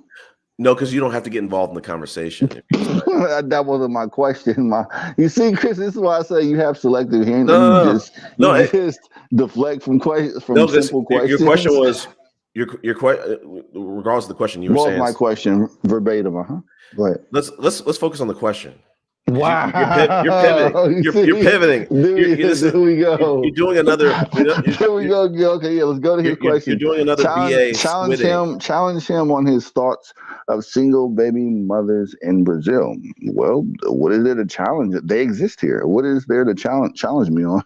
They exist here. Yeah, I mean, it would be good to understand maybe her context, but I think I would spin it off and say, and I think I asked it a little earlier, is like, if these women are so beautiful, then why are there a lot of single mom? Why is there a single mom issue in Brazil? You know what? I've actually. I know when we talked about the dating part of it, you said, "Oh, well, they'll just leave one woman and go to another one because there's such a plethora." Right, absolutely. That is a big issue. This is we're talking about. These men have created children with these women, and now they're bouncing. No, right, and a lot of them, I would say, a lot of them are out of wedlock too. Right. So, like, this is really funny now because you said this is a paradise. It is a paradise. Absolutely, it's still a paradise. Just because they have children out of wedlock, and they hook up doesn't mean it's not a paradise anymore. It's still a paradise. It sounds like a paradise for everybody except for the children and the women. It sounds. Wait, what? Yeah, because like you said, you said you're trying to make a target, bro. This is funny, bro. Hold on. Let's see what she's saying. You described why doesn't she just come up on a panel and ask directly? You describe them as wanted, giving an excuse of single baby mamas. Giving an excuse? What excuse? Why don't you equate that to the thousands of Black women that are left baby mothers they're wanted to? I don't understand that last part, but I don't get the question, quite frankly. I know they exist here. Yeah, I mean, I guess. Like, do you understand her question? Like, I'm trying to interpret it. I'm saying, like, maybe not fully, but what I'm trying to say is, like, I think maybe it's part of like where the women who are single moms in the States don't get any grace, don't get any. Nope. That's crazy. No, I'm saying I agree with you. I'm not saying that I'm not going to give them grace, but I'm just saying I agree with you. Okay. They don't get any grace, and it is a steep road. But I would just say, well, if we compare apples and apples, right? Okay, there's baby mamas here in Brazil, there's baby mamas there in the States. So what can you compare next? Okay, so if they both want grace, right? So the key thing is grace. They're both baby mamas, but they both want grace. But why is it that the Brazilian women are receiving more grace than this other group of women, right? Yep. Now, remember, all that we're doing is making comparisons, right? So, in the previous history, historically, in the States, they may be problematic with their behavior. And remember, baby mamas doesn't have a race. Okay, so I just want to put that disclaimer out there. All right. So, when it comes to the behavior of these baby mamas, how do they treat these guys? They have a reputation. Well, you wanted me to that was a specific question. How come the American baby mamas don't get grace versus others? So I'm making a very clear distinction. So here in Brazil, even though they are baby mamas, but their behavior, which is the key thing that I always harp on, the behavior is different of how they treat the guys. Cyber Dreams, come on the panel. Just come up for a little bit. Now, if you want me to go into details about the some personal examples, I have a bunch of homegirls that are single baby mamas, and they are dope ass people, like hella dope. It doesn't affect how they treat people based on their past history. Like I said, I keep going back to it. BA is like, it's such a paradise but they're getting the same experience over in Brazil that they're getting in America. They're getting No, the right, same right. outcome, maybe worse. So No, I no, don't. It right. doesn't make. It's the math's not mathing to me. No, so let me just respond to in Indiana mom. I'm not blaming anyone at all. I told Chris, and I had to make a disclaimer. Baby mamas it doesn't have a race, okay? And also I'm only comparing the behavior based on the previous resume, or what we would say on a resume. You know, what is that? Not references, but your previous work. I would say previous history. You know, so I can say out here in Brazil, their previous history, let's say we can backdate it to like as of 20 years, the men don't complain how, you know, women with children treat them versus in the states, right? And it's not all women in the states, but we call it, we gotta call a spade, right? I'm not saying that Brazilian women are perfect. Fuck no, by far. Let's pause that real Mhm. quick. You said the Mhm. men don't complain about the women in Brazil that have the single moms because of how they treat them. Right. You're also saying these women don't really want for anything. You said that they don't want what? You said on many occasions in this panel that the women in Brazil don't really want very much. They're simple. Yeah, lifestyle wise, yeah. Okay. Is that a problem for you to want more than just being simple? Is that a problem for me? No, not at all. Why? Why? No, but I Why think will that's I force? Why will I force my ways on them? And this goes back to the I same think that's the mental problem, BA. No, your mentality is the problem, and this is what we just literally verbatimly had this conversation like 30 minutes ago about you cannot, and this is the single reason why, and not just Brazil, but there are a plethora of countries that hate the United States based on this same commonality of this mental problem.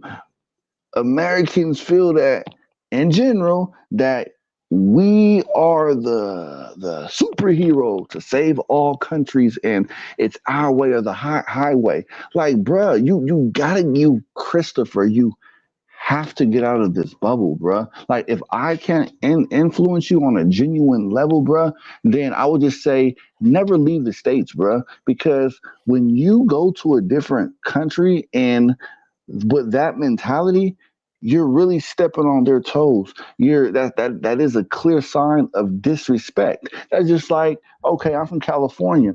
If people from Southern California, let's say L.A. or San Diego, if they come up to the Bay Area, like Oakland or Frisco or Vallejo, and they try to change up the rules of the game, like nah, bro, that shit ain't gonna go down like that. You feel me? You gotta respect. You gotta respect the rules of the soil. But let's You pull feel it back. me? Let's pull it back. Like again, I've learned something really about you this time in this panel. And You you said, always do. Go yeah, I ahead, always huh? do. I always do. I always do. I appreciate the transparency. What I've learned today is one of the reasons why I think you like Brazilian women is they're simple. There's no, I'm not saying like easy to get in bed.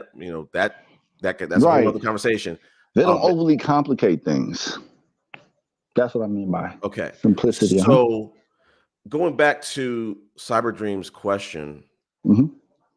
and I think you were making a statement too. You were saying the reason why men in Brazil don't really have a problem with the baby mamas in Brazil is that they're simple. They don't really. It doesn't seem like they have any give it real lot of pushback. It seems like Right. they're yeah. So if you are a single mom in America and you are not simple, quote unquote, Mhm. that's gonna require a little bit more significant more effort. And I think that's part of where the problem is these guys that we're talking about that are creating these baby mamas, they are Mhm. low effort dudes. Right. I agree with you. Okay. Okay. So that's not the issue with the woman. That's the issue with the dude. This dude is creating a family when he's not really, when he's coming into it, not really in good faith because he's not prepared for the effort that's necessary. He just wants someone who's not going to challenge him. He wants someone who's not going to really push him. That's a him problem. That's all I'm trying to say. No, I get it. That's fine. So I mean, I'm still trying to figure out I think you moved from the pointing the finger at a person that needs to hold themselves accountable, but I don't think we were. Who's that person? Who's that person? I want to understand who's that person that needs to hold themselves accountable. What do you mean? Well, I don't know. You just said like the men, I guess. So I don't think we were talking about who needs to hold themselves accountable, but we were making a comparison about grace. That was the original conversation about how come these foreign baby mamas, they get more grace than other groups of AKA American women, right? And I told you it's about I would coin it historical behavior. It's just like a resume. If you have generations of this certain type of common behavior, you're going to get programmed to it, right? that's just how it is. I'm gonna give you a clear example, right? Like when you hear women, and you don't even need to see the women, but if you hear just by their voice and their accent, like oh my God, like she's so cool. What is the first visual image that's going to come up to your head? Probably a valley white girl, right? Right? Yeah. Why are we doing this? I'm giving you some context, right? It all relates back to the profile of who gets grace over the other group. Okay. And I want to say one thing. Could the reason why these women are getting more grace than the American women is because these are women are being fetishized and the others are absolutely not? No, absolutely 100%. That's part of it, absolutely. But it's also the behavior too, and treatment. Treatment comes with behavior. Like when you hear these guys, these passport bros, right? The passport book, the gentleman book, whatever you call them brothers. But when they talk about, oh my God, man, when I went to her house and I sat, like she ordered me to sit down at the table, and I was about to get up and pour myself a glass of juice. She ordered me to stay and sit in the chair, and she brought me over a glass, poured me the juice. Like brothers are not used to this treatment. So that's what I mean about the behavior and the treatment.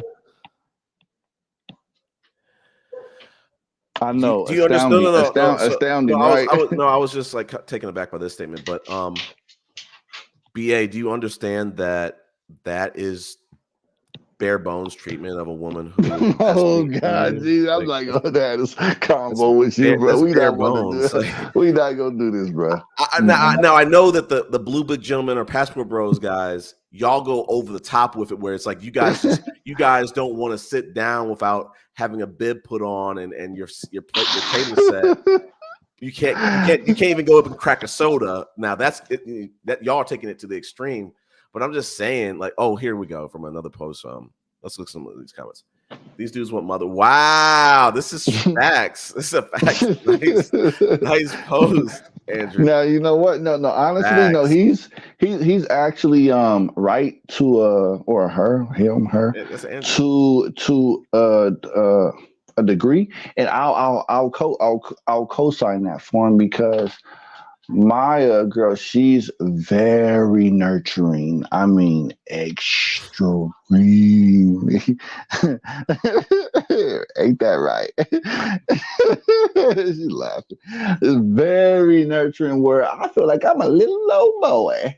I'll be laying in her lap and everything. What is going on here? Like. Like, I shout out to Andrew. If y'all just want a mother, just say that.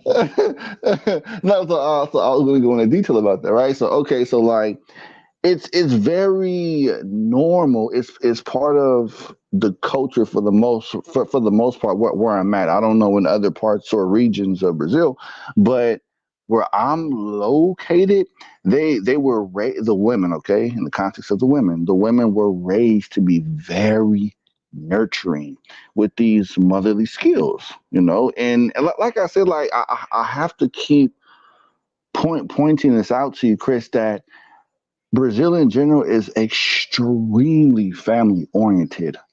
Extremely, like they really put emphasis on family, and that's why I told you when it comes to her $100,000 paying Google job, I don't think she'll sacrifice her family over that job, bro. Like I'm trying to fill you in on this. But hold on, let me say something right quick. I'm gonna put myself on mute, but go ahead, bro. Yeah. Under. Hold on one second. I'm just gonna respond to Trupac. But yeah, Trupac. I think I can already simulcast. Zed and I set it up. Her and I, we have some like tinkering to do. Okay. So we can did you like a explain test. that? Explain that to him. Let me. All right. So Chris, I asked her about the same question that you said about would she leave her country and her family to go with that very high paying job. So she's here. So hold on, let me put the headphones on right quick. Hold on. I'm gonna take these. Keeping Passport Bros free exclusive. All right. So I'm gonna have her explain that. Okay. All right. So Do the question again. the question was if the United States had offered you a very high paying job like Google, right? Mm. And the requirement was for you to leave everything in Brazil in order to go live there and work, leave everything else behind. What Throw the do you say? salary out there, though. Throw the salary out there, and even convert it to 100. No, right. She understands. So let her respond, okay? All right. All right, go ahead. I'll never leave my house, my family to live there. The United States is not a country that I want to grow my kids. You want to raise your raise my kids. So that's it. Okay, it looks like BA dropped. Maybe some IT, some technical issues. Okay, well, we got an exclusive. But I think we already understand. I think BA has kind of like explained that this was going to be the question. Oh, this is good. What about all the things? Yeah, I mean, I was trying to dig on this. I just don't have all the information. Cyber is like, for all the pros that they sell about Brazil or some of these other countries, there is a trade-off. There's definitely a trade-off. Let's see. And Cyber, you're kind of like hitting on it too about the single moms. Like I was saying it earlier. I was like, this sounds horrible for the women in Brazil. It sounds horrible, especially for the baby moms in Brazil. Like, if we were to get a baby mom or a single mom, let's just use a better word, a single mom in Brazil, and get her to be interviewed, she would not sit here and say, "Oh, I would love to I love my life here. I would never want to move to America." I don't know. Let's see. Hold up. I would be highly surprised. But let's see. Yeah, it just doesn't sound like a good environment for. It seems like, in all honesty, I think the women in Brazil, relationship wise, they're getting a worse deal than the women in America. Honestly, that's just my assessment, and that's coming from someone who doesn't understand the Brazil. But from what I hear, it doesn't sound. I can't see how they would love that experience. I don't see what they're getting out of it. Let's see. The man's family. Let's see. Yeah, I agree. I don't. What do you mean by this? Cyber dreams. I don't get it. Let's see. Yeah. Andrew, he got it bullseye. Okay. Yeah, these guys aren't there to help the women.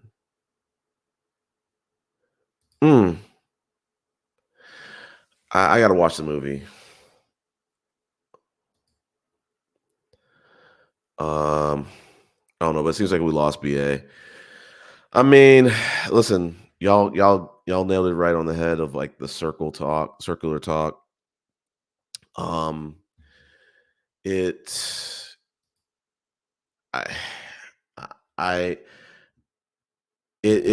very telling. Hold on.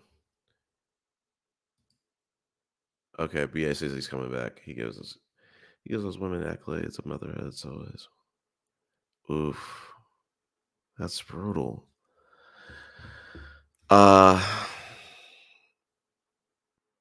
mean, it was a good stream, but I'm trying to keep these streams to like an hour and a half. Like I really fucked up. I mean, this one was tracking for like 2.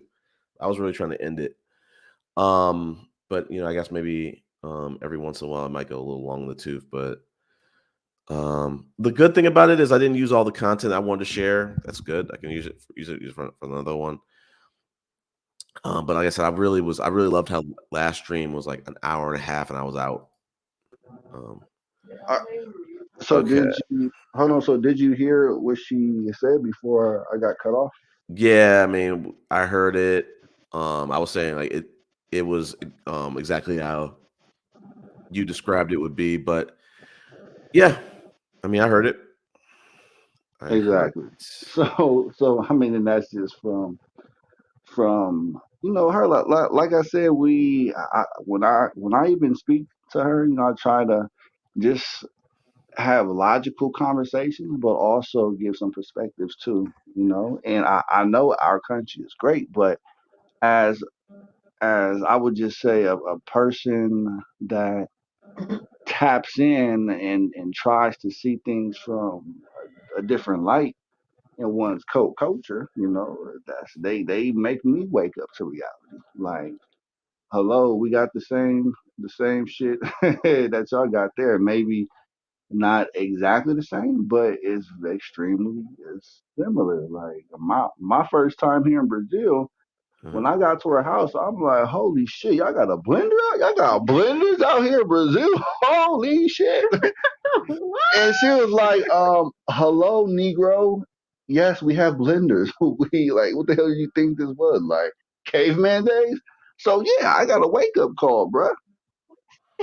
Like, how did you feel when she go explain that? Like, how did you feel? Like, what was your reaction when I first thought about that? It was very funny. I realized that you guys have a very different way. How do you say?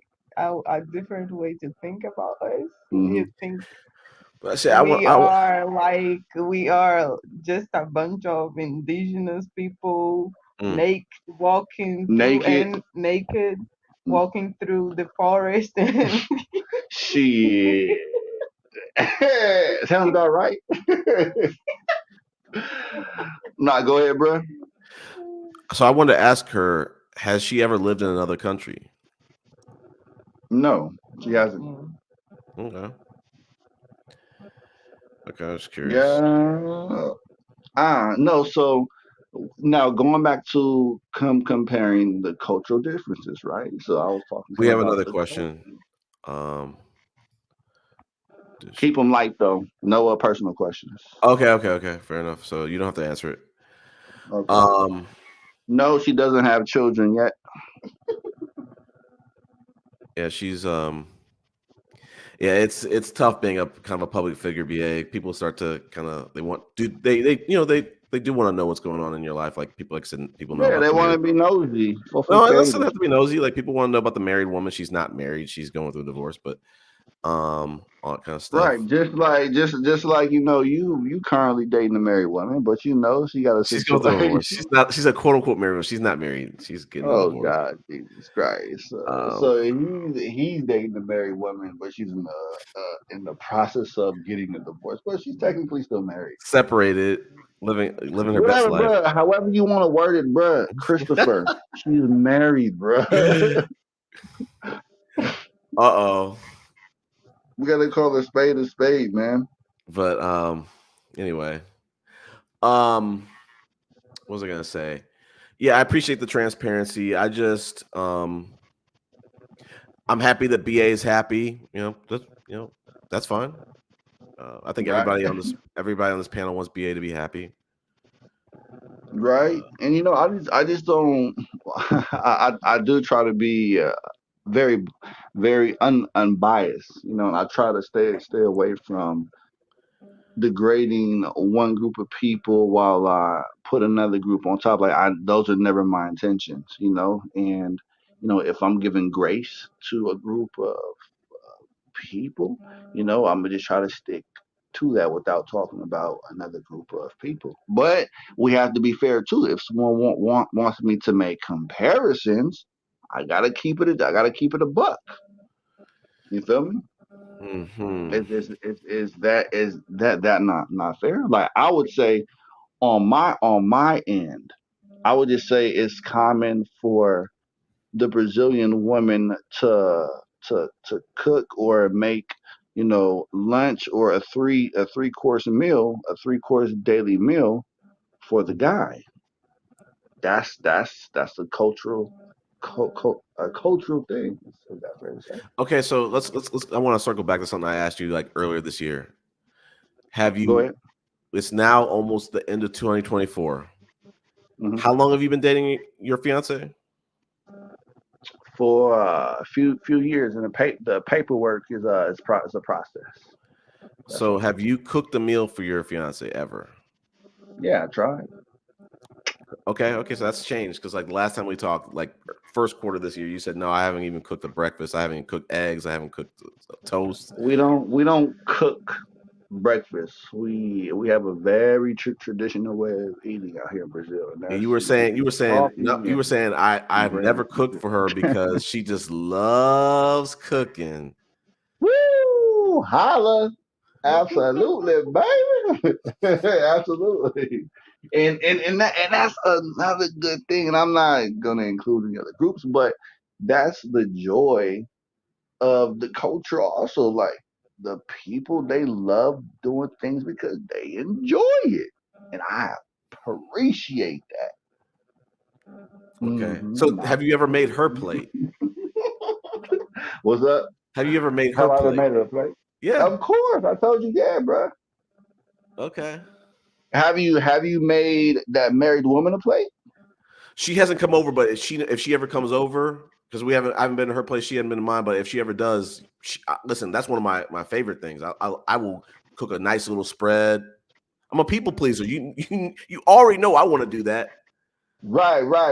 How come you ain't having that much success, my brother? No, we have a success. Success is different from person to person. People have different requirements. Right. Yeah. No, that's cool. So I wanna let the people know the reputations or stereotypes about Brazil. I'm a speak from a very precise region. I'm here in the blackest part of Brazil, called Bahia, and it's very different from the rest of Brazil. And I think that Bahia should separate from Brazil and have its own country, become its own country, because that's how different the subculture is here, though. But yeah, it's I mean it's not perfect, but we can work on some things in these neck of the woods, and it's man, it's lovely. So what did you? My inquiring minds have to want to know, what did you cook for your fiance? What are some of the things? God damn, no, Yeah, motherfuckers. Like, why? Like, damn. yeah, I want to know. Whoever asks that question, ask them this before I respond. What meal did they cook for a man? How about that?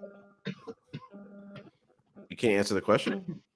Yeah, I said I'll gladly answer it, but after they respond to mine. Wow. Yeah, absolutely, bro. So I Like, answer. I asked. like, I asked the question. So I huh? don't.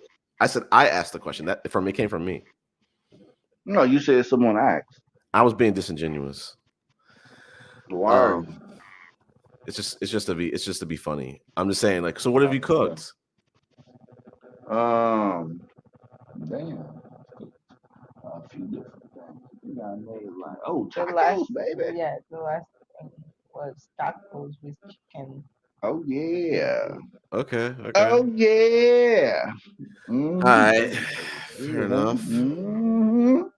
Exactly, like, bro, we good on our end, brother. You don't gotta worry. You don't gotta worry about it on this side. We Gucci. We A plus over here, man. All You right. know. And I just want others to be happy too, you know. And you just gotta stop shaming brothers. I'm not gonna say brothers. You gotta stop shaming. You gotta stop shaming people into your ideologies, bro. That's just not right, man. Just As long because you just because you may feel and how you may do things, you know, you shouldn't try to force that upon how others may do things a different way. That's all I'm saying, man. I'm not saying that how you may want a specific type of woman with X, Y, and Z. You shouldn't force that down other people's throat.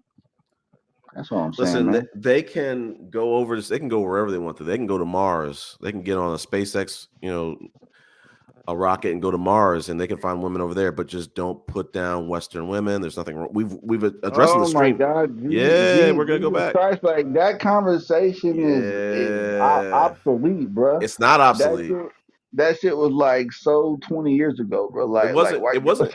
It gonna wasn't because you brought up things here saying, "Hey, the single moms in Brazil get more grace than the single moms in America." no, absolutely, absolutely. We already had that combo, bro, and we already Right. justified it. You know, and the thing now, this is a teachable moment to the women who want to be, I would say, wants that grace. You know, if they feel that other groups of women are getting grace, if they're in the same position, meaning that they're both baby mamas, and why is this other group getting grace versus us, then I would say look at what those women are doing and try to, do the same things, share the same behaviors, give the same treatment, but we all know by far people are stubborn. They don't want to make change. So what's going to happen? No results are going to change. So I Teachable think moment, fam. so. What I want to so I want to circle back. I think the last thing I want to kind of like address is like why do single mothers, why do women in the States not get grace that women are getting in other countries? And I know you want to say it's treatment, right? It's treatment and beauty. Wow. I mean, come on, bro, Chris, stop being disingenuous. Like you Uh-uh. don't know what's up, bro. Like No. you being hella disingenuous, bro. No. Like, come on, bro. No, Like, I why? can't I Like, can't I can't I can't go with you on the beauty, and it's like on the treatment. no, it's not my personal opinion, bro. I'm saying in general. In general, you got treatment, and then you got beauty is, and also what people call exoticals, right? You got So those there in the are a lot States. of No, right, right. But here in Brazil or the Dominican Republic or et cetera, they have a higher number. The ratio, remember, focus on ratio is a whole lot higher. So why the hell would a person lower their chances of a lower ratio versus a higher ratio? Because Exactly. no, I'll answer that exactly. Because the people who you actually connect with, damn the ratio. You want that person for that person. You don't. It's not to say like, oh, I found someone who I really like, but you know what? I can find 1,000 people who I'm attracted to in another country, so I'll just go over there. It's like people are Chris, more than. No, let me we're finish. Let me talking finish. Let me finish. about I know what you're saying, but I'm talking about you just met that person. I'm not saying that you have a 10-year report with them. You're trying to make it seem like, oh, I've been knowing this girl for 15 years, so I didn't say just anything about because that. there are a plethora of more women, let me go see what's up with her. Like, no, I'm not speaking in that perspective, bro. I'm talking about you just got off the plane. You've never met any of these people before. That's all. No, but Thank there's one thing that's like really interesting with this is, hold on. Hold on. This Andrew's ripping off some great fire tweets. But what I'm trying to say is like, why does Andrew not come up? Like, what is it's getting he a or little she late. scared of? We definitely need him on the let's see, hold on. They follow red pill videos and then I don't get into the whole colored pill this, colored pill that, conservative this, conservative that. I'm just bro, I'm just living that life in Brazil, man. So. Well, I mean, there's definitely stuff to be studied about this. Is people who want to uproot themselves just to be treated just for a different culture. Right. I don't want to even land on like just being their plates fixed or being treated differently. Because listen, there are women who will treat you the same everywhere. No, right. Let So me it's not. let me just respond Yeah. to Indiana. She says, "Dude hates black women." I think she's referring to me. So let me just give Indiana a disclaimer. My girl is black, but she is just from a different nation. So I don't know how that works about me hating black women. I guess. Anyway, let's end. Let's see. Hold on. What's this? I wouldn't want to join either. I don't think. Okay. Trues. Yeah. Okay. Yeah, let's end it here. I mean, I think I think the last thing I will say is like, I think there's really something to be understood about people who have women that they have plenty of opportunity here, plenty of beautiful women here. They're Just beautiful women. say that you try to do your best to promote American women in the States and you want to keep them in there. That's like No, Christopher. no, no, That's no, all no, no, you no, have no, no, to no, no, no, say. no, no, Why no. is it so hard for you to No, just say that? Like, listen, I it's not love it. the women here in the United States. I want you guys to just come back and spend your hard-earned money on them, give them everything you have, and treat them like queens. Like, bro, that's all you have to say. You Stand on it, you bro. landed on something really great. Women What, everywhere. to Hold on. No. spend their money all on No. them? You landed on something where I think we can agree on. Regardless of where the women are at, they should be treated like queens. It shouldn't just be because Absolutely. okay, that's it. So so they shouldn't. There shouldn't be this difference of, oh, the women in the States should be treated differently because they don't do every single thing that the women somewhere else will do. This is a different No, but culture, BA. we're talking about treatment and behavior, though. So Yeah, but you can't take that out the equation, But though. the difference is, BA, the treatment and behavior is also sometimes driven by the cultural differences of those countries. Thank you. You proved my point. No. But you can't just say, hey, a culture is more accommodating to me, so I'm gonna treat this person better than this other person who is just What as the good. fuck? Of course you can. No. The hell? That's just like customer service on the phone. If the representative is being rude and shitty to you, what are you gonna do? You'll treat them very different than if you get a different representative that's going to treat you with more respect and they're more nice and calm to you. Have you ever heard of the saying, if you want things from people, you should be nice to them? BA. That's where I Oh, think that's where I think you're losing. That's where I think you're losing this is you're trying to paint people as good versus bad or nice versus mean. That's not what we're talking about here. True poetic, this is not going to happen first and foremost. I know BA all too well. But the bottom line, BA, is you cannot, it's not fair to treat people differently because of their cultural circumstances. You are, because in the case of Brazil, the cultural circumstances end in your favor. That's why, that's really what you're trying to get to. Based on the culture, it is a gift. Amen. Holla if you hear me. Amen. Can I get an amen? Amen. So I mean, hey, listen, man. Why would you not want to go for something that's in your favor? Like that Yeah, sounds that's a good like question. some. That's a good That question. sounds like some. That's a good That question. sounds like some. That sounds like some You know beta why? male loser mentality, You bro. know why? You know why, BA? Because I'm invested in making sure. I've said on many of these podcasts, I'm invested in making sure that. How do I say it? I say, I want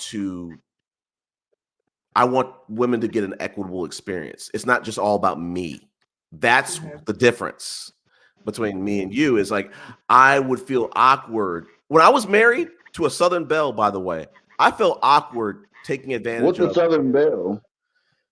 I'm tired. It's just like somebody from someone who is raised, born and bred in the South. I think that's the most as simple as I can get it at this hour. But like, Okay. And like they say, like Southern hospitality, so they bring that too. They might be people that are gonna have those traditional values that you're talking about, blah blah blah. But anyway, I'm losing my point. I think it is. What was I saying a second ago? I was saying something. Shit. Exactly. Short-term memory. No, you have selective memory, bro. It's midnight. So like, and you threw me off the topic. But I think we were talking about. I was listening to you talk. How did I throw you off topic? Hold on. Let me get it back. The point is, you want to support and promote American women when it comes to dating. I get it. No. I got the point back. Not a bad thing. Like nobody is knocking you for that, man. I got the point back. Angie said it on the last time we were on it. She said, "You are there." Let me see how she said.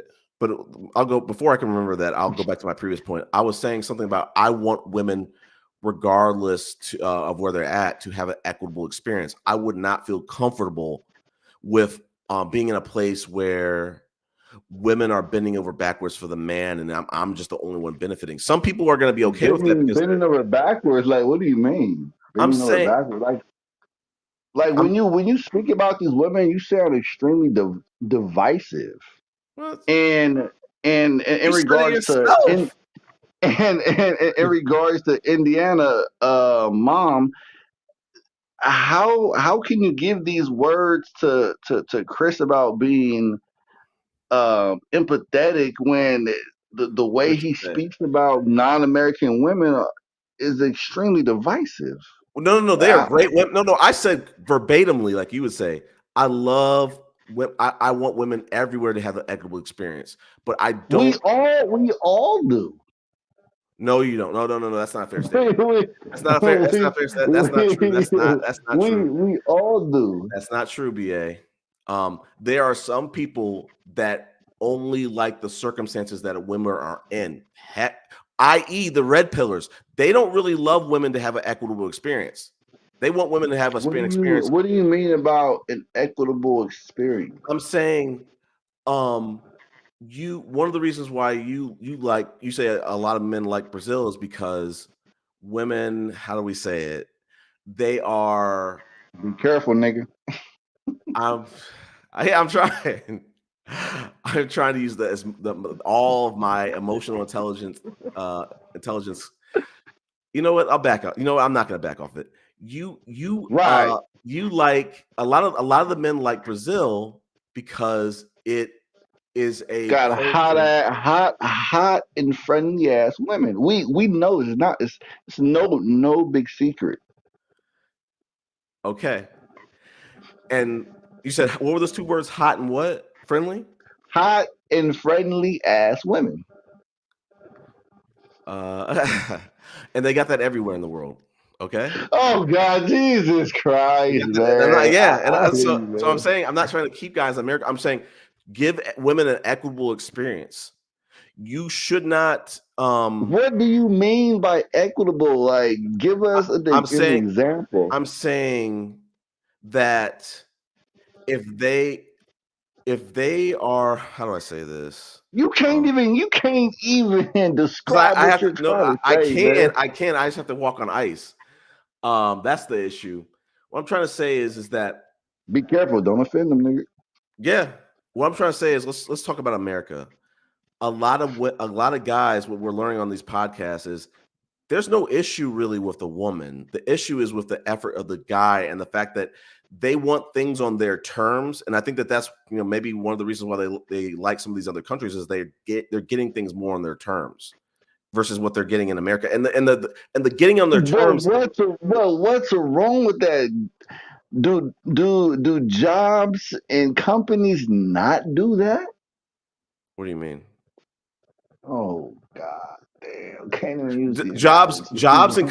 jobs and companies, BA, are not relationships. They don't care about you. Wow. Can we agree on that? What? No, I completely don't. But Wow. can you give us give us a simple, just a simplistic example of what do you mean by an equitable experience? So you have said verbatimly that some guys are impatient, right? Yeah. Whether it's Brazil, whether it's America, whatever. Some of these men will talk down on women that require patience, right? No, I don't agree with that, but go ahead. Okay. Well, to my knowledge, they will project instead of telling the truth of saying, hey, you know what, I'm impatient, they will say the woman's standards are too high. What? Yes. I've never heard that. I've never heard that before. That's crazy. Wow.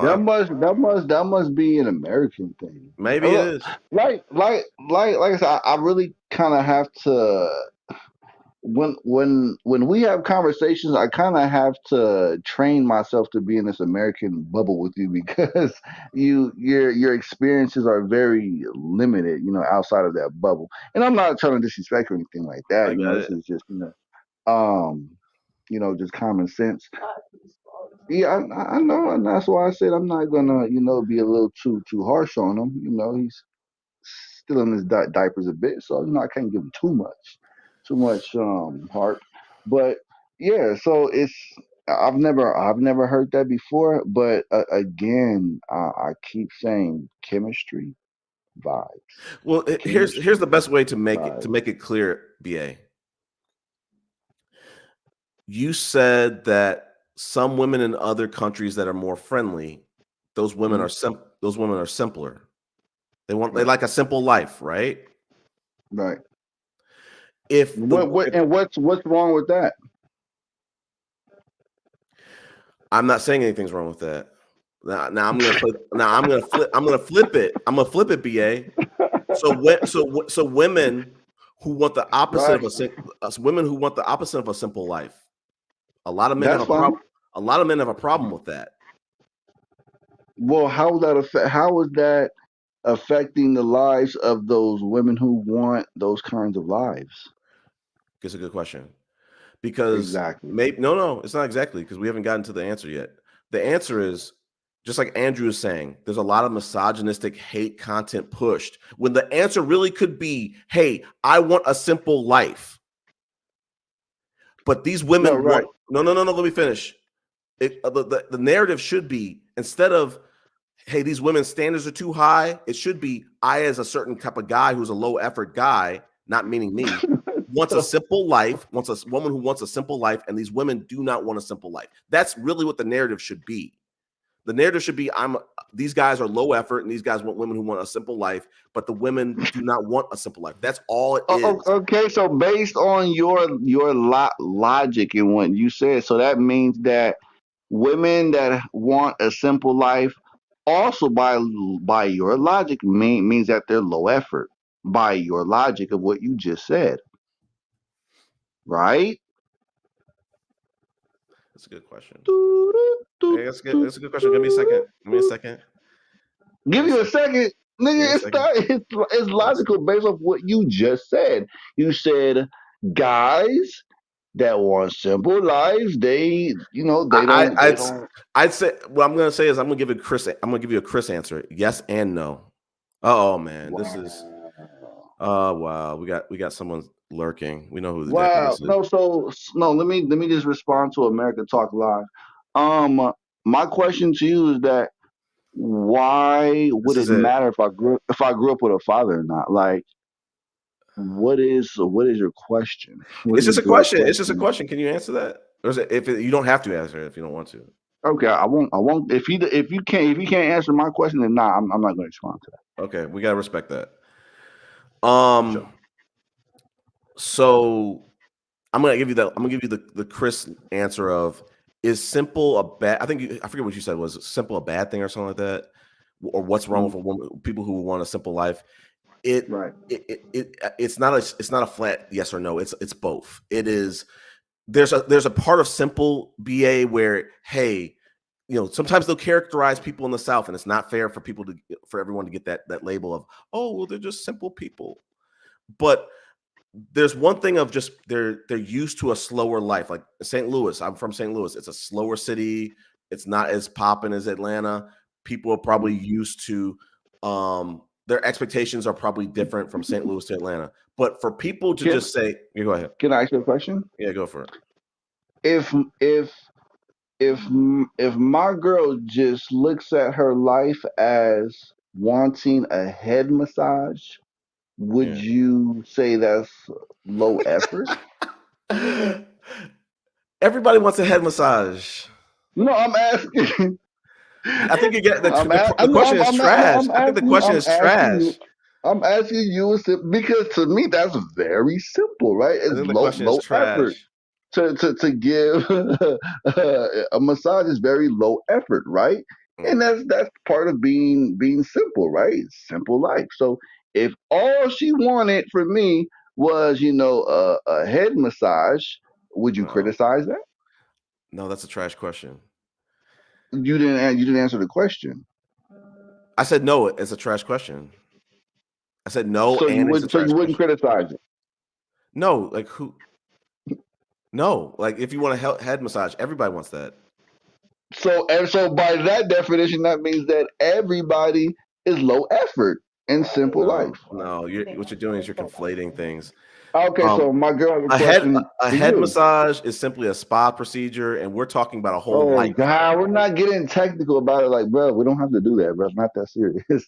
But she asked you, what is a simple life for you? Can you give us a definition, your definition, and your example?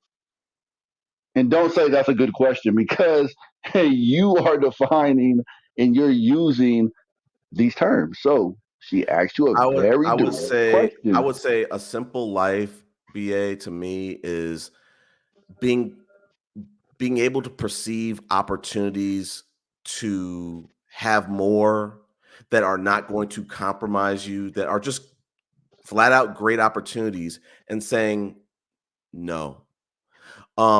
Seeing something that could benefit your family, benefit you. No. You asked me a question. A basic question. You don't need to overly complicate it. It doesn't need to be that complex, bro. It's not a basic question. And I was just on. So a simple life is not so simple for him. That's what it comes down to.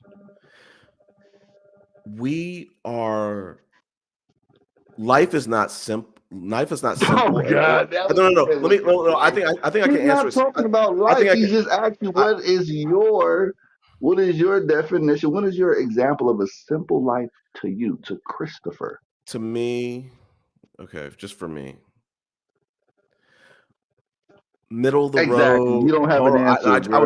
I just answered. I said middle of the road, not really looking forward, just living in the present, not really thinking of the future. Middle of the road. Fuck? That's not an Yeah. example. It's hella ambiguous, bro. You told me, you said, "Hey, I don't want complex answers," so I just gave you a simple one. But that's ambiguous. That's not really an answer. It's ambiguous. That's why BA, when I try to give you these complex answers, I try to like blow past the ambiguity. But you can't. You beggars can't be choosers. You want a simple answer that's not ambiguous. I'm sorry, I can't give that. Okay. I'm glad you answered it. So can you at least respect the men and women that want and see a simple life like you do? And would you console yourself? You are also low effort. No. Oh gosh, Because Jesus Christ. So now, you asked me what my definition of simple life was. You didn't ask me whether I want that or not. I don't want that. oh God. I don't want that for me. I don't want a simple life. I answered that on like an hour ago. I said I don't want a simple woman. I don't want that. It's not the same thing. Okay, so she's saying by the interpretation of how you're describing it, she's thinking that you're trying to connect a simple life to a poor person's life. No. I didn't say anything like that.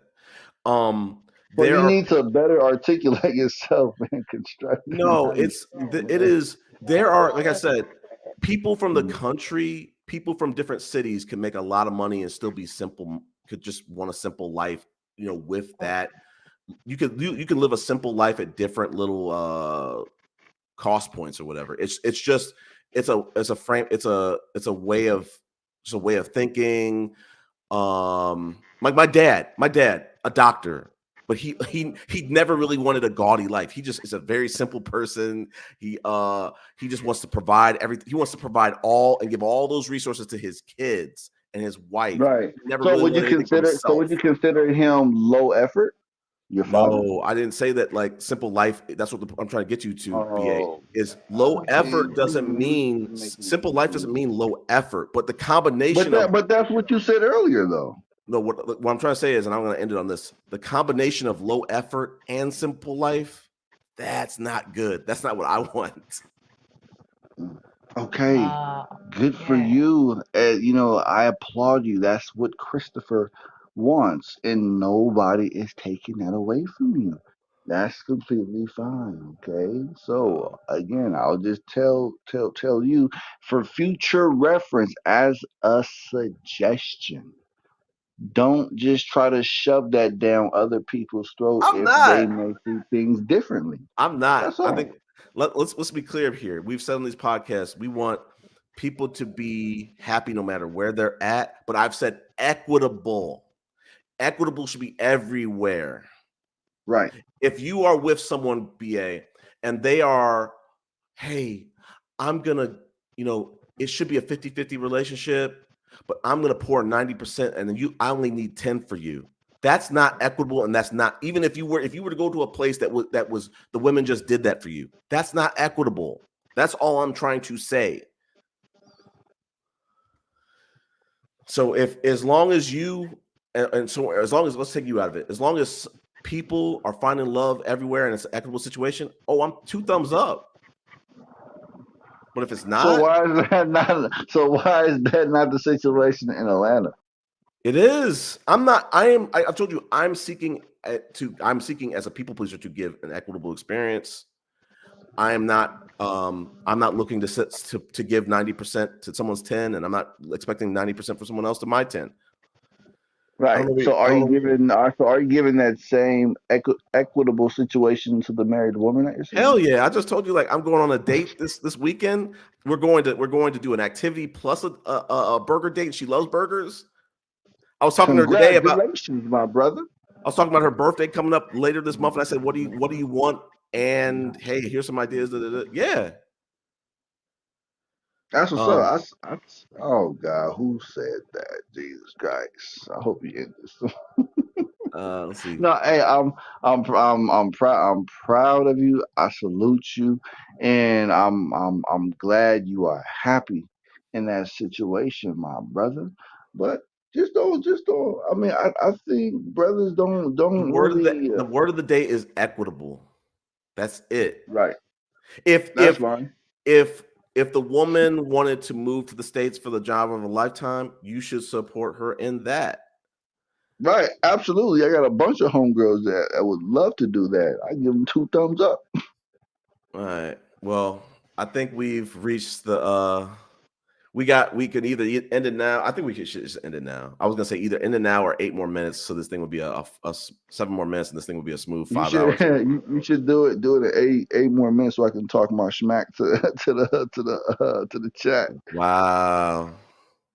I mean, no, they love to criticize, which is perfectly fine.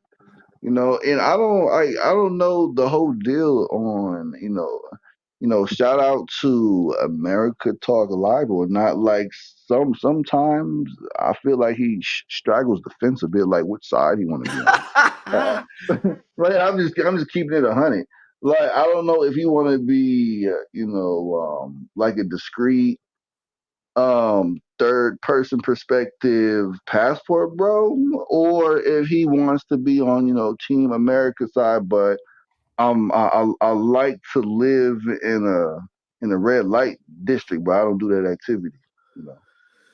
I don't really. Oh, here we go. Here, this is your typical beef against America Talks Live. Is No, it's not a beef. It's just a little bit of confusion. That's all.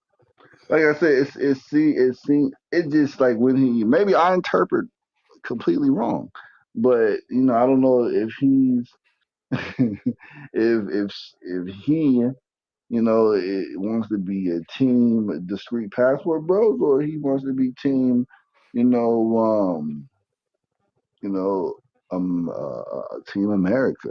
I have no idea. I'm just confused. I don't got no beef with the brother. Shout out to him. Shout out to Patia. Shout out to the red light district out there. And it just I still find it a bit quite strange to wanting to live in that type of environment when you're not parlaying in that environment. But I don't want it. I don't want him to go into a spill on that. But 5 minutes, right? But yeah, so America Talk Live, you can speak your piece for 5 minutes. I'll be quiet. He's already said that about ad nauseum. He's a man, a retired man. He's in his paradise, enjoying the sunsets and avoiding what does he say? The soy dogs. They sound ruthless. Right. No, right. And shout out to him. Shout out to Tyler. That brother's enjoying his best life, and I wish he would have had the same questions for him since he's an OG in the game, and he's living abroad now. You should definitely ask him those same questions that you asked me. Hey, how come you're not in the States and with a nice, beautiful queen of America? But he also said, I think one of the reasons why he kind of gets past he beats the allegations is he says there's nothing better than a black woman or something like that. Blah blah blah. Whoa. Hold on. Who said that? BA wasn't the only one on the panel. There was a little bit of Zed. She was here for maybe like 10 minutes. There was a guy named Tyrone. He was killing it. Yeah, I mean, I wish you were here a little earlier. America, I'm gonna be getting up in about hopefully will pray for me. I'm gonna hopefully be able to get up in like 4 hours, get to a 5 a.m. workout. But and I was slapping my hand saying I really wanted to keep these streams like an hour and a half, maybe 2.5 max. But this was fun. It was fun. BA and I got to. This was kind of like one of those things if you ever watched nature where the two rams, those different animals with horns, and they're just like charging at each other, and just it was a nice little charging session. Nah, it wasn't really a charging session. I mean, it was a friendly little debate in a charging session fashion. Not really I would just say it was more of an educational type session where you can always be educated, including myself. But in this case, since you don't travel outside of the U.S., it's always good to pick up some knowledge. That's all. Hmm. I don't know. So we got 2:15 left. Let me just end it on on this note. We said take your true skills to walk a fine line. I don't know how to interpret that, but no, shout out to the panel, or not the panel, but shout out to the chat. I wish you guys would have came up on the panel to have that conversation. And yeah, man. So like Chris, in the future, if you want to debate people, I would just suggest to you to, if you want to make hypothetical situations, you should actually know some facts about the situation first before you give hypotheticals. I know the facts. I know the facts over here. raising I can't speak to Brazil, but children. I can speak to what's over here, and what they're portraying over here is not accurate. And we've been figuring this out. BA, I'll try to make it quick. Is like what the dudes are doing. Like you led this when the people listen to this replay, BA led this off with, why is it so complex and complicated? How has it gotten so complicated to date in the States? And I said, it's really, really, the things between men and women have not, I don't feel like they've gotten really complicated from the women to the man. It's gotten complicated from the man to the woman because the man is expecting things that he can't afford. The economy has It's gone to shit. materialistic. It always been the same. Wow. Come on, bro. I No. don't like that. It's so If disingenuous. your feelings of dating in the States, for anybody, that doesn't, not talking to the BA, if any guy in the States feels like dating in the States is materialistic, he's telling on himself, and he's telling me he dates materialistic women. You can fix that. You can fix that. That's an easy fix. I don't know why Chris is being disingenuous about America being a materialistic country. Like, No. damn, bro. Like for a person that has, in quotes, went to a HBSU. Why are you I calling mean, I don't know, HBSU? bro. What the hell? We I just started at gotta 5. question that, bro. No, I'm saying you're saying two different things, BA. America is very materialistic, sure, but the women within it are not all materialistic. Who said all? I said, who said all? Yeah, thanks. I generalize. I didn't say all. Yeah, I but generalize. not even most. Not even most. Not even most. Okay. Now we're being material. Now we're being disingenuous about. Oh God, brother. And this is why, if brothers want to stay in the States, I salute y'all.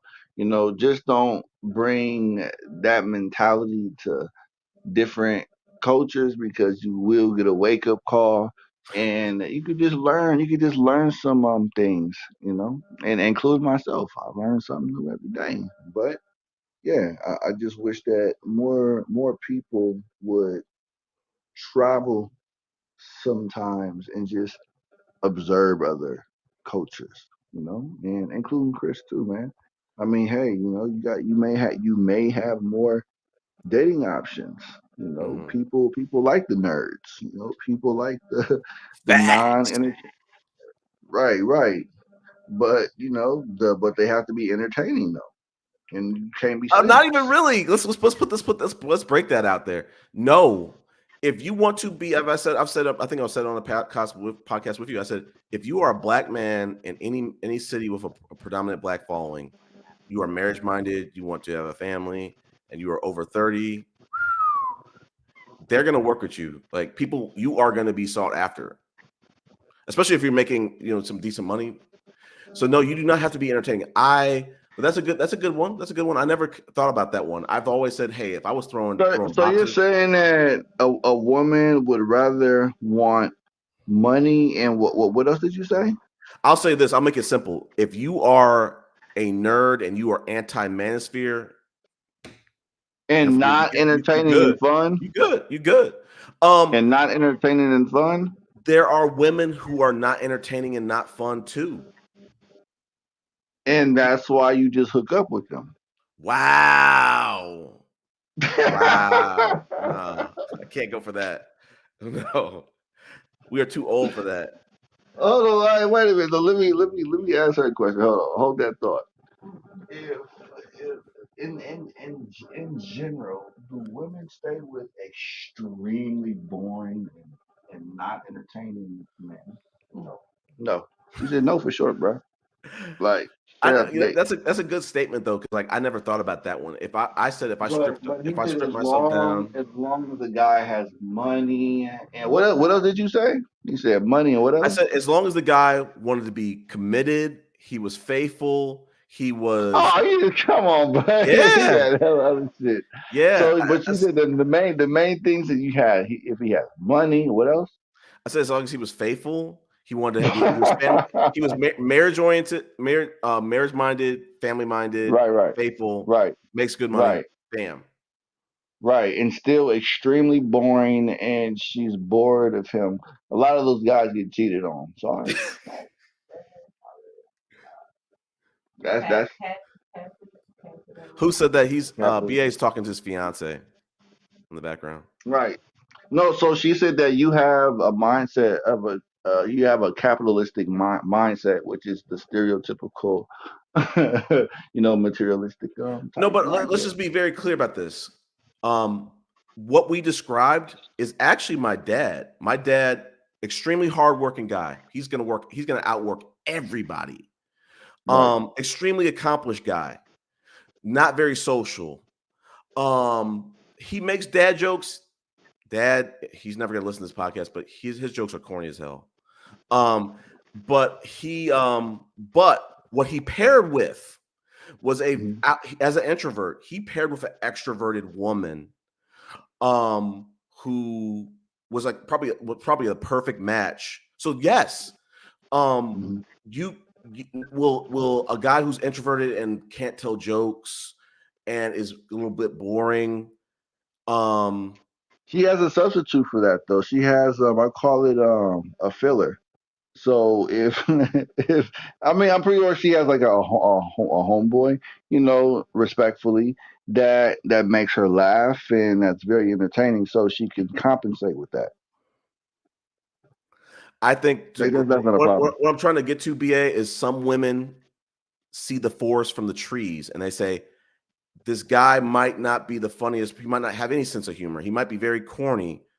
He is going to be a good father. He is going to be a good husband. He is, we get along very well. And opposites sometimes attract. So everybody's not always looking for exciting to match up with exciting. Sometimes exciting. Sometimes people look for stability. So this is a cultural moment. I've never thought about it like that. So let me ask her that question about Brazil in general, but not all, but in general. How important is it for a girl to have a very entertaining, exciting guy? Is it very important, or can the guy, be a good husband and takes care of the children, but extremely boring, not fun, and you get extremely bored of him? I'm sure it's in Brazil, all over the place. Hold on, Guys, wait a minute. Hold on, just the teacher. This is an educational moment. Hold on, go ahead. If the guy doesn't have a good conversation, Energy, Hold on, wait. What was that keyword? Can you say it again? The vibe. Oh, wait a minute. Repeat that again. Connect with the person. What was that word again? Vibe. Damn, man. I try to tell you. I try to be wrong, but goddamn. All I'm telling you is I came from a household that was exactly this scenario. It just took me a little bit of time for it to click. Extremely boring. I understand that, bro. And that's no knock. Just like you said, there's other people that are going to be, that captures women attention just by their charisma. by their excitement, by their energy, and that's all part of um charisma. It gives that woman that attractiveness about like I want to be around this guy because I like his energy and he's just exciting. That's what I'm referring to, Chris. That's all.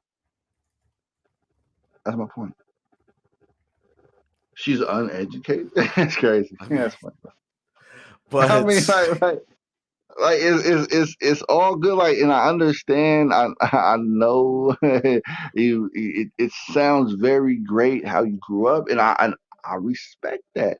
But again, when it comes to we yeah, and being I want to say, I know we've gone overtime, but like I said, this is my life's experience. My mom, I need to probably ask her these questions, and she's told me from time to time how when her as an introvert, she would date the flashy guys, and right.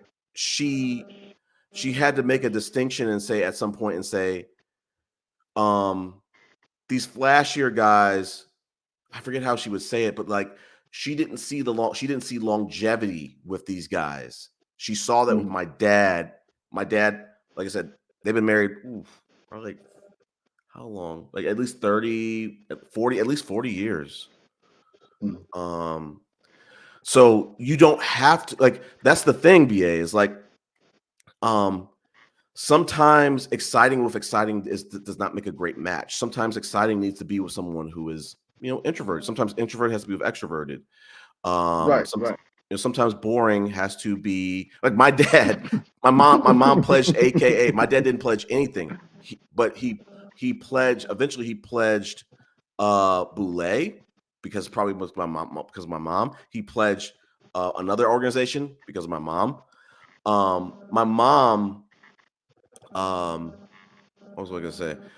Their opposites attract, and the same thing was with my maternal grandparents. My grandfather, late grandfather, was very rigid. My grandmother was like a pistol. We don't need to go too much into that, but hold on. True American like okay. I mean, what's his face?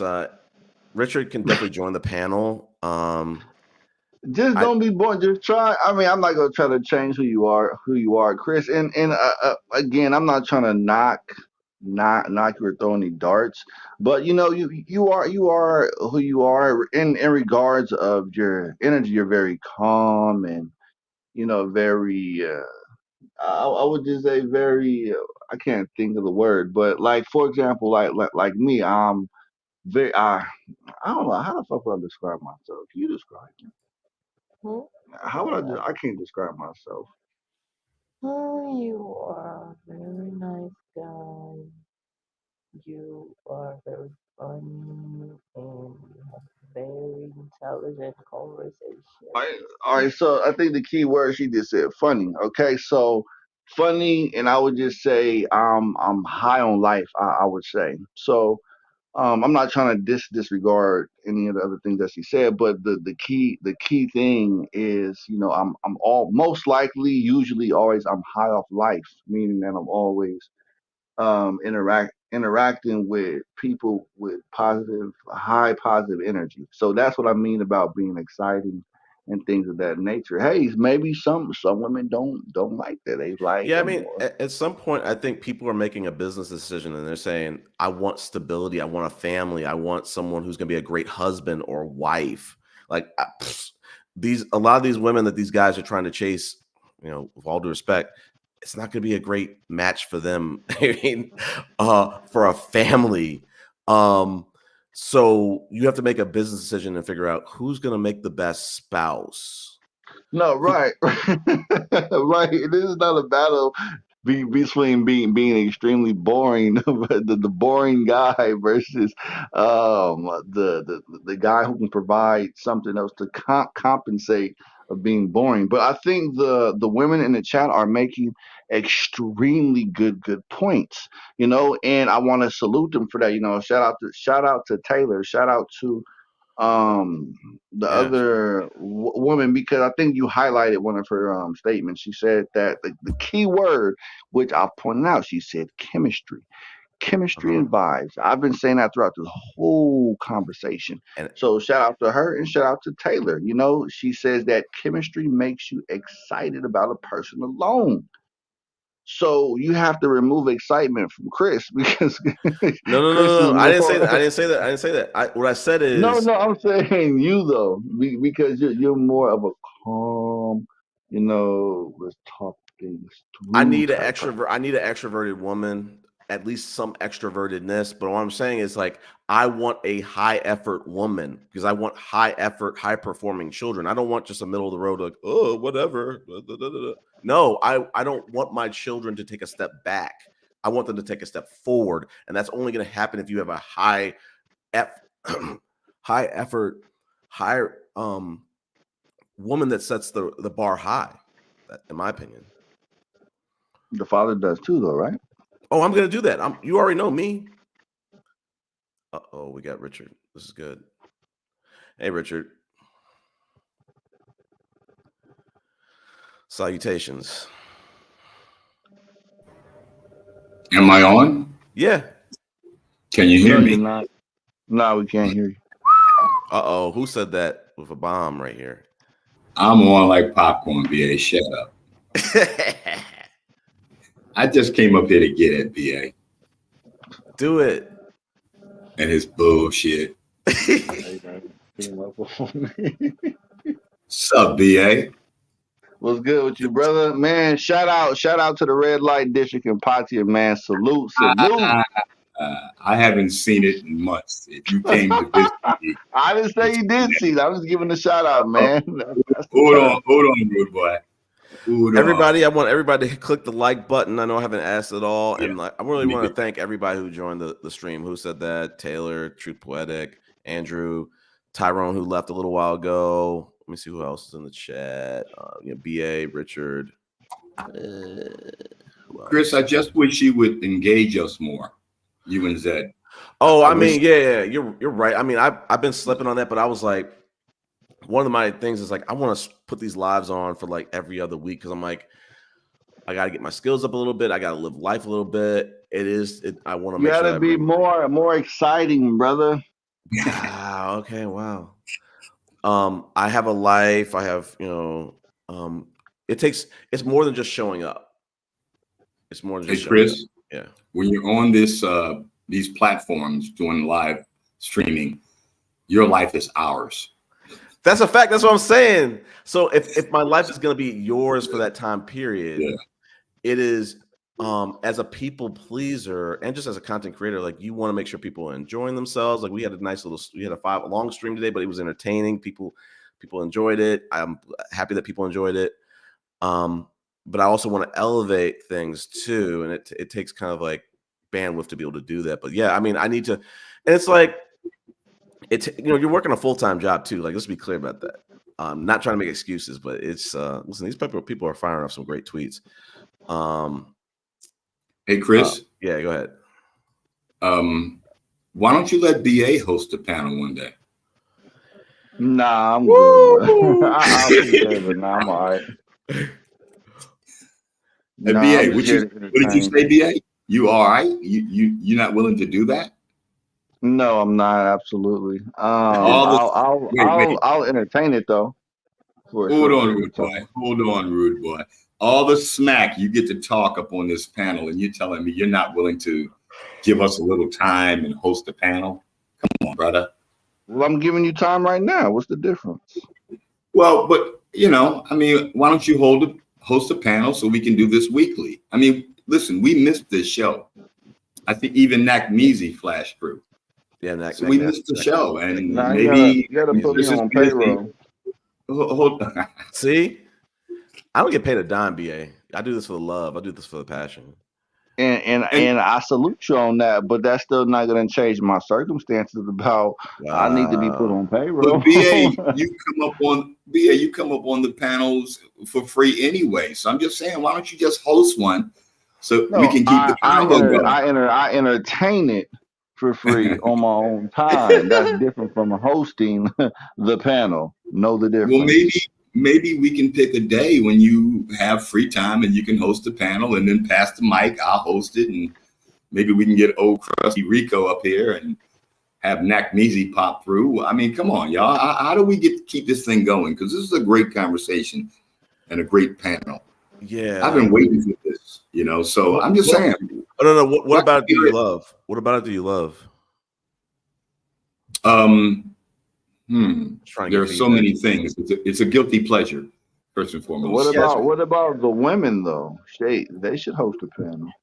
Well, yes, True Poetic. Who said that? And you got Taylor. some very faithful chatty patties in here. Like who said it? Who said it is the biggest supporter of this channel, but she never comes up on the panel. That She was insane. she was on the women's panel. Oh God, I'm not that you have talking still about not the listened women's to. panel. I'm talking about the normal panel, the normal lives. As much as she talks smack in the chat, she should be willing to at least have a decent, reasonable conversation with us on the panel.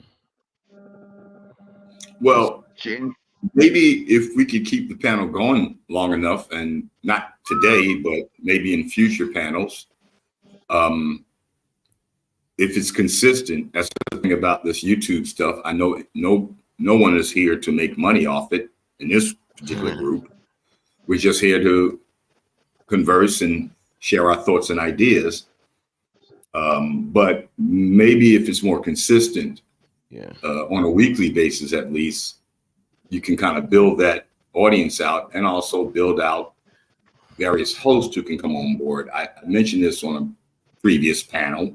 That this can become a network. I know it's work, Chris, and I know you got a life. And to keep it a buck, one of the major problems is like, one, the channel does need to be rebranded. Two, on that note, I have to like think about standing my own channel. Three, see, here we go. Yeah, I need to like stand up my channel. We need to rebrand this one. I have to, I have to think about that. I think about like, hey, does that make sense to rebrand this one, or start my own? But if you can simulcast. Oh yeah, I think we can. I was saying that maybe a couple hours ago. I was like, Zed and I need to test simulcasting again. But I have the ability to stream on my own channel. I just need to test it again with Zed. Hey, do you remember? I forget her name, but I think I briefly kind of got into a dispute with her. It wasn't that serious, but I think she's Geechee, or I know I'm like mispronouncing the tribe or the plantation that I think like in Louisiana. I think was that Rai. Yeah. Ray, Rah. Like Rai hates you. Yeah, she hates you.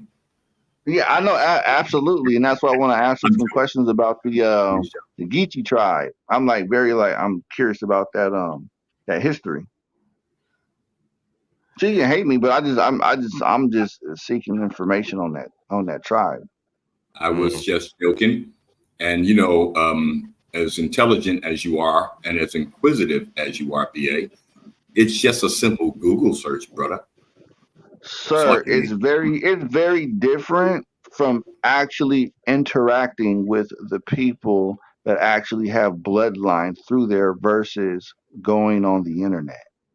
I'm just saying that's a good place to start. And secondly, I guess maybe it's your youth. What black person from America, what ADOS FBA person doesn't know and hasn't met or heard the history of Geechees? We kind of, wow. Well, that speaks to your youth and possibly your ignorance. And ignorance is okay. Right. No, absolutely. I'm completely fine in my ignorance. That's why I want to become less ignorant and know about it. Okay. Well, do some research. And so let me ask Chris.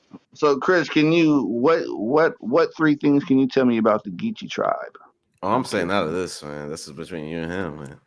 So that makes America Talks Live statement invalid because he said, as the FBA, Foundation of Black Americans, we should all know this, right? Too late for this. I think the majority of blacks don't know about the Geechee tribe. Well, again, to take some of the burden off Chris, and I know some of this is going to come up, and you as well, my brother, to take some of the burden off you as well. There is a lot and a little known about the actual Geechee Gullah, and someone in the chat says Taylor says, I'm from SC, South Carolina. Geechee culture is heavy here. So we all have had a flavor of it.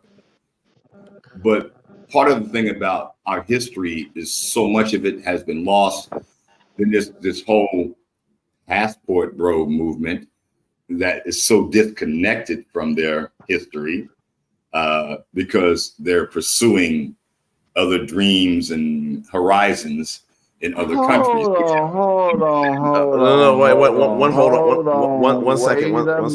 Wait a minute. But who says that's point? I went down to Charleston. They did, and I think I did hear about him over there a few years ago. Well, you know, my daddy's from Louisiana, and me being a light-skinned black man, I probably got some Geechee in me. So what do you know about the Geechee tribe? Can you give us 5 things? I'm not going to give you any of them. So as you recommended all Black Americans to know about the Geechee tribe, you can give us not 5 simple ones. Interesting. Well, let me say this part, because I know someone in the chat's probably going to help me out.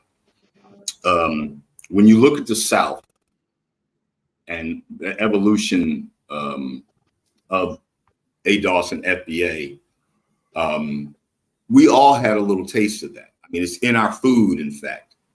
You don't have to go to Louisiana to have had some gumbo.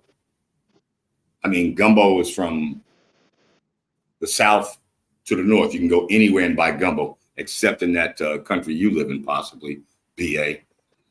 But we all have older ADOS FBA have all had interaction with and have had experience with that particular aspect of our life. Now, you know, if you go down to Louisiana or if you do some research, which is why I'm not going to give you 5 points. I'm going to challenge you, BA, as intelligent. Because you don't know five of those points. I don't know 5 points. Boom. Okay, that's fine. But it's easy to research it. And, you know, I know more. I've forgotten more than I have learned, as they say back in the day. I could give you 5. Give us 5 off the rip. Just 3 off the rip. Off the rip. Off the dome. I'm not going to do it. I'm not going to do it. I'm not going to be called. You're not going to do it, or you don't know? What's the difference? I do know. So I do a lot of research. 3. You gotta educate us young brothers as an elder. BA, you are something else. Let us move on, in the immortal words of KRS-One. Do your research. There's lots of information about the Geechee Gullah and the South and how that evolved. I am at a loss right now. I woke up a few minutes ago, so forgive me. But maybe when we come back, we can talk about that. Maybe when we reconvene, and I'll have some details for you. Just got to refresh my memory. That's all it is. I'm just being an OG. But yeah, it's not hard to find, and it's an important part of ADOS FBA history. And it's important for all of us to know what that represents. Like one of the highlights of our history, despite our challenges, despite our oppression, the Geechee Gullah stands still in Louisiana, in New Orleans. I mean, if you want to know about the Geechee Gullah culture, go to New Orleans. You're a traveler. You'll be smack dab in the middle of it. And from Louisiana, South Carolina, North Carolina, up through the North, I remember coming up, I always had some familiarity with that. So again, I don't want to steer the conversation off course. There are lots of people in the chat, or several people at least, who seem to have a better reference for it than I do. But again, I woke up, I saw you guys on. I'm like, hey, I guess they're closing, so I'll join them another time. Chris, I would encourage you, and Zed, and BA, and True Poetic, who said that, Taylor, let's get together more often. And I think one of the more valuable aspects of this show, you said, what do I love about it, is these things happen, these combos happen. Yeah. And maybe some of that education can be disseminated through this platform. Maybe Zed would be enlightened by the history of our rich culture as ADOS and FBA. I'm straining my brain to remember, BA, a particular video that I was educated through or by that talked about the roots of the Geechee Gullah culture. But I just can't get back to it right now. I apologize. You got me. That's all good. That's all you had. That's all you had to say, my brother. Because well, that's all I said, my brother. Real.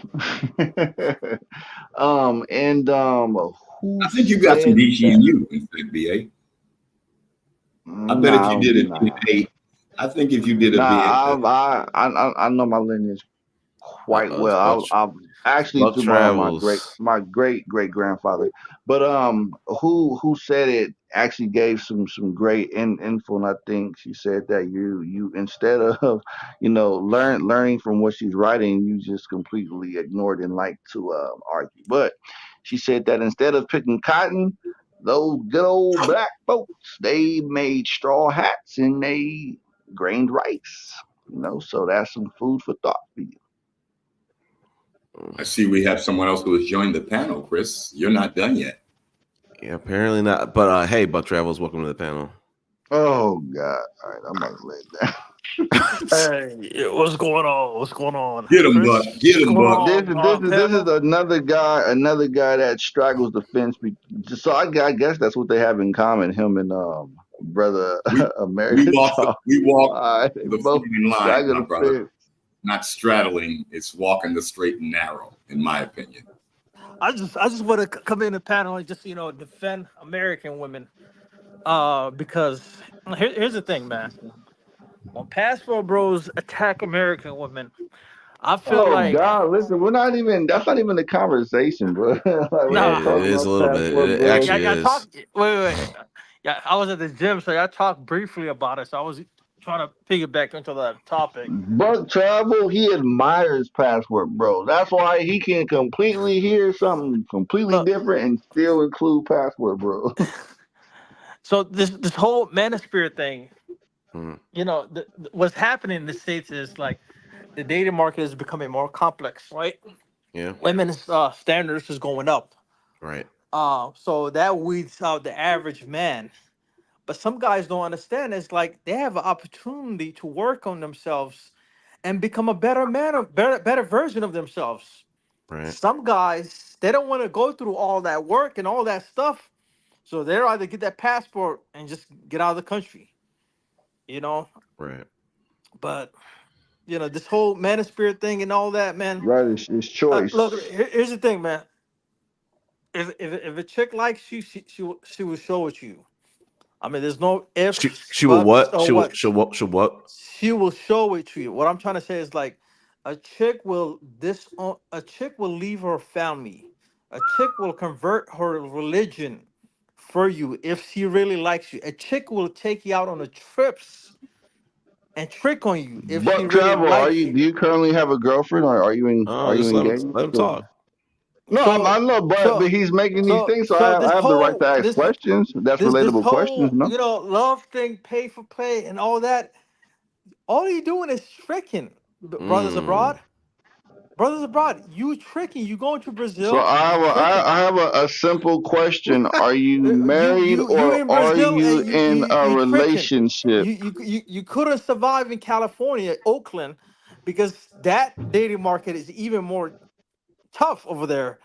So Get you them, Buck. couldn't survive over there. So you had to go to a do you feel developing some type of country in way because Brazil I'm not tricking in just to get the Somalia? women over Is there. that what it is? I'm Yeah, not that's supporting what that it market is, in man. I mean, Somalia. because brothers abroad, look, in America we have all different ethnicities of women. Right, You can find all the different ethnicities of women over here in the States. Why right, take that 15-hour flight to Brazil? right, I mean, there's a lot of Brazilians in Boston. There's a lot of right, Cape Verdeans in Boston. And shout out to right, Maskins Money. Shout out to right, him. There's a lot of Cape Verdeans over there. A right. lot of Redbone. A lot of Cape Verdeans are Redbone. So it's like, why go all the way to Brazil just to find a Redbone when we have light skinned Redbone chicks all over the states? We got a lot Are of them you in Houston. are you a colorist? I'm not a colorist. That's what you say. You say that was your Why preference. I'm just why are stating. you identifying these women by their color? Like I'm just we saying don't do that. what I'm trying to say, we have I'm all just saying types of also women. though. So if you like a dark skinned woman, we have that in the States. If you like a pale European chick, we have that in the States. So Hmm. why take that trip? Because I enjoy it. I enjoy a But you lot keep going more. back to the same place and you call yourself a traveler. How you gonna call yourself a traveler when you keep going Same. back to Wait, Brazil, hold on, wait, Brazil slow it over and down. over Wait, again, slow it again and down, again, slow it year down. year in, Wait, year out? Does that slow make it down. sense? You said I keep going You're back to not the even a same traveler, place. bro. You What? keep going. I mean, you can't find Hey, the thing is, Chris, can brothers we have abroad, a back and brothers forth abroad. The thing conversation? is, Because I like, don't want to. It's there's a too lot of late to be Brazilian women talking here over in the people. states, but Okay, if I'm you back. approach them, But if you Chris, approach them, they'll be can like, you give Buck Travel the disclaimer that we can have a back and forth conversation and not talk over each other, so we can have I a just want to make discussion? my last point. And Okay, let Buck Travels finish. Let's go. brothers abroad, there's a lot of Brazilians in Boston. Uh-oh. Go ahead, approach them. Woo-wee. There's a lot of Brazilians in Boston. Okay. Are you finished? All types of But Brazilians. Buck Travels. Why take Hold that on, no, flight, Chris, hold on, 16-hour wait, Chris, hold flight? on. Why take that 16-hour flight to Brazil when you can go to Boston, Massachusetts? Right, Mm. right. Are you finished so I can speak, or do you have a little bit more to say? I don't want to interrupt you. I'll let my plane.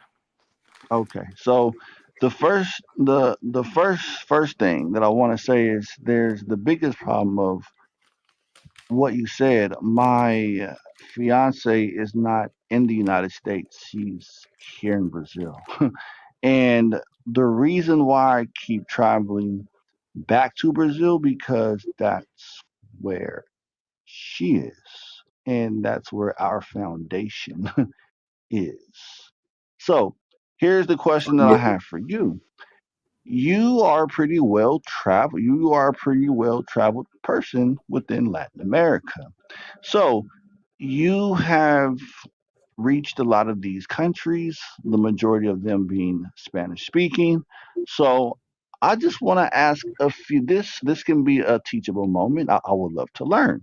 So can you give me five? No, even okay. Give me. I would like to learn five phrases in Spanish. That's the first question. Can you give us five phrases? It can be basic phrases in Spanish. Yeah, so I travel all around the world, right? No, And right, right. I I mean if I mean if I mean I can't learn all languages. Hold on. It's a Let simple me just say this. question. I Let can't him learn answer the all the question. languages of the world. He's not So answering it's the like question. He's deflecting from from the question. There's a Here's the thing, difference. BA. You're not giving. You trying to say is what are you trying to say is I'm like trying to say when you that go to a country, this learn the could be a language. teachable But moment I'm a for us. world traveler. I'm a global traveler. When I Right. So it should travel, be easy for you to give us five no, phrases of but that native here's language. the thing, BA.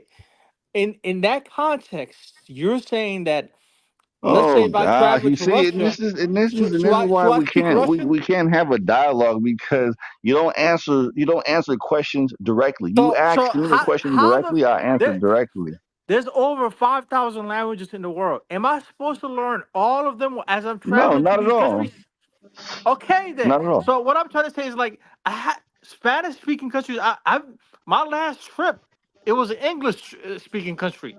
It was somewhere in the Caribbean. I'm not referring So to your I'm not. last trip. I'm not.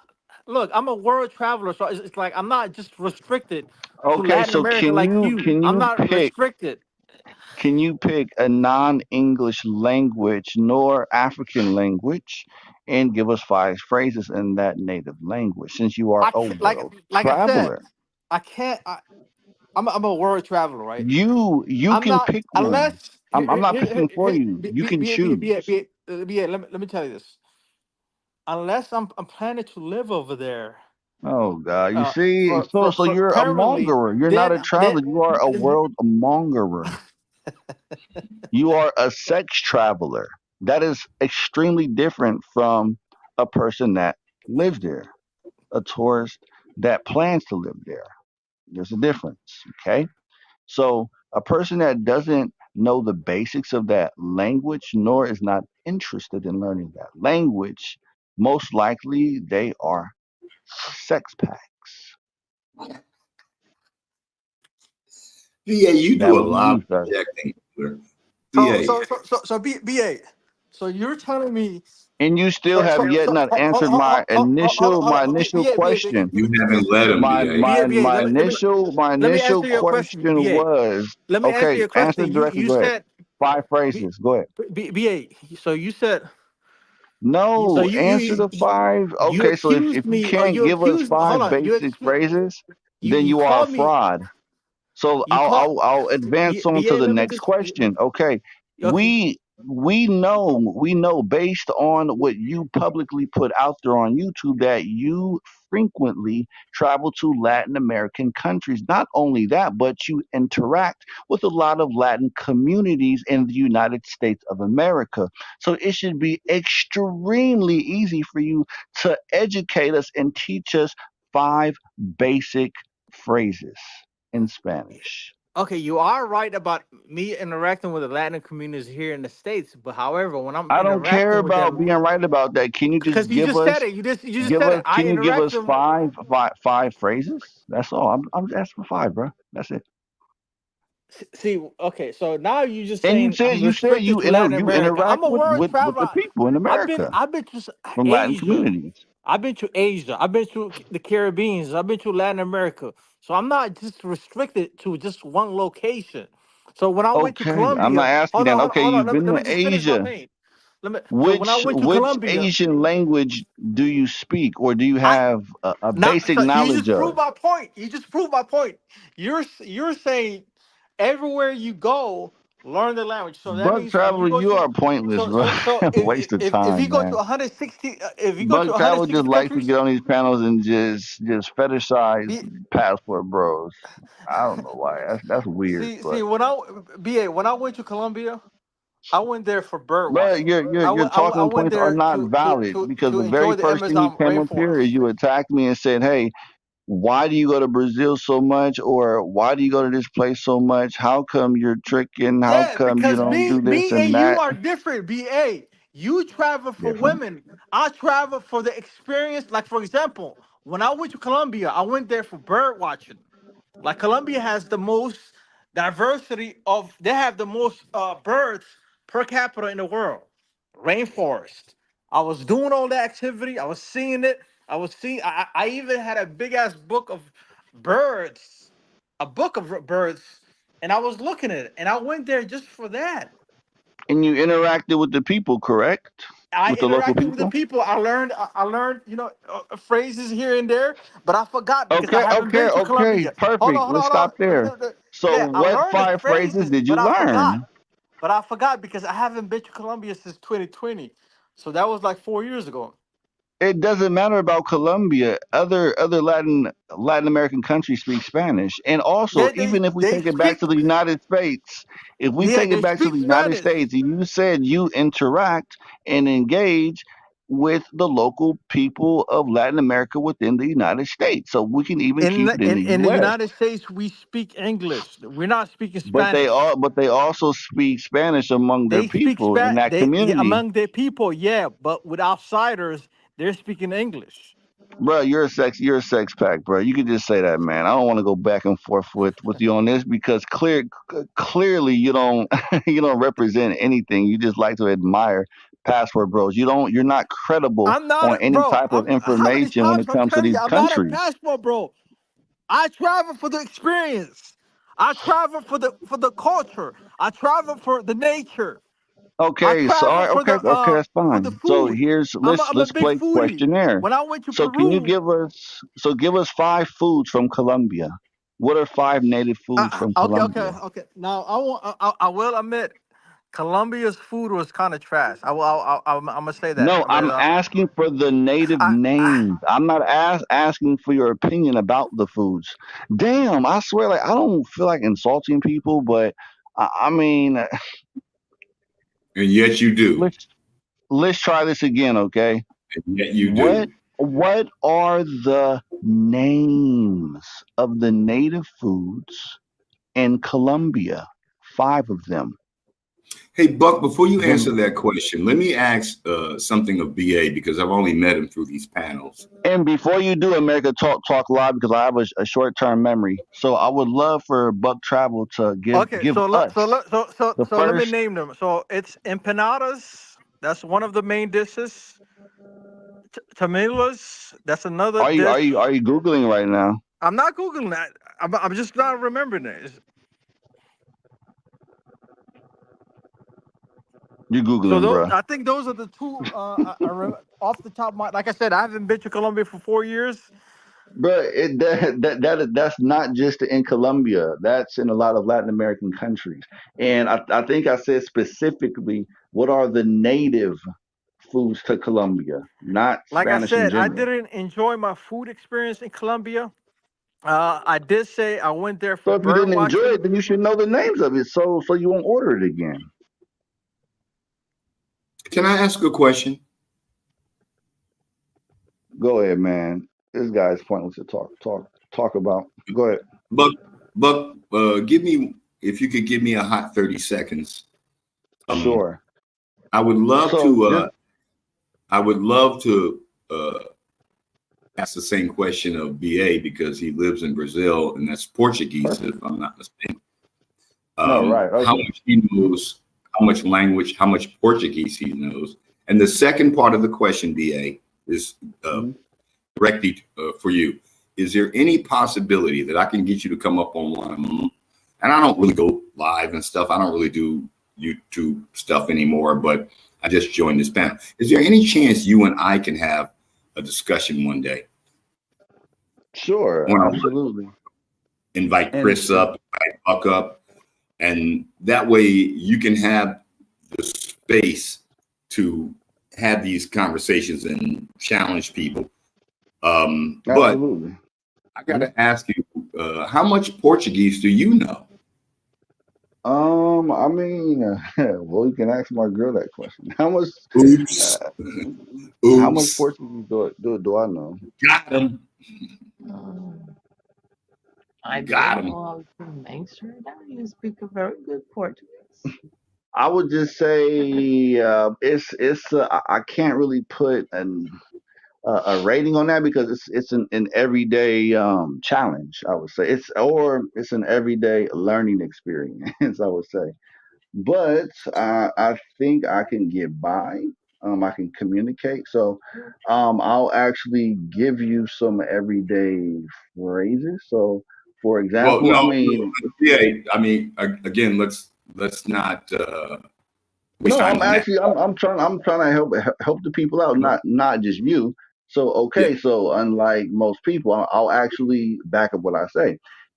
So if you are here in Brazil or Portugal or Mozambique or Angola, which in Africa they speak Portuguese also, or in Cape Verde also, the formal way of saying hello or how are you is como vai. That's very informal. But here in Brazil, a lot of the younger generation they say oi tudo bem, which is very informal. Just means is everything okay. Now, specifically the slang in Bahia, where I am located, which is different from other states, they say "e aí." E aí. That means what's up. That's like slang specifically for the location that I'm in. Now, if you want to say the basics, hola, that's very formal, means hi, or oi, that's an expression of saying like, hey, I'm trying to get your attention. Or if you want to ask someone for their name, qual é seu nome? What is your name? Or como se chama? What do you call yourself? Boa noite, that means good night. Or you can change up the accent, boa noite. That's for people that are from the interior or the countryside. Or bom dia instead of bom dia. Bom dia is more for the city, the urban areas. Bom dia for the countryside. Just different accents, but they still have the same meaning behind it. All right. So, BA, I want to ask you another question. As a traveler, and maybe in your case, like in my case, an expat, meaning you moved to another country to live in, I guess is what you might call your situation. That's what mine is. Do you think that Americans have a certain arrogance as they travel to not make the effort to learn the language because American or English is absolutely take Buck Travel as a perfect example. Absolutely. So, but I have that. Example. Hold on, I have that arrogance because I've been in Thailand for over a year now. Right. Buck Travel also has that, though. Just pointing that out. Go ahead. That's cool. But my point is that they give us grace and space, and they meet us where we're at in terms of our level of, language skills. They don't judge us, as in your case in Brazil, they don't judge you for your lack of fluency in Portuguese, right? Can you repeat that? I didn't catch that. Can you repeat that? That's fine. My bad. When I'm in Thailand, the Thai people are so gracious that they give me the space to be ignorant in their language, and they meet me where I'm at in terms of being able to communicate. I only know several phrases of Thai. I strive to learn a little bit more each day, but I know that I live in the luxury of my arrogance as an American, that I don't necessarily need to learn your language to be here. So to challenge that's disrespectful to the culture. Wait. Hold on. No, go ahead. Didn't let me. Just letting you know. Go ahead. So to be here, the fact that these people are so gracious that they learn just enough English so that we can transact. And I'm not talking about the bar scene or none of that stuff. They do that there too. I don't go down there. But I'm saying to you, I know you like that, don't you? You project so much. You just want me to go to the bars and pick up some bar girls. Bro, I'm going to warn you about something when it comes to Thailand. They're not really like most other countries with passport bros or whatever y'all want to call y'all movement. They don't really like us that much because we tend to portray these countries as somewhat primitive, somewhat immoral, because we tend to think that if we're traveling, that we want to travel for the sake of meeting exotic women and eating exotic foods and exploiting the culture of that country. But this is my point. I don't want to get too far off track because I know a little bit enough about you to know that you will take it down the wormhole, right? So I don't want to go down that hole, all right? My point is this. Americans have a certain arrogance. Brits have a certain arrogance. Aussies have a certain arrogance as English speakers, that when we go to these countries, we know we have the space and grace for those folks from that country to allow, they'll meet us where we're at. So in terms of living in Brazil, me living in Thailand, travel in his travels, the notion that you're going to learn all these different languages, well, that would make you a linguist in the end. If you know more than, I think, 5 languages, you're a linguist. And most of us don't spend the time doing that. And to Buck Travel's point earlier, I think what African Americans, ADOS, FBA, are going through right now in terms of travel is the great exodus from America, meaning that we just want to get, as I like to call it, or some people say, leave the plantation, or at least in my case, I just want to get away from all the hurt. That's why I'm here. Has nothing to do with girls. Chris. Girls love, don't owe me nothing. What? I've left the country to get away from the pain of what I went through, what my parents went through, the memory of what their parents went through. So I get that we travel. I'm seeing more Black women traveling now. I'm tapped into several different YouTube channels of Black women who are leaving the country. But I think that when it comes down to language, I think Americans have a certain arrogance about us. Absolutely. That we feel that we don't have to learn your language. We can learn a Buck little Travel. bit of here and there. Hi, how you doing? Have a good day. We can learn those languages. But in the end, that is the space and grace these countries give us, particularly ADOS and FBA, which I really appreciate because I'm just trying to get away from the hurt and pain that I went through and my foreparents went through in that country. Once I get that scrubbed out of me, maybe I'll come back to the States. But for right now, it ain't for the girls. And it's definitely not at my age for sex. I'm here because I have, again, hate to be repetitive, the space and grace to be somewhere else, be respected, be smiled at, be treated kindly.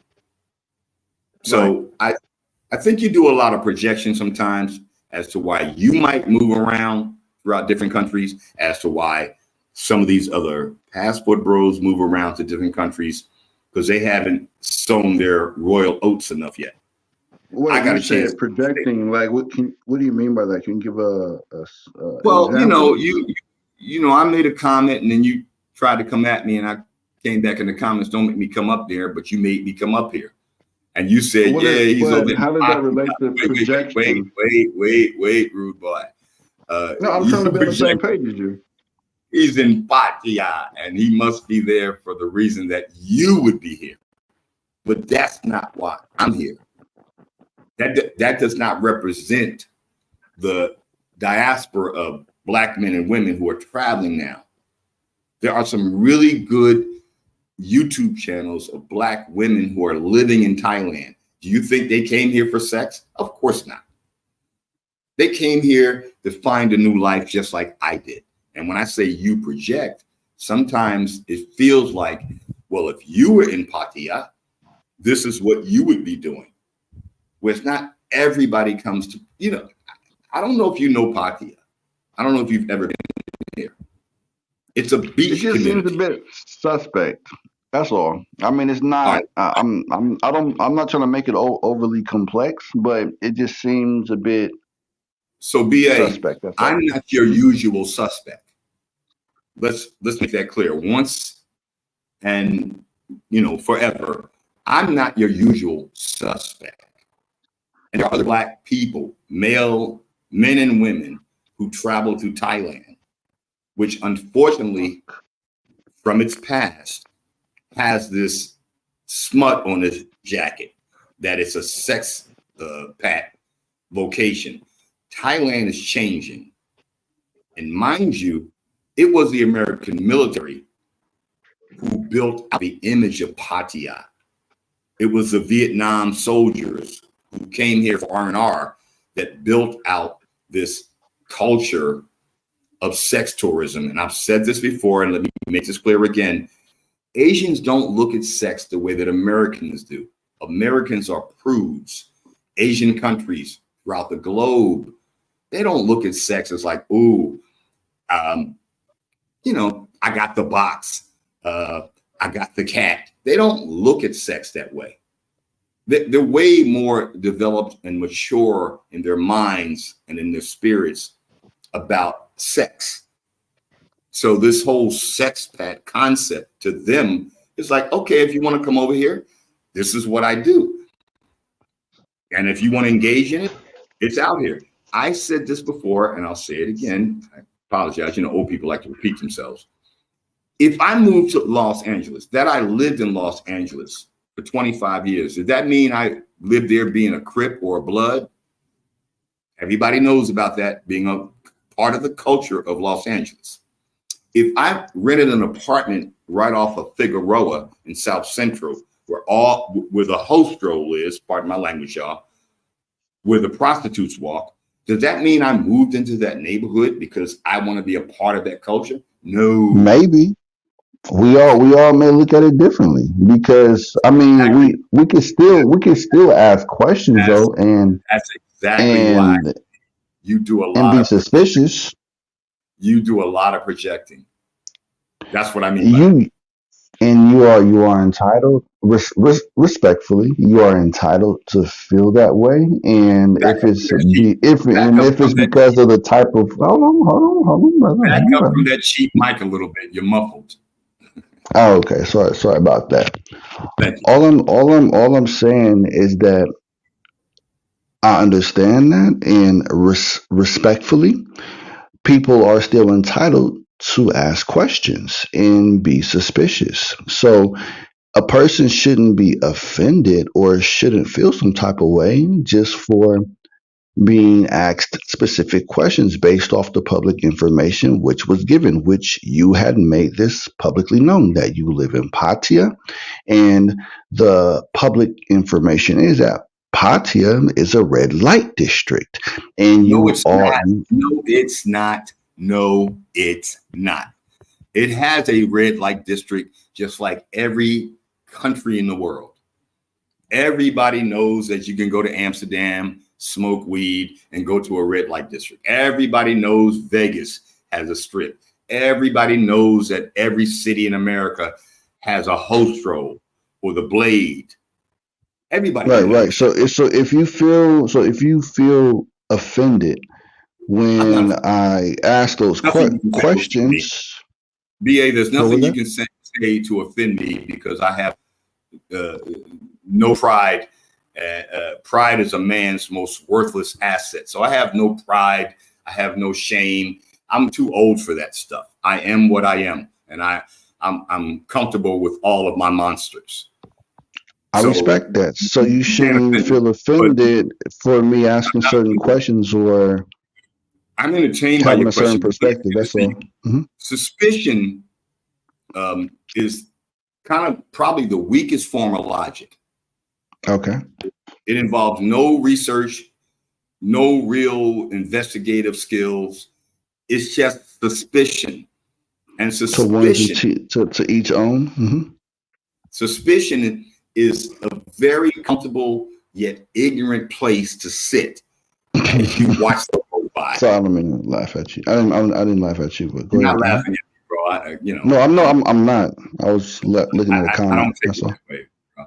So when I say you do projection, I get why you come on these panels. You're an incredibly intelligent dude. I've said this to you last time we talked.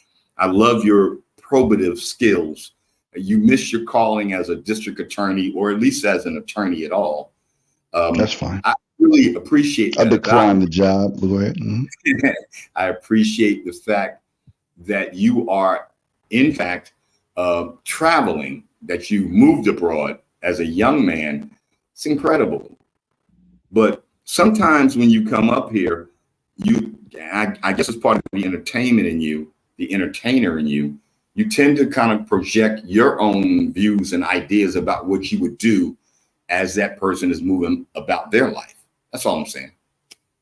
To each into their own opinion. That's respectable. That's perfectly fine. I'm not gonna argue or debate you over one's opinion. So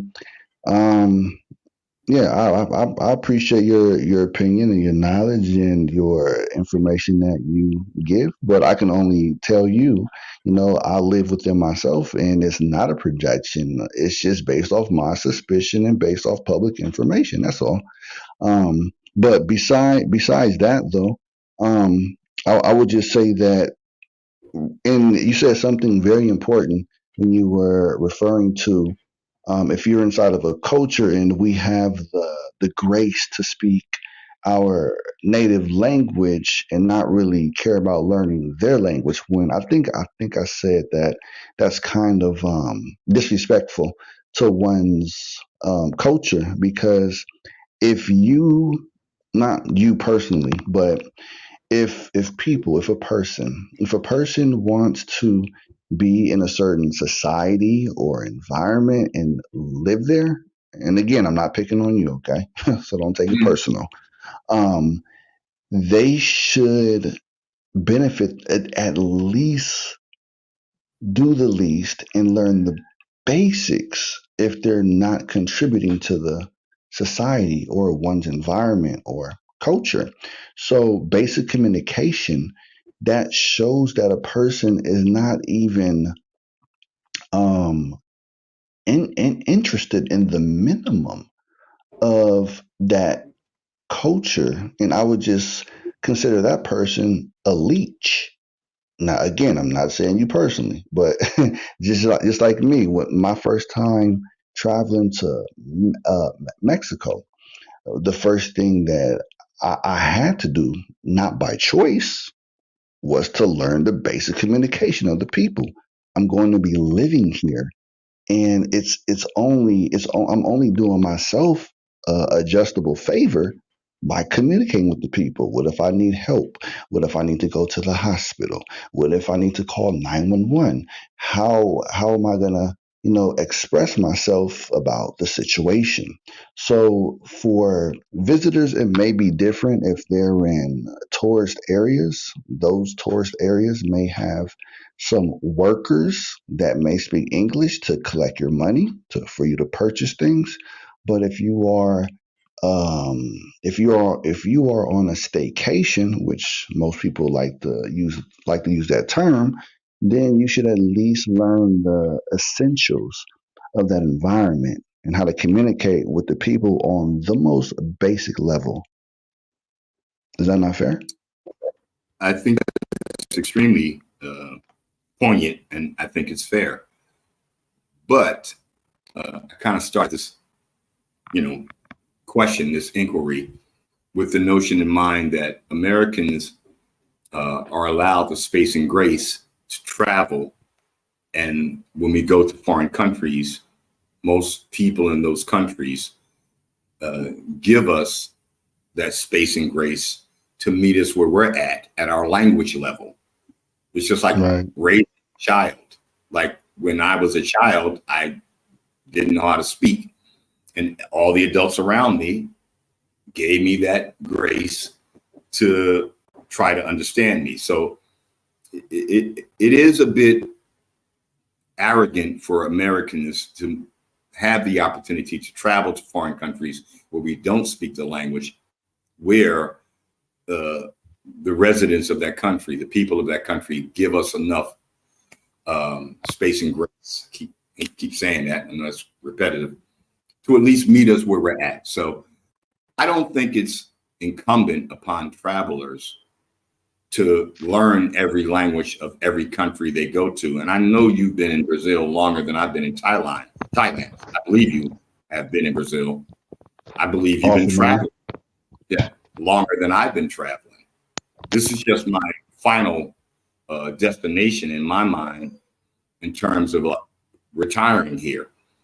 And if you stay here long enough, you're going to learn enough language. I'm learning the language little by little. By force.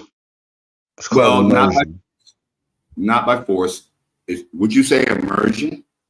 Immersion, yes, which is by force. Exactly. Yeah. Well, I don't know that immersion is force, but okay, I'll accept that. But in the end, I think it's important for us to travel, to get out of America, to see the world as a whole. Whether you learn the language or not, that's not. You hear that, Chris? What's more relevant is that we get a chance to see that there's a whole nother world outside of the places, outside of America, where we've had so much. My brother, I agree with you 150%. My brother, we can agree to disagree, but we are going to agree on that. Yes, sir. Amen. Amen. But you know, I still do kind of want to put you in the hot seat, respectively, You have my questions. brother. You still have questions. No, not really necessarily questions, but just a little bit of commentary on what you have spoken on. So just because a person is still wet, like to say wet behind the ears in a new country, shouldn't give them the scapegoat to not having to want to learn the basics of that one's culture or even the basics of communication. So I understand that you've been there for only a few months, but that still shouldn't be your scapegoat for not wanting to push yourself to learn the basics of the language to communicate with the local people. I'm not going to let you get away with that. Respectfully, brother. Now, another thing is that even though for those who live in these countries, and you said that, you know, a lot of brothers travel to a lot of different countries, okay, that's perfect. That's great.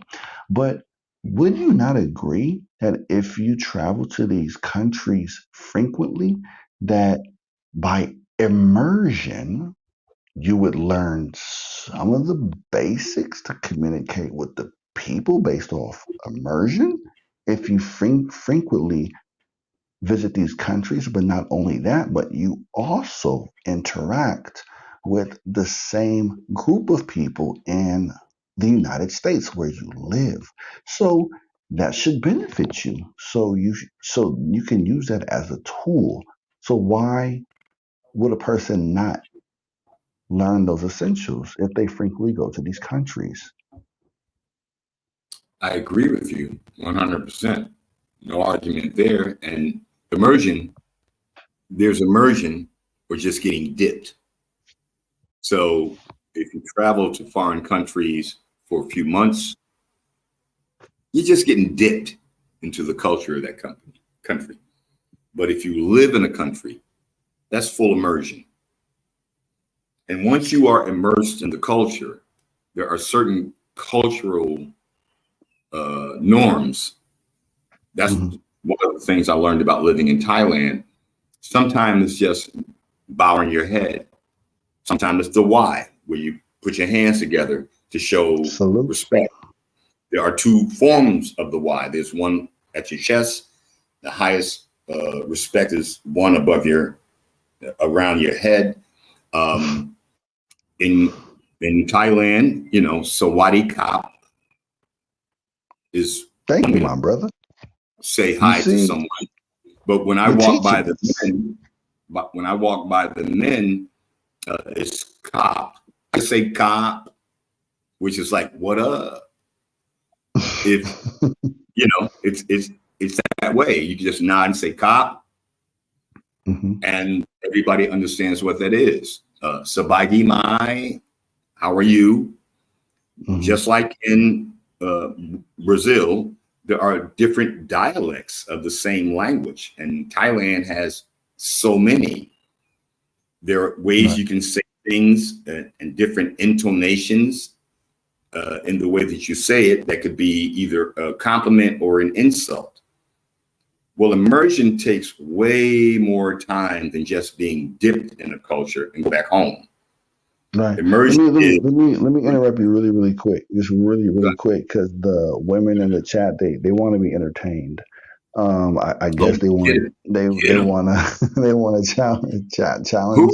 Who said in the chat? Who in the chat said I know. Americans you need to stop lying? I'm like, okay. I wanna give a shout out to who said that, and this time I'm gonna take it easy on her.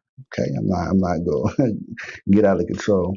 So she asked Telbier to give us 5 cultural activities he's experienced in each of the countries he's visited. Okay, the first country would be Mexico. Activities, um, damn. Well, in the southern region of Mexico, also known as Guerrero, that's the name of the state. That's considered the countryside. There's a place called La Costa Chica, which means the little coast. Um, and the activities um, in that area, they actually celebrate the Afro or African customs. I forget the name, but it's a specific dance that they used to use during slavery. But the name I forget the name. It's been a while, but that's one of the activities in the southern region or in the black region of Mexico. I know a lot of people don't know that blacks exist in Mexico, but yes, they do. Yes, they do. Right. In Sinaloa, which is very famous for los narcotraficantes, ¿no? Right? Drug dealers, right? Yo, Chapo Guzman, the home of him, right? It's a city called Culiacan, Sinaloa.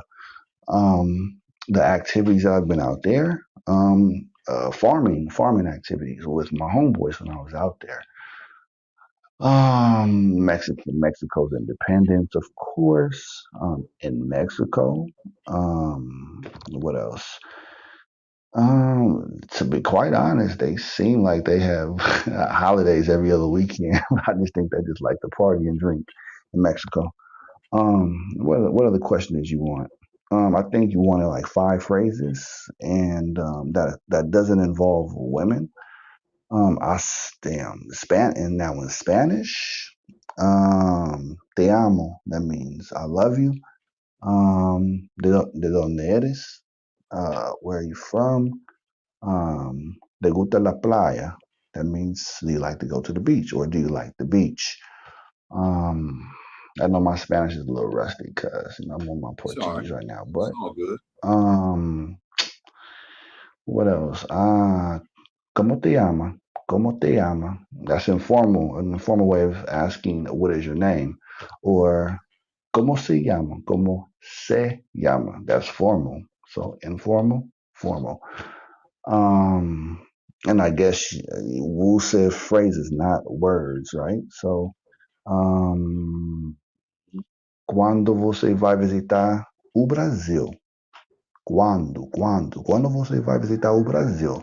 When are you going to visit Brazil? What else? I mean, it's very hard to when a person just say, "Hey, what is this?" I mean, it has to be more natural. Like if I was in a conversation, it'd be more natural versus asking the person, "Hey, how do you say this? How do you say that?" Él tiene ele tem carro. He has a car. Ela tem uma casa. She has a house. I mean, I don't know what else you want me to say, but I can conversate. I can carry on a conversation, but nowhere fluent though. Not at all. I never And they meet promote you, myself to and, be fluent, huh? and they meet you where you're at, right? In terms of language skills, they understand like, okay, he doesn't really know the language, but I can meet him where he's at. So I think that's where, as travelers, as ADOS FBA travelers, that is one of the most significant aspects of me coming to Thailand. You know, when you arrive at Suvarnabhumi Airport and you don't know which really quick. I'm not trying. I don't want to go into that energy or vibration to start offending people. So who said that? I don't want to get into that kind of energy with they you, but did I ask just you cultural activities. They did ask right. you cultural activity. No, and if you or her or anyone else had selective hearing, the very first activity was in a state called Guerrero. I verbatimly had said this. The southern region of Mexico. And in this black region, they have a cultural dance that celebrates their African heritage. This is a cultural activity that is very specific to the black Mexicans. This is an activity that involves both women and men and also children. Hey, let's go into closing thoughts. Let's wrap this up, B. Right, go ahead. I don't got nothing else to say. I'm gonna tap out. Well, Chris, another good show.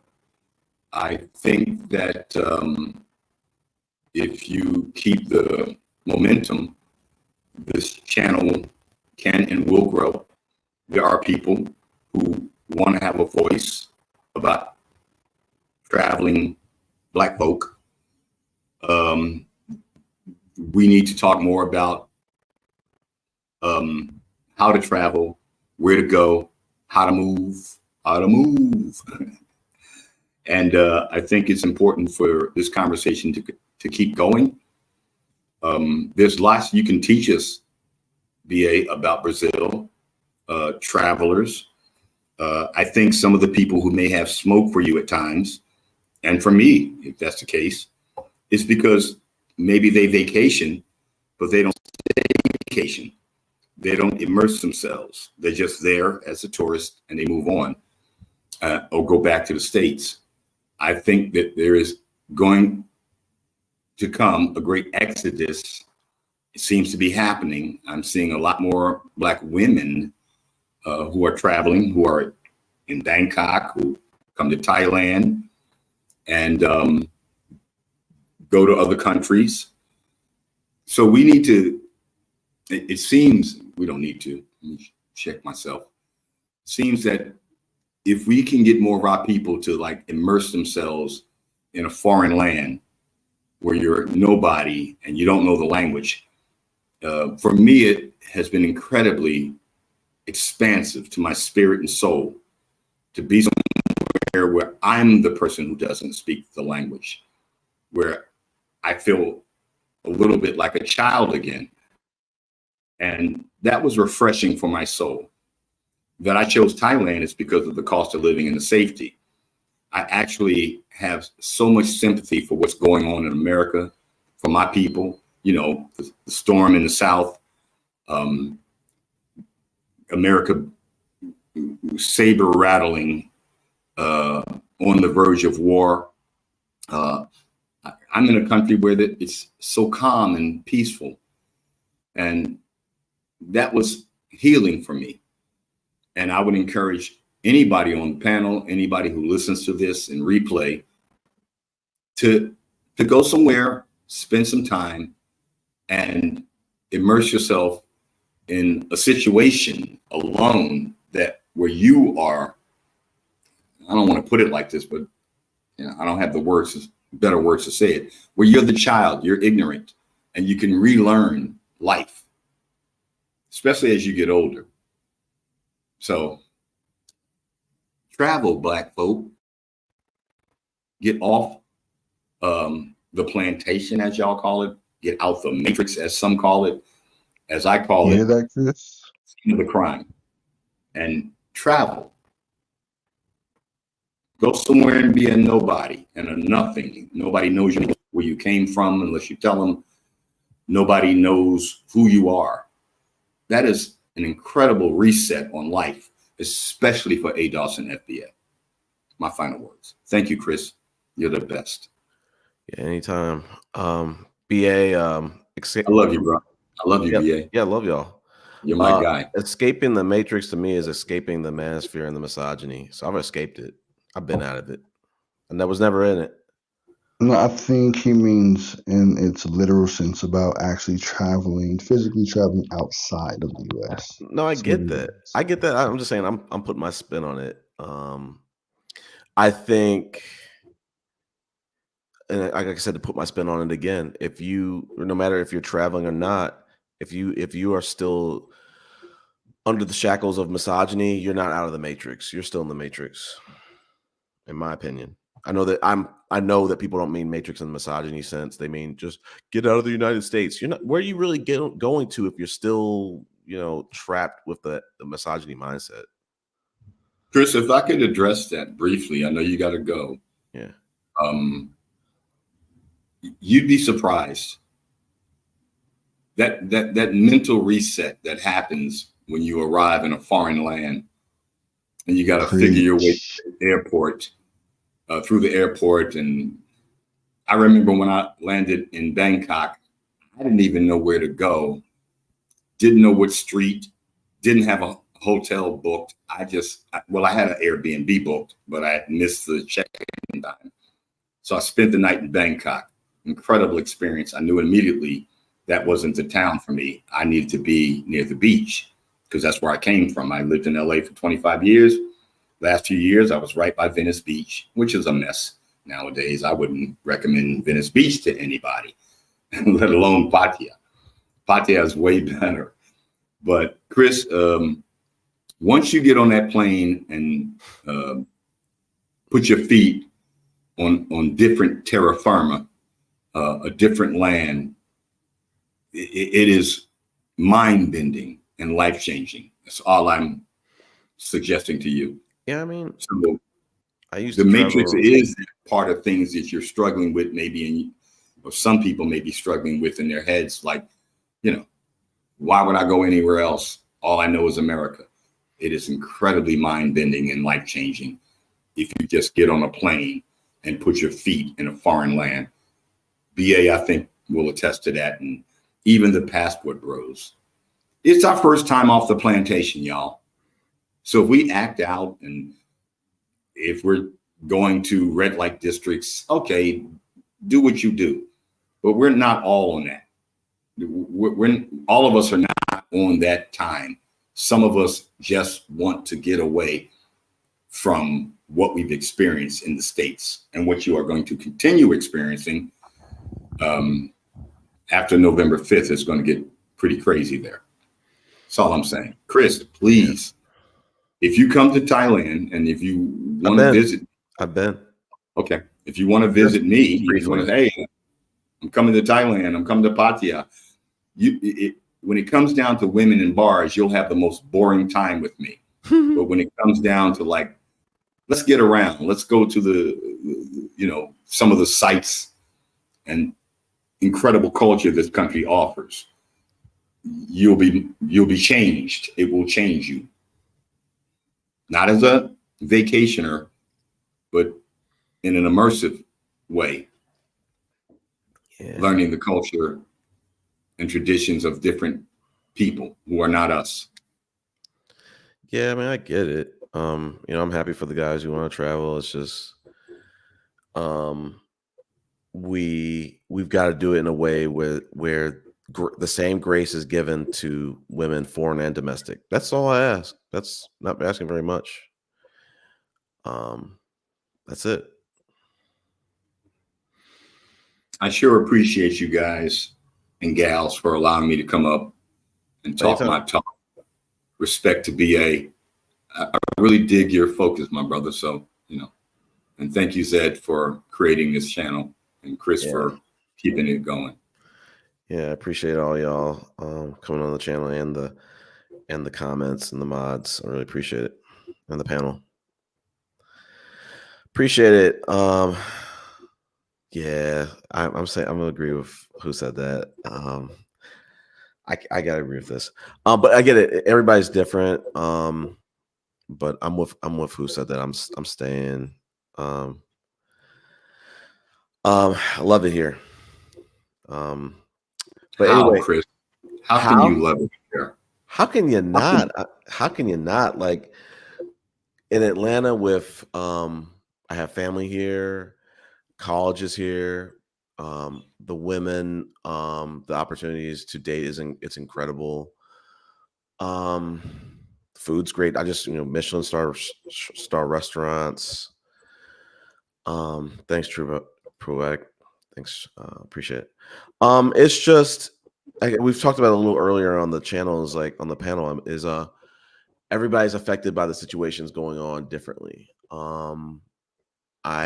I've always said on previous panels, like I'm kind of more of like I love to travel, but I do not want to relocate. I moved from one part of Atlanta in May to the new place I'm living, and I hate moving. So if we talk about moving to a whole nother country, nah. Like my family is, I'll tell you this right now, just to even dial into it.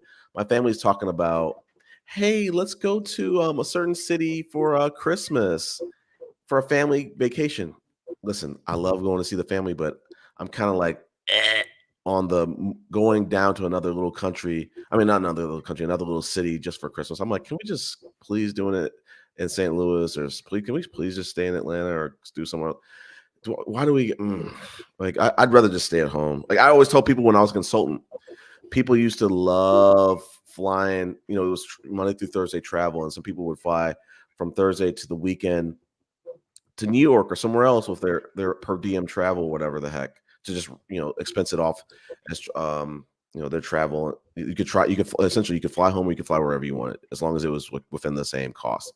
I just always wanted to go back home. And at the time, it was just a Jeep Grand Cherokee. I just wanted to go back to sleep in my own bed, watch my own TV. I don't really I like being displaced for a little bit, but I'm like, not for a long time. Like, I want to go back home. So no, I don't want to, it's not for me. Like I'm vacation at best and I want to get back. Oh, it's Rai. Listen, we got Rai in the chat. Look what she said about me. Oh, right. I love you, mommy. Why would you say that about me? But I'm just not one of those kind of traveler people. And we talked about, BA brought up, hey, the women they just love a simple life. I'm out. I'm like Mark Cuban on what's that, Shark Tank? I'm out on that. Nope. And listen, it's not to say that all the women in other countries they want a simple life, because I'm sure there's some we know for sure Austin Hallman got ran out of Brazil by some ambitious women. So they're not all, they don't all just want a simple life. Ambition feminist. But shout out to Rai though, the Geechee. But so to who said that in the chat, I have family in the States as well. It's not about leaving your family and friends. It's that inevitably they leave you. Cool. I have family and friends. I see. I have friends who are dying. I'm an older man who are departing. So I don't get hung up on that level of connection, because I understand how life works. It's the circle of life. So it's not about leaving them. It's not about losing those connections. It is about expanding your personal experience in life, because I think that's what God wants of me, to be as big as he intends me to be. And travel, I think BA might attest to this. Travel will give you that, especially if you travel with the intent to immerse yourself in a culture abroad. So just wanted to address that. Nope, my family is incredibly close and tight. Yeah, for now they are. No, don't put that on her. Don't put that on her. Wait until one of your relatives passes away and there are assets to be, divided amongst the family. It gets really different. But hey, I'm just speaking from, a later page in the book. Chris, once again, thank you so much, bro. I appreciate you. BA, I would appreciate love you to do a panel with you, man. And hope that some of the folks from this channel will join us where we can really hash it out.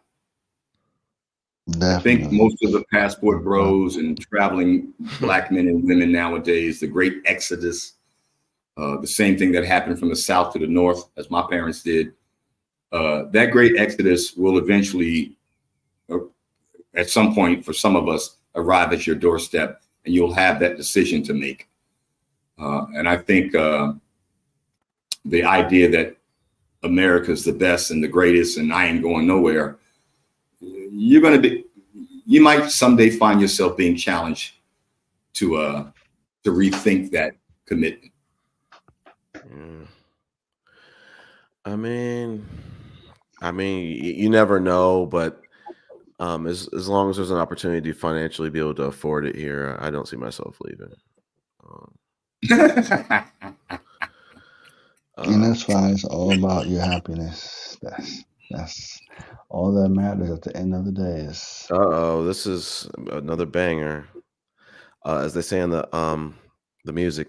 Another banger, right here. By who said that? I think he's just a big fan. She's part of the Peanut Gallery, so anything's a banger by her. Get him, BA. Get him. No, All right, but guys. but true. There's truth to this. This is an opportunity where, like I said, it's another opportunity where black men could really step up instead of run. And we talked about it a little earlier on the podcast. Like I said, I'm gonna be getting off this in a second, but it's, at some point, black people have to stay. They have to stay somewhere, and they have to build. Let's see that's over with, Chris. Whoa, not in America.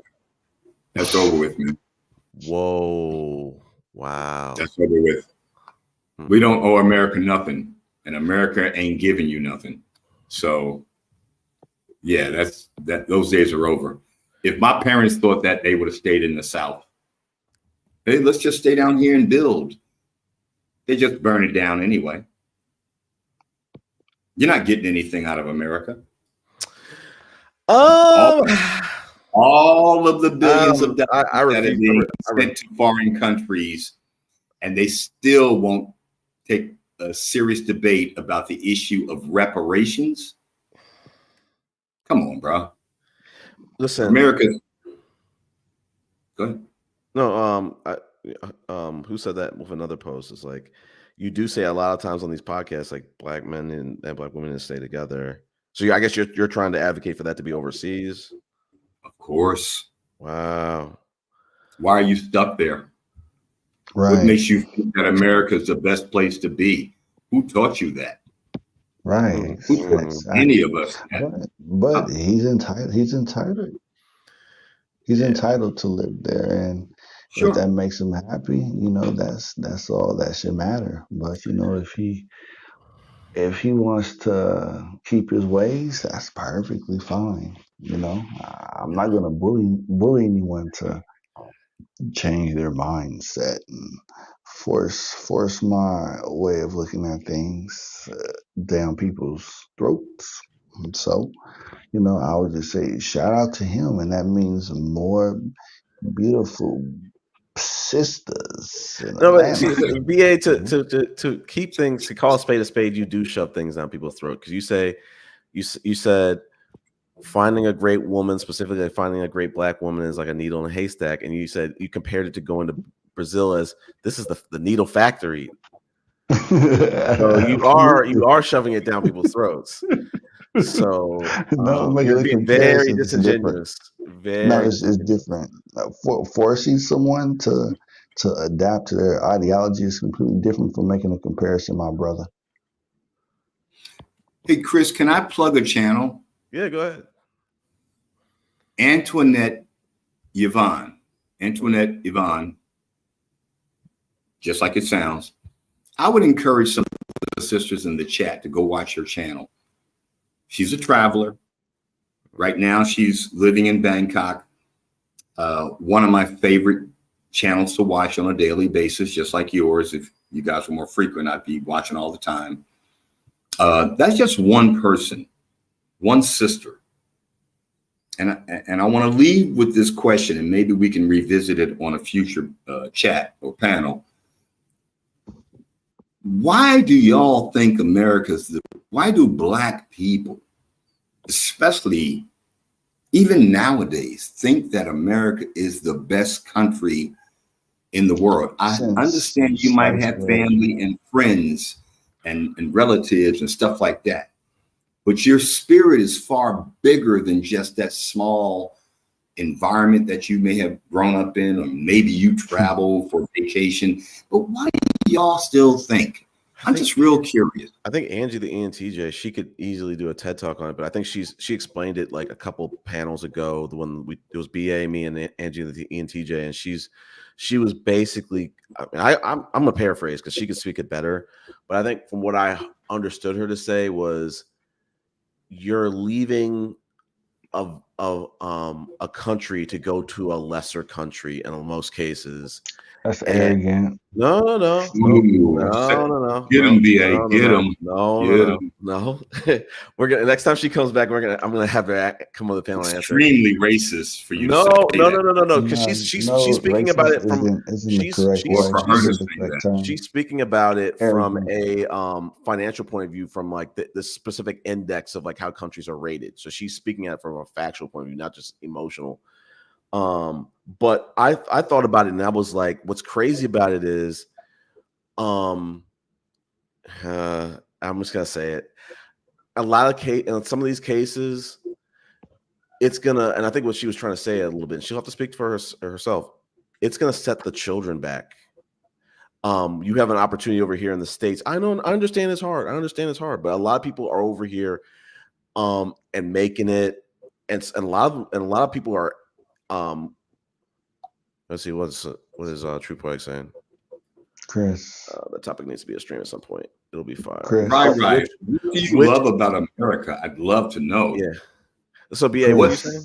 What are you saying, BA? Yeah, this is what I love from right. Y'all want to say it's a wrap, but y'all still work. BA still working an American job. Both of y'all will not denounce your citizenship. No judgment, but it's just fact. It's just keeping things factual. Christopher, I'll get on right after. I'll give her that smoke after. But for you specifically, Christopher, Negroes who look like you are in the process of being replaced by illegal immigrants. You got people who look like you, by the majority, do not own anything in assets.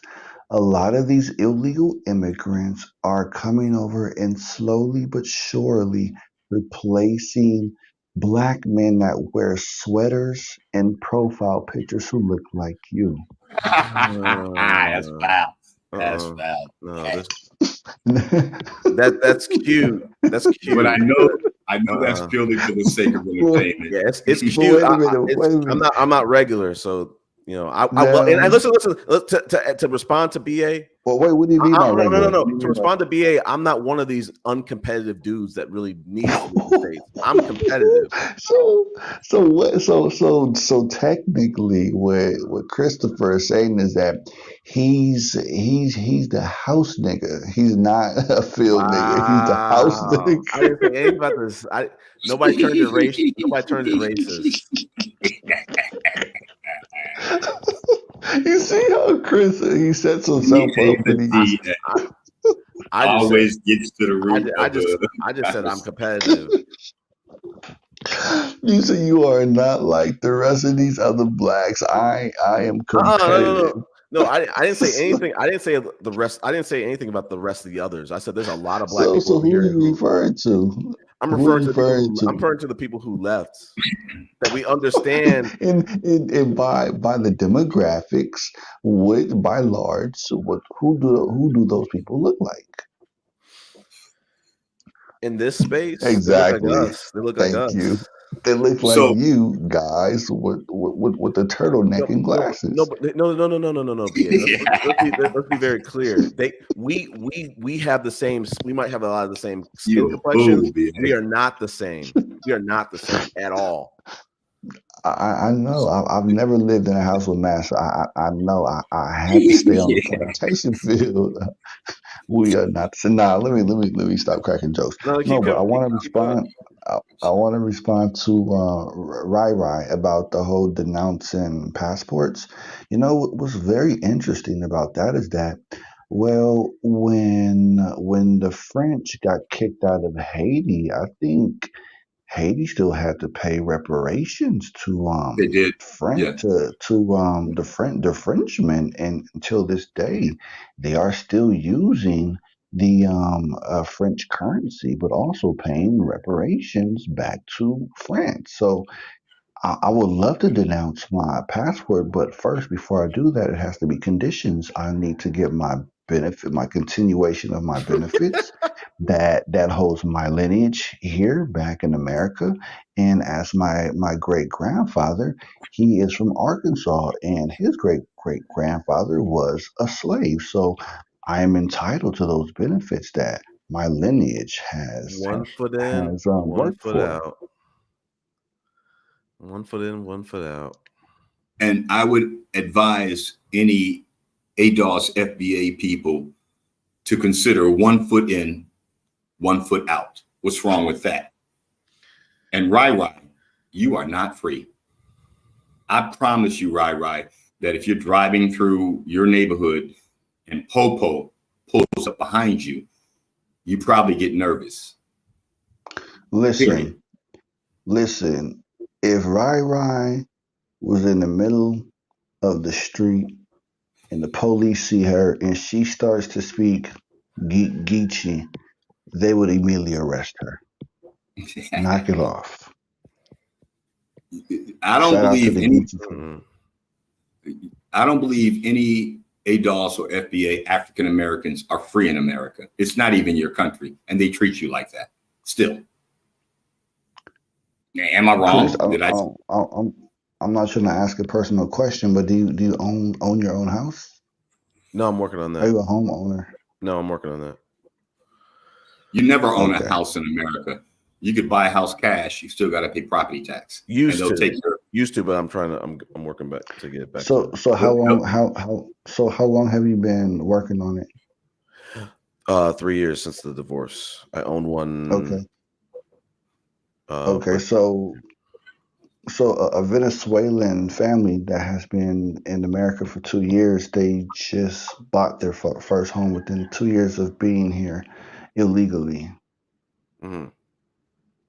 So the point that I'm trying to make to you is that you've been here your whole life, and you are in the process. You are currently in the process of buying a house, but illegal immigrants came over, and within 2 years, they got approved for a $150,000 loan with zero interest, and they actually bought a house. Yeah, there's different factors. 150,000 is not gonna get you anything over here, but no, whatever. that is the down payment, sir. So going back to what I said about you, Negroes who look like you are slowly but surely being replaced by the illegal immigrants.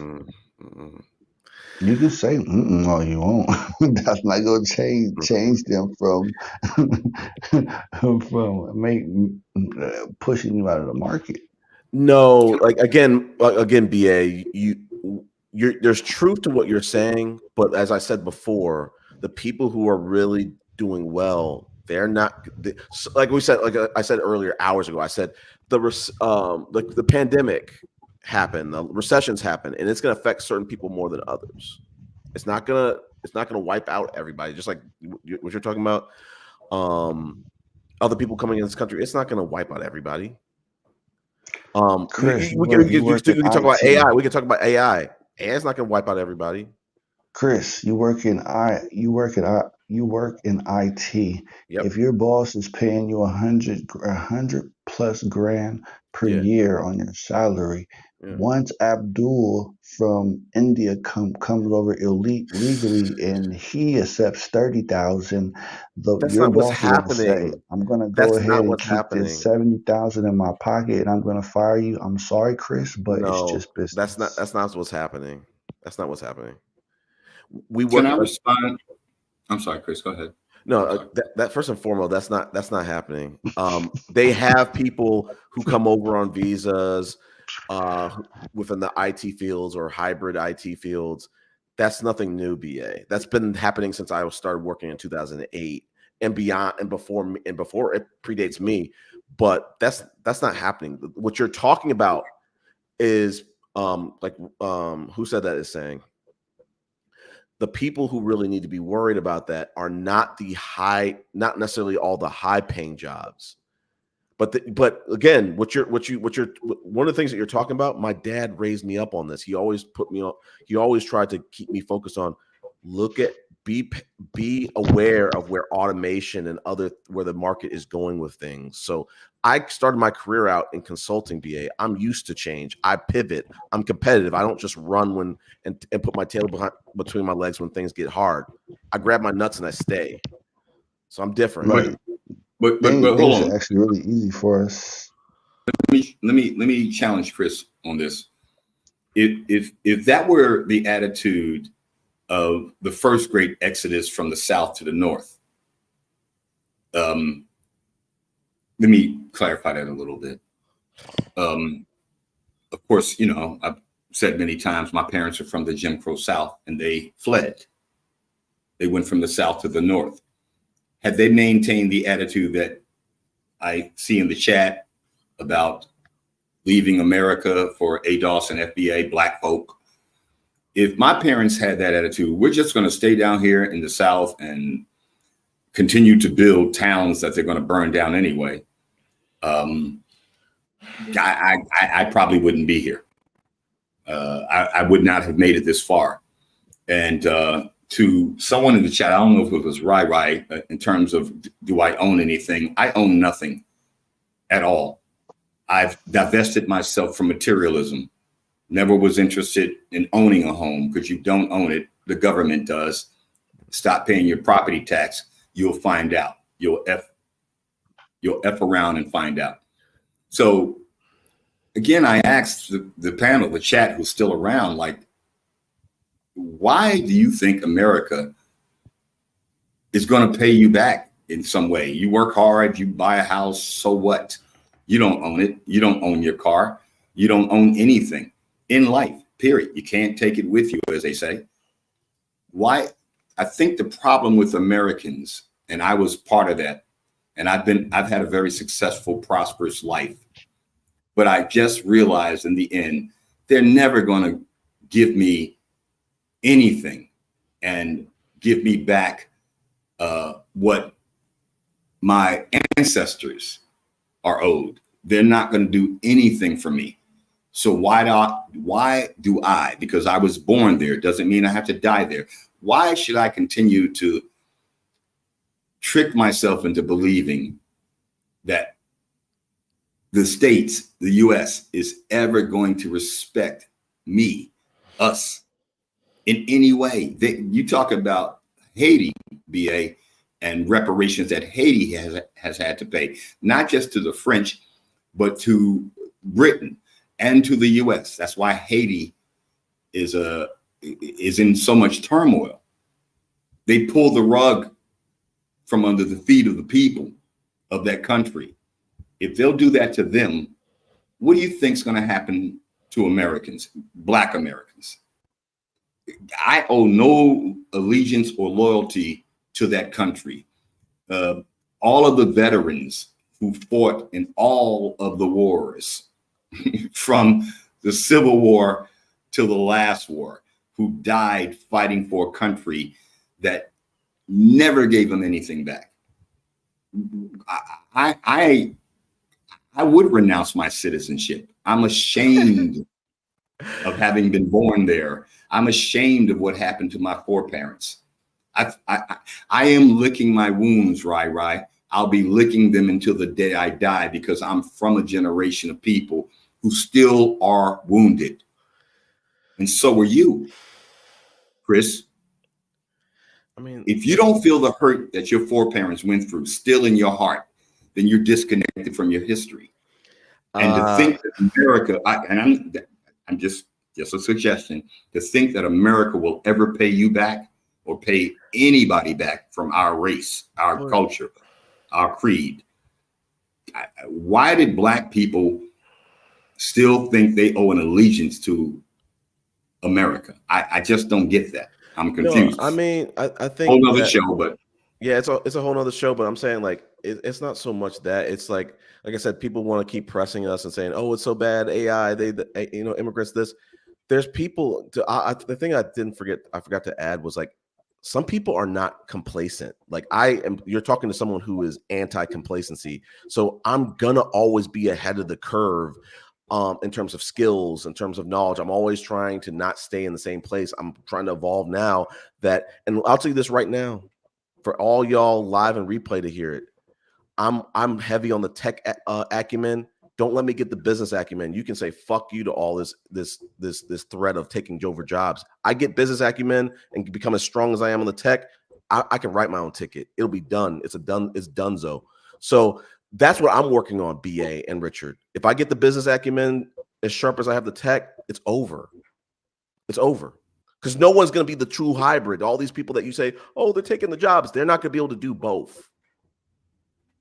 So if I get both, it's over.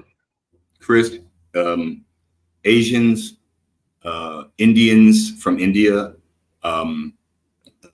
Arabs from foreign lands are like, they dominate science, technology, and medicine. I would venture to say that when you go to the doctor, even in Atlanta, your doctor's probably not ADOS FBA. Again, I'm just guessing, because none of the doctors that I ever saw were Black doctors. And there are tons of Black doctors, male and female, but they are taking over all the STEM, all the science, technology, medicine, everything. How many Black doctors do you know in Atlanta? Do you actually, are you serviced by a Black doctor, Chris? Do you have a Black dentist? Nice. Great. Glad to hear that. But you know that Asians and other races, groups of people are actually taking most of those jobs. And good point, BA. You guys have a lot to deal with what's happening with this mass immigration. I don't want to call them illegal, because that's like saying that the Haitians are eating dogs and cats and birds in Ohio. That's kind of racist. Make one point? By all means, man. And I'm not trying to be divisive or anything, but for any person who breaks a law, there are consequences, and there's a name for that type of person. That person is called a criminal.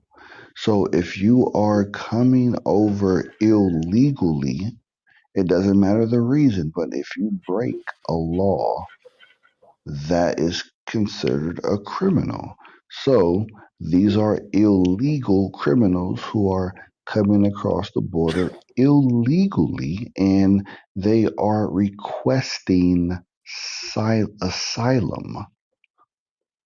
So you can use the correct term, illegals. And if asylum allows you legal entrance into America, why are Americans so deeply, particularly FBA and ADOS, why are y'all so committed to this whole American myth that America's got your back? I just don't.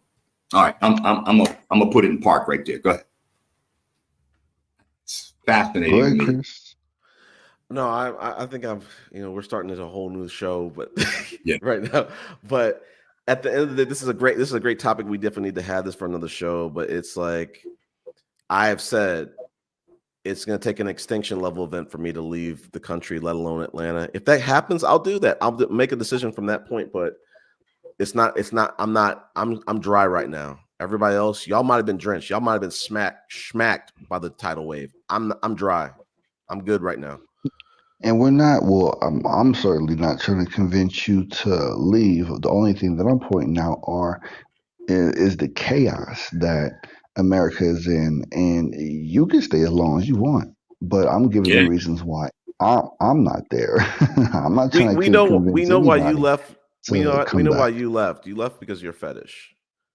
Come on, Chris. That's not Absolutely. fair. That's what he said. That is true. That's an actual factual statement. He's now trying The to get political with me. fetish, the fetish, the treatment, the natural beauty.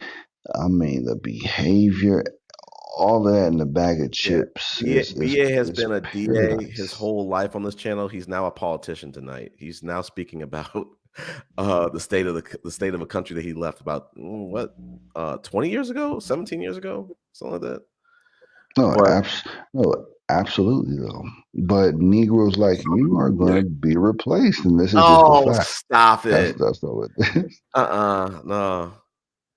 If they are replacing the top of the top white collar jobs, whoo! I mean, the whole country's got to be evacuated. Christopher, your occupation is replaceable. I'm not claiming that. I'm putting my little hex up on the screen. Nope. Nope. Well, BA, I think you and I have met in accord in our evaluation or assessment of what being Black in America feels like and getting out of America and living abroad, whether you know the language, speak it or not. It's just an open mindset. That's all it is. Everybody doesn't have that, and that's not a bad thing.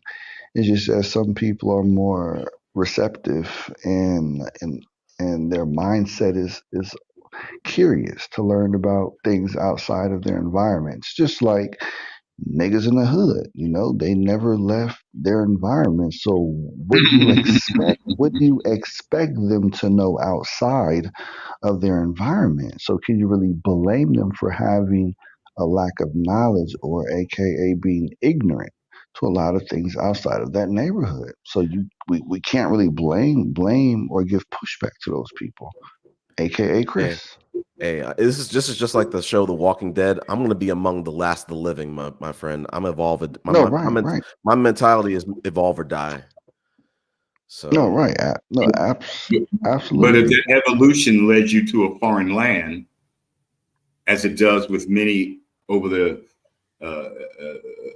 history of humans who all have migrated from one place or another, if that evolution, you said it, Chris, if it leads you to a foreign land, then you're open for that, apparently. I said, like, if the extinction level events comes, I'll make a decision from that point. If Judgment Day comes and all the nukes are coming, I'll be on the first thing smoking. But until where would you go, Chris? Where would you go? Would you come to Thailand and visit me, or would you go to Brazil and visit BA? I'm probably going to Ghana if that's if I'm gonna be honest. Ghana or Ghana probably. You must not be watching a lot of content of I'm going to Eritrea. Hey Zed. Ghana is in turmoil. Africa. What? But Eritrea, I wouldn't be got the surprised. most beautiful women. Ethiopia is in turmoil for sure. My parents live. I was born and raised in the North Ethiopia, and that's where I wanted to go, but I couldn't go because the whole place is lawless. My dad was extorted like 200,000 birr, which is about $2,000. So the whole place, like Ethiopia right now, only the capital is safe. So that's why you gotta be friends with the gangbangers out there. So once you become cool with them, you might have missed it. Richard and BA are saying that the immigrants are going to take all our jobs. It's a wrap for us. We got to leave the country. So Well, that's And well, wait, don't back off it an now. Don't immigrant back off it too. now. She may take your Zed's from job. Ethiopia. She's taking an Right. American nurse job. She's an immigrant. How are we taking your jobs? We're not taking your jobs. We're just doing, whatever. Because remember, America is not a poor country. The jobs are not limited. There are so many jobs. So even if I have a job, that doesn't mean you don't have a job. Not to be disrespectful, I'm glad you joined the panel. Zed, America is trillions and trillions of dollars in debt. How is it not a poor country? It's a facade that America is a rich country. You're kidding me, right? My dear, I am in Ethiopia right now. If you want to know what poverty means, you should come here. My friend and I went, to a cafeteria a few days ago. We couldn't eat our food because there were like little kids like staring at us because they were so young. That is what poverty means. America absolutely is not a poor country. Zed, you lived in California. Are you telling me that your experience in California didn't expose you to some of those same poverty challenges? Are you telling me that Absolutely not. That Los Angeles, the second largest city in the country, has the largest homeless population? I don't know if you ever went to LA. I lived in a nice neighborhood before I moved out here in Los Angeles until it wasn't.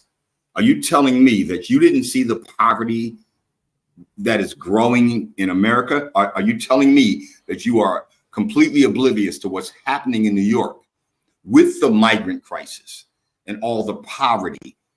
I left Los Angeles, one of the most beautiful cities I'd ever seen in my life, 4 or 5 miles from Venice Beach. I wouldn't even ride a bike down Venice Beach because once I got down to Sepulveda and Venice Boulevard, the homeless encampments, you couldn't get the stench out of your nose until an hour passed. Are you telling me you living in California, in San Diego, I believe is where you were before, you're telling me you didn't notice any of the poverty? I hate this discourse because what it does is, it minimizes the kind of poverty you have here in Ethiopia. To compare poverty in America to poverty in Ethiopia would be, a disservice to, Ethiopia, poor people in Ethiopia. Poor people in Ethiopia eat maybe once a day. So to say that, Ethiopia and America are the same when it comes to poverty is just, I don't live in Los Angeles, but I have lived there for like a year or so. And yes, there are homeless people, but those homeless people at least have food. In Ethiopia, the homeless people, not only don't they have shelter, they don't have food either. So I don't know how you can come. I'm actually going to my sister's home a few minutes, and I can it's like 2 blocks from where I live, and I could record. If I were to record, which I don't do that, there would be so many kids starving. Not the homeless people in America are fat. The homeless people here are kids starving. I don't think you can compare the two. Zed, with all due respect, I think that's a bit naive to think that homeless people in America are fat, to think that there aren't starving children. I would suggest that if you ever go back to California, take a ride through Skid Row. That's a 50-block radius of homeless men, women, and children. And if you think that because they're fat or they get food, that isn't poverty, then I would question what your interpretation of poverty is. I get that it's relative, and I'm not trying to diminish or compare the poverty of Ethiopia or any other, impoverished country to what's happening in America. But we're looking at a country that's trillions of dollars in debt. It is a facade that America is a wealthy country. certainly perhaps not as bad off as Ethiopia or other impoverished countries, but I think that it's a bit naive to assume that America, at least the America that I know, and I'm an ADOS FBA, as you well know, and I wasn't impoverished. I certainly had, you know, a good life, but America's not the same America you might envision in your mind coming from a foreign country. And if you haven't experienced the immersion of being in America as a Black person, and you know, you are from another country, if you haven't been to the extremes of the challenges that Black Americans, FBA, have faced in America, Chris, I used to live in Atlanta. I left right before the Olympics. I look at videos about Atlanta now. Even Buckhead is a mess. Beverly Hills and in Los and that's in what way? And I'm about to head to sleep. And Zed, if you can close the stream. Oh, I'm actually it is I have to leave like by 10 o'clock, and it is 9:37 here. Perhaps we should revisit this conversation. Zed, when I first started talking on your panel, it was because of some of the things you said that made me want to come up and say, no, it's not quite how you perceive it, because you're not from America. You weren't born and raised there. Your parents or foreparents weren't slaves there. Maybe your parents or foreparents in Ethiopia had their challenges, but I'm here to tell you, my sister, America is becoming the new shithole country. Let me just put it like that. If America is an S country, everywhere else is even worse, because I'm telling you, compared to other countries, compared to Thailand, where you live, compared to Ethiopia, where I am right now, America definitely is not, an S country. And that they think that, it's macroeconomics. In macroeconomics, the debt they have, the debt they have is not the same as the loan, regular people have. So do not use that to say that America being in debt is somehow means it's poor. No, that's not the same thing. And we are not stealing anyone's jobs, because the jobs are there. There are more jobs than there are people looking for them in America. The problem is, I do understand something about us immigrants. We come to America educated already. We are, selected because we are educated. And of course, we have that advantage, but I don't think, we are stealing, people's jobs.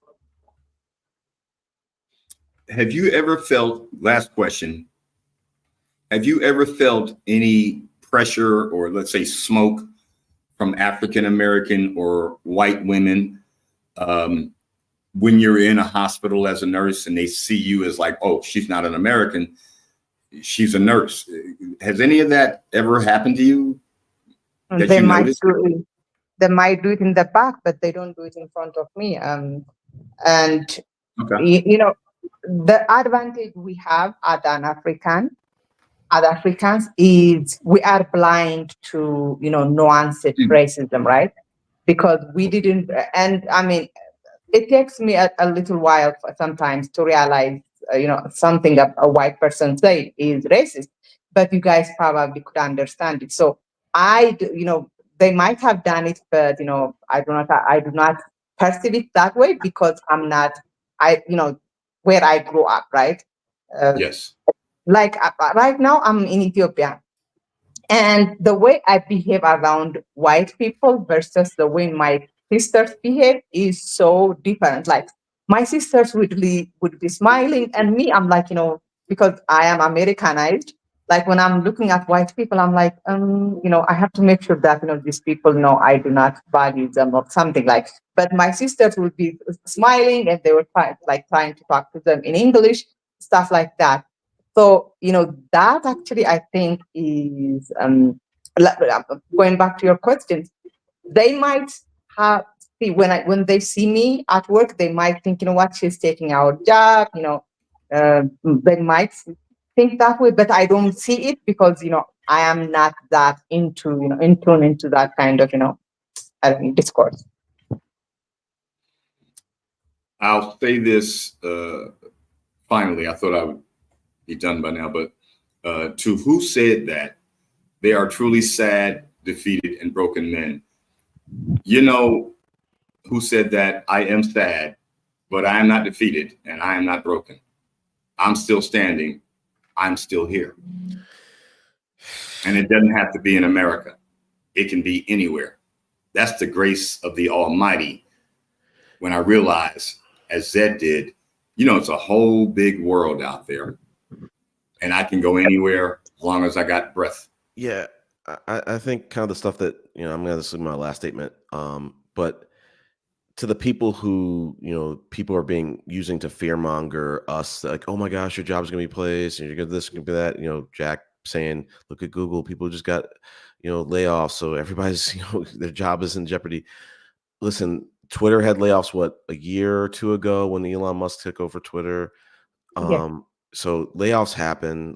They've had a lot of them at these big tech things, but this country, people are in different positions of job security. I said it, I'll say it again. I don't believe in, I try to avoid complacency. Complacency is going to get you, is going to be what really hurts you. So I have to always adapt and grow. I can't just continue to have the same skill set. So like, I'll be fine. You have to sometimes look at your skills and say, how in demand are your skills? And it doesn't protect you from layoffs, to what Jack Black is saying. You have to, when you work at some of those companies, my last company, since Jack Black wants to talk about layoffs, I left my last company. It was a healthcare analytics firm. I left them after being with them for 3 years, and within maybe 5 months of leaving that company, they did some major layoffs, like a couple rounds of like major layoffs, and that let me know, I left at the right time, and left to a better company too. And I didn't work at the corporate part of my company. I worked at like the individual health plan for Georgia, but they did it at the corporate level. So it was, which also trickled down to the health plan too. So again, you have to, like I said, it sounds like a feel good story, Jack Black, but it's like, you have to always continue to work on your skill set, always become, always be improving. You have to also understand that layoffs can happen. You have to kind of prepare for that. So it's like, you have to build, Chris, you have to build your network above anything. You got to build your network. Chris, if you went in for a job, same skill set, same resume, same CV, and let's just say a white guy went in for the same position, equally skilled, pound for pound, who do you think would get that job? I'm not going to go to that because I know we're taking this into the marathon stream, but like I'll address that. I was hired into my company, my team, and I was the only black guy there. Oh wow! I'm still the only. Sorry, I'll take that back. They hired another black guy, and I moved to a team. I'm the only black guy on my team, and my team is only. I am the subject matter expert of my team. So, and I said, and I'll say it again. If I get the business subject matter expertise or acumen, whatever you want to call it, I will form the Infinity Gauntlet. I will be unstoppable, because most people in business can't speak tech. I can speak both worlds. I can speak tech, and if I can get business and be able to speak both of those worlds, it's over. Will it say that I won't have to adapt to change ever again? No, I'm not saying that. But you have to be able to adapt to change, and you have to be some of these interviews, honestly, Richard, they're going to test your knowledge. So I know, and especially since I came to this new company, I started to realize even more like how in demand my skill set is, because of not just the things I'm able to do, but just the other little intangible things I can bring. I bring a team leadership from grooming junior analysts, stuff like that. Just being overall nice person to work with and stuff like that. But building your network. There's just a lot of different factors, but like you can't be.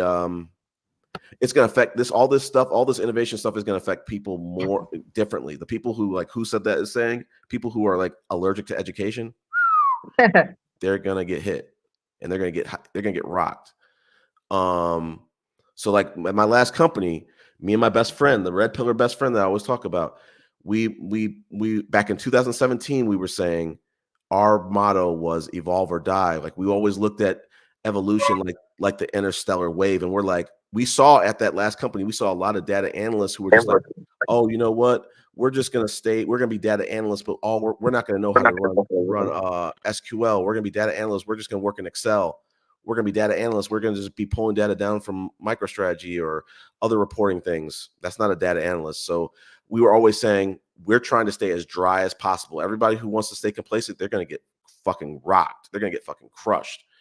But we're going to stay as dry as possible. So like I said, build relationships. I know I can go back to my old company if I want to, and I could probably get a promotion because the relationships I have and what the skills that they were able to see me do just put on display. So some people are going to definitely be in trouble. I'm not worried.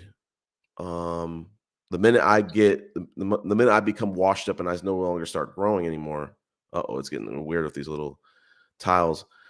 But the minute I stop, Chris, as you get older, you are going to get washed up. Yeah, and I gotta start pivoting. I gotta start pivoting. I was having this conversation with my boss, and I gotta probably start pivoting into management and pivoting into like some other different positions. No, I'm just saying pivoting into retirement. Oh yeah, that's the goal. If I retire at my company, you'll get washed up and washed out. Hey guys, I gotta go. They stopped selling beer at 2:00 my time, and I gotta go get some beer. I appreciate you. Said, I miss you, mommy. I miss your voice, your beauty. I hope you'll come to the panel again, as you and Chris's thing.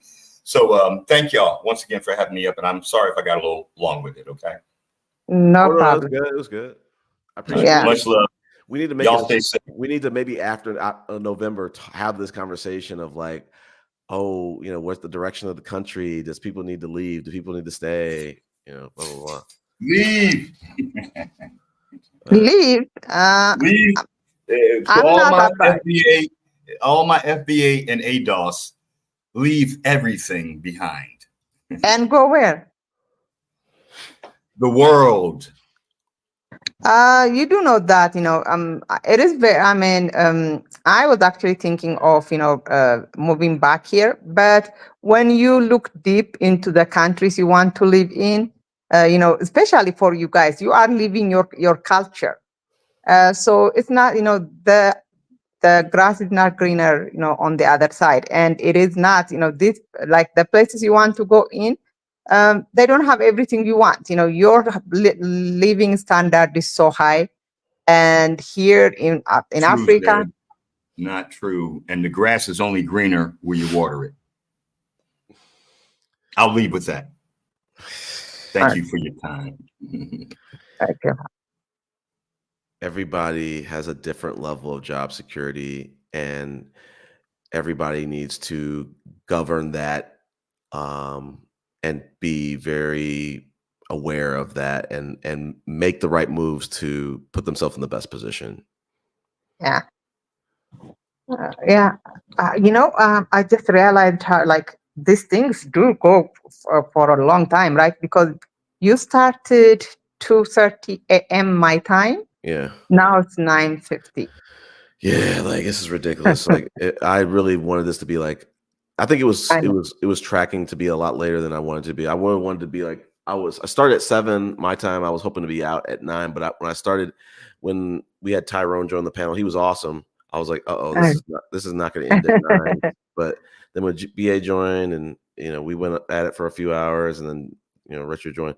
I'm gonna, like I said, the next live stream, it's gonna be in 2 weeks. I'm gonna just try to stretch these out, and be able to have a lot of content, and I'm gonna really try to do a better job of keeping these 2.5 and under.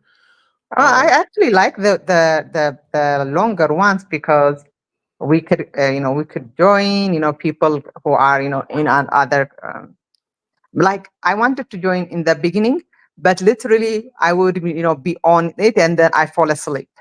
So this time is a really good time. Yeah, I gotta jump in bed. I got to get up. Why don't you do a live next week?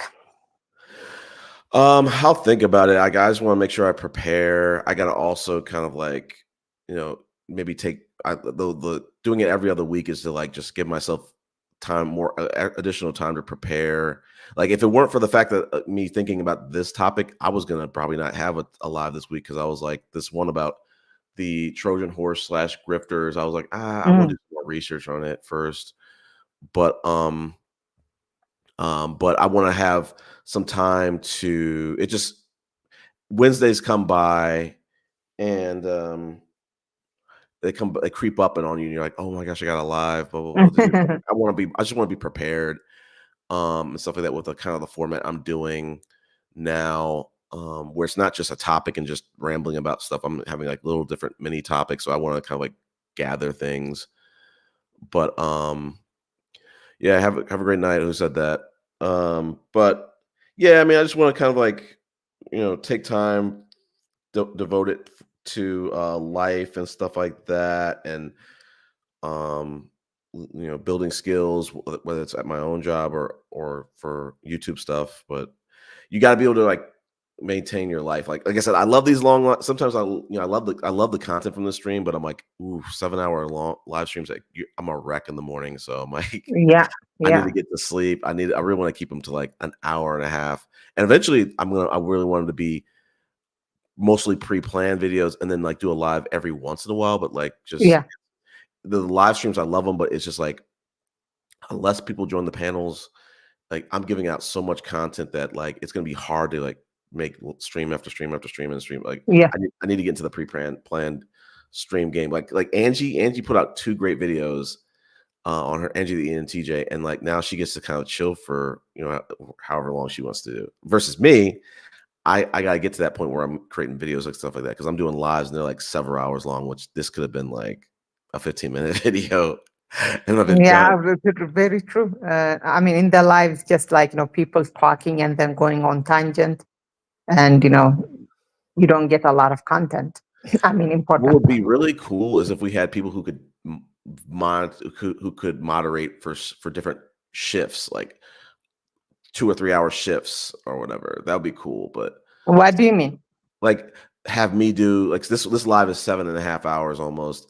If someone could do like 2 hours of a stream, then someone log in and then they pick it up, and then someone else do, and they do 2 hours, then someone or 2.5 hours, and someone else do 2.5 hours, and then that's it or whatever the heck. Like so it's like a 5-hour, 4-hour, 6-hour stream, but no one's staying on for 6 hours. Only people are doing it in shifts or whatever. I'm gonna send you a link to this live called Q. It's a Hatip live. Those Hatip people, and it runs 24 hours a day, 7 days a week. And it is like you said, 2 hours. There is someone for 2 hours. I think 24-hour live is ridiculous, but I think I like the idea. Maybe 7-hour live, but someone modding it for 2 hours and then another person taking over. Yeah. All right. Well, y'all have a good night. I'm going to sleep. Me too. I'm not sleeping. I have to get up and start. Yeah, there's the 24-hour 7 live. Like I think. Are you closing it, Zed? But yeah, I can close it. Okay, I'm gonna head out. Okay, sounds good. Let me see if I could find the live. They probably still on live right now.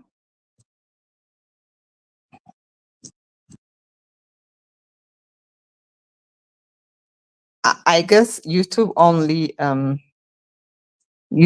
allows you to be on live for 11 hours. 11 hours for 59 minutes. So what they do is when they hit that, that minute, they stop and then they start.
This is Anna.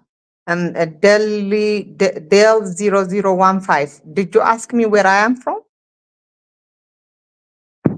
Anyways, I have, I'm going to my other sister's house.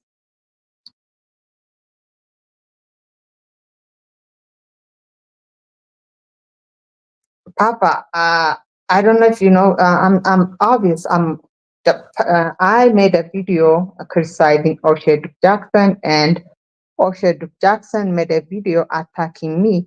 So obviously, me and O'Shea Jackson do not like each other. And Anton Daniels is, he's a Black woman hater. So of course, but I am from Ethiopia, but I live in America. But right now I'm in Ethiopia visiting. Why are you laughing? Visiting my family, and that is it. And it's like 9:59 now. At 10 o'clock, I have to go to my sister's home. So why are you laughing?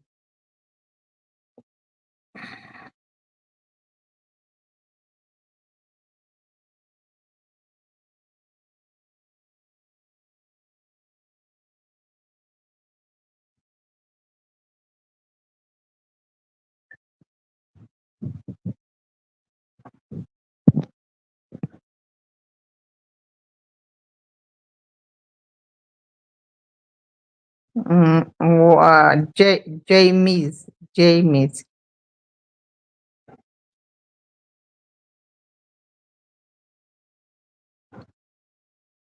Yeah, I don't know if you know me. If you know my channel, I am very well. I am. I mean, I love it here. I love it in Ethiopia. But the thing is, right now Ethiopia almost looks like it is being it's catering to people like me. Okay, Jamie's. So yeah, it looks like for example, if I were to go out and have a big meal, a drink, and like something that would cost me like $300 something in America, it would cost me probably like 9,000 birr, and 9,000 birr means $90. What 9,000 birr is like $90, less than $90. But that's not affordable for the regular Ethiopian. My sister is a doctor. She was a doctor. Then she wanted to do her residency. She's doing her residency right now. She gets paid 12,000 a month. And if she, like, I am a nurse. Every day in Ethiopia, in America, I go out, and have a Starbucks Starbucks coffee and a piece of cake. If she was to do that here in America, in Ethiopia, if she were to go out every day and have coffee, there is, something called Caldi's, which is similar to Starbucks, and have coffee and latte and cake, she will not she will not have anything else left for, from her, pay. Yeah, I am a very nice woman, as you can see, Janice. But you were attacking. I mean, why were you attacking a woman and for getting food from? I mean, it's not even. He didn't even spend the $600 on just her. He spent it on himself too. So what's wrong with that?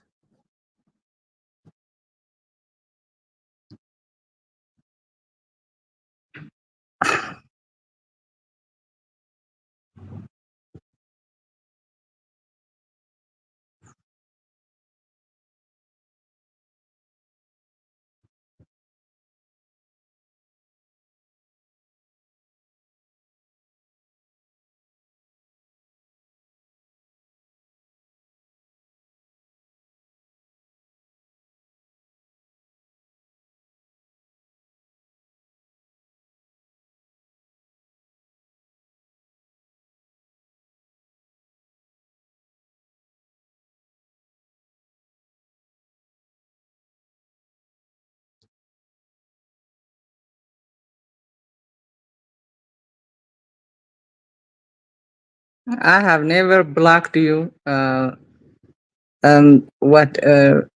Dale, no, absolutely not.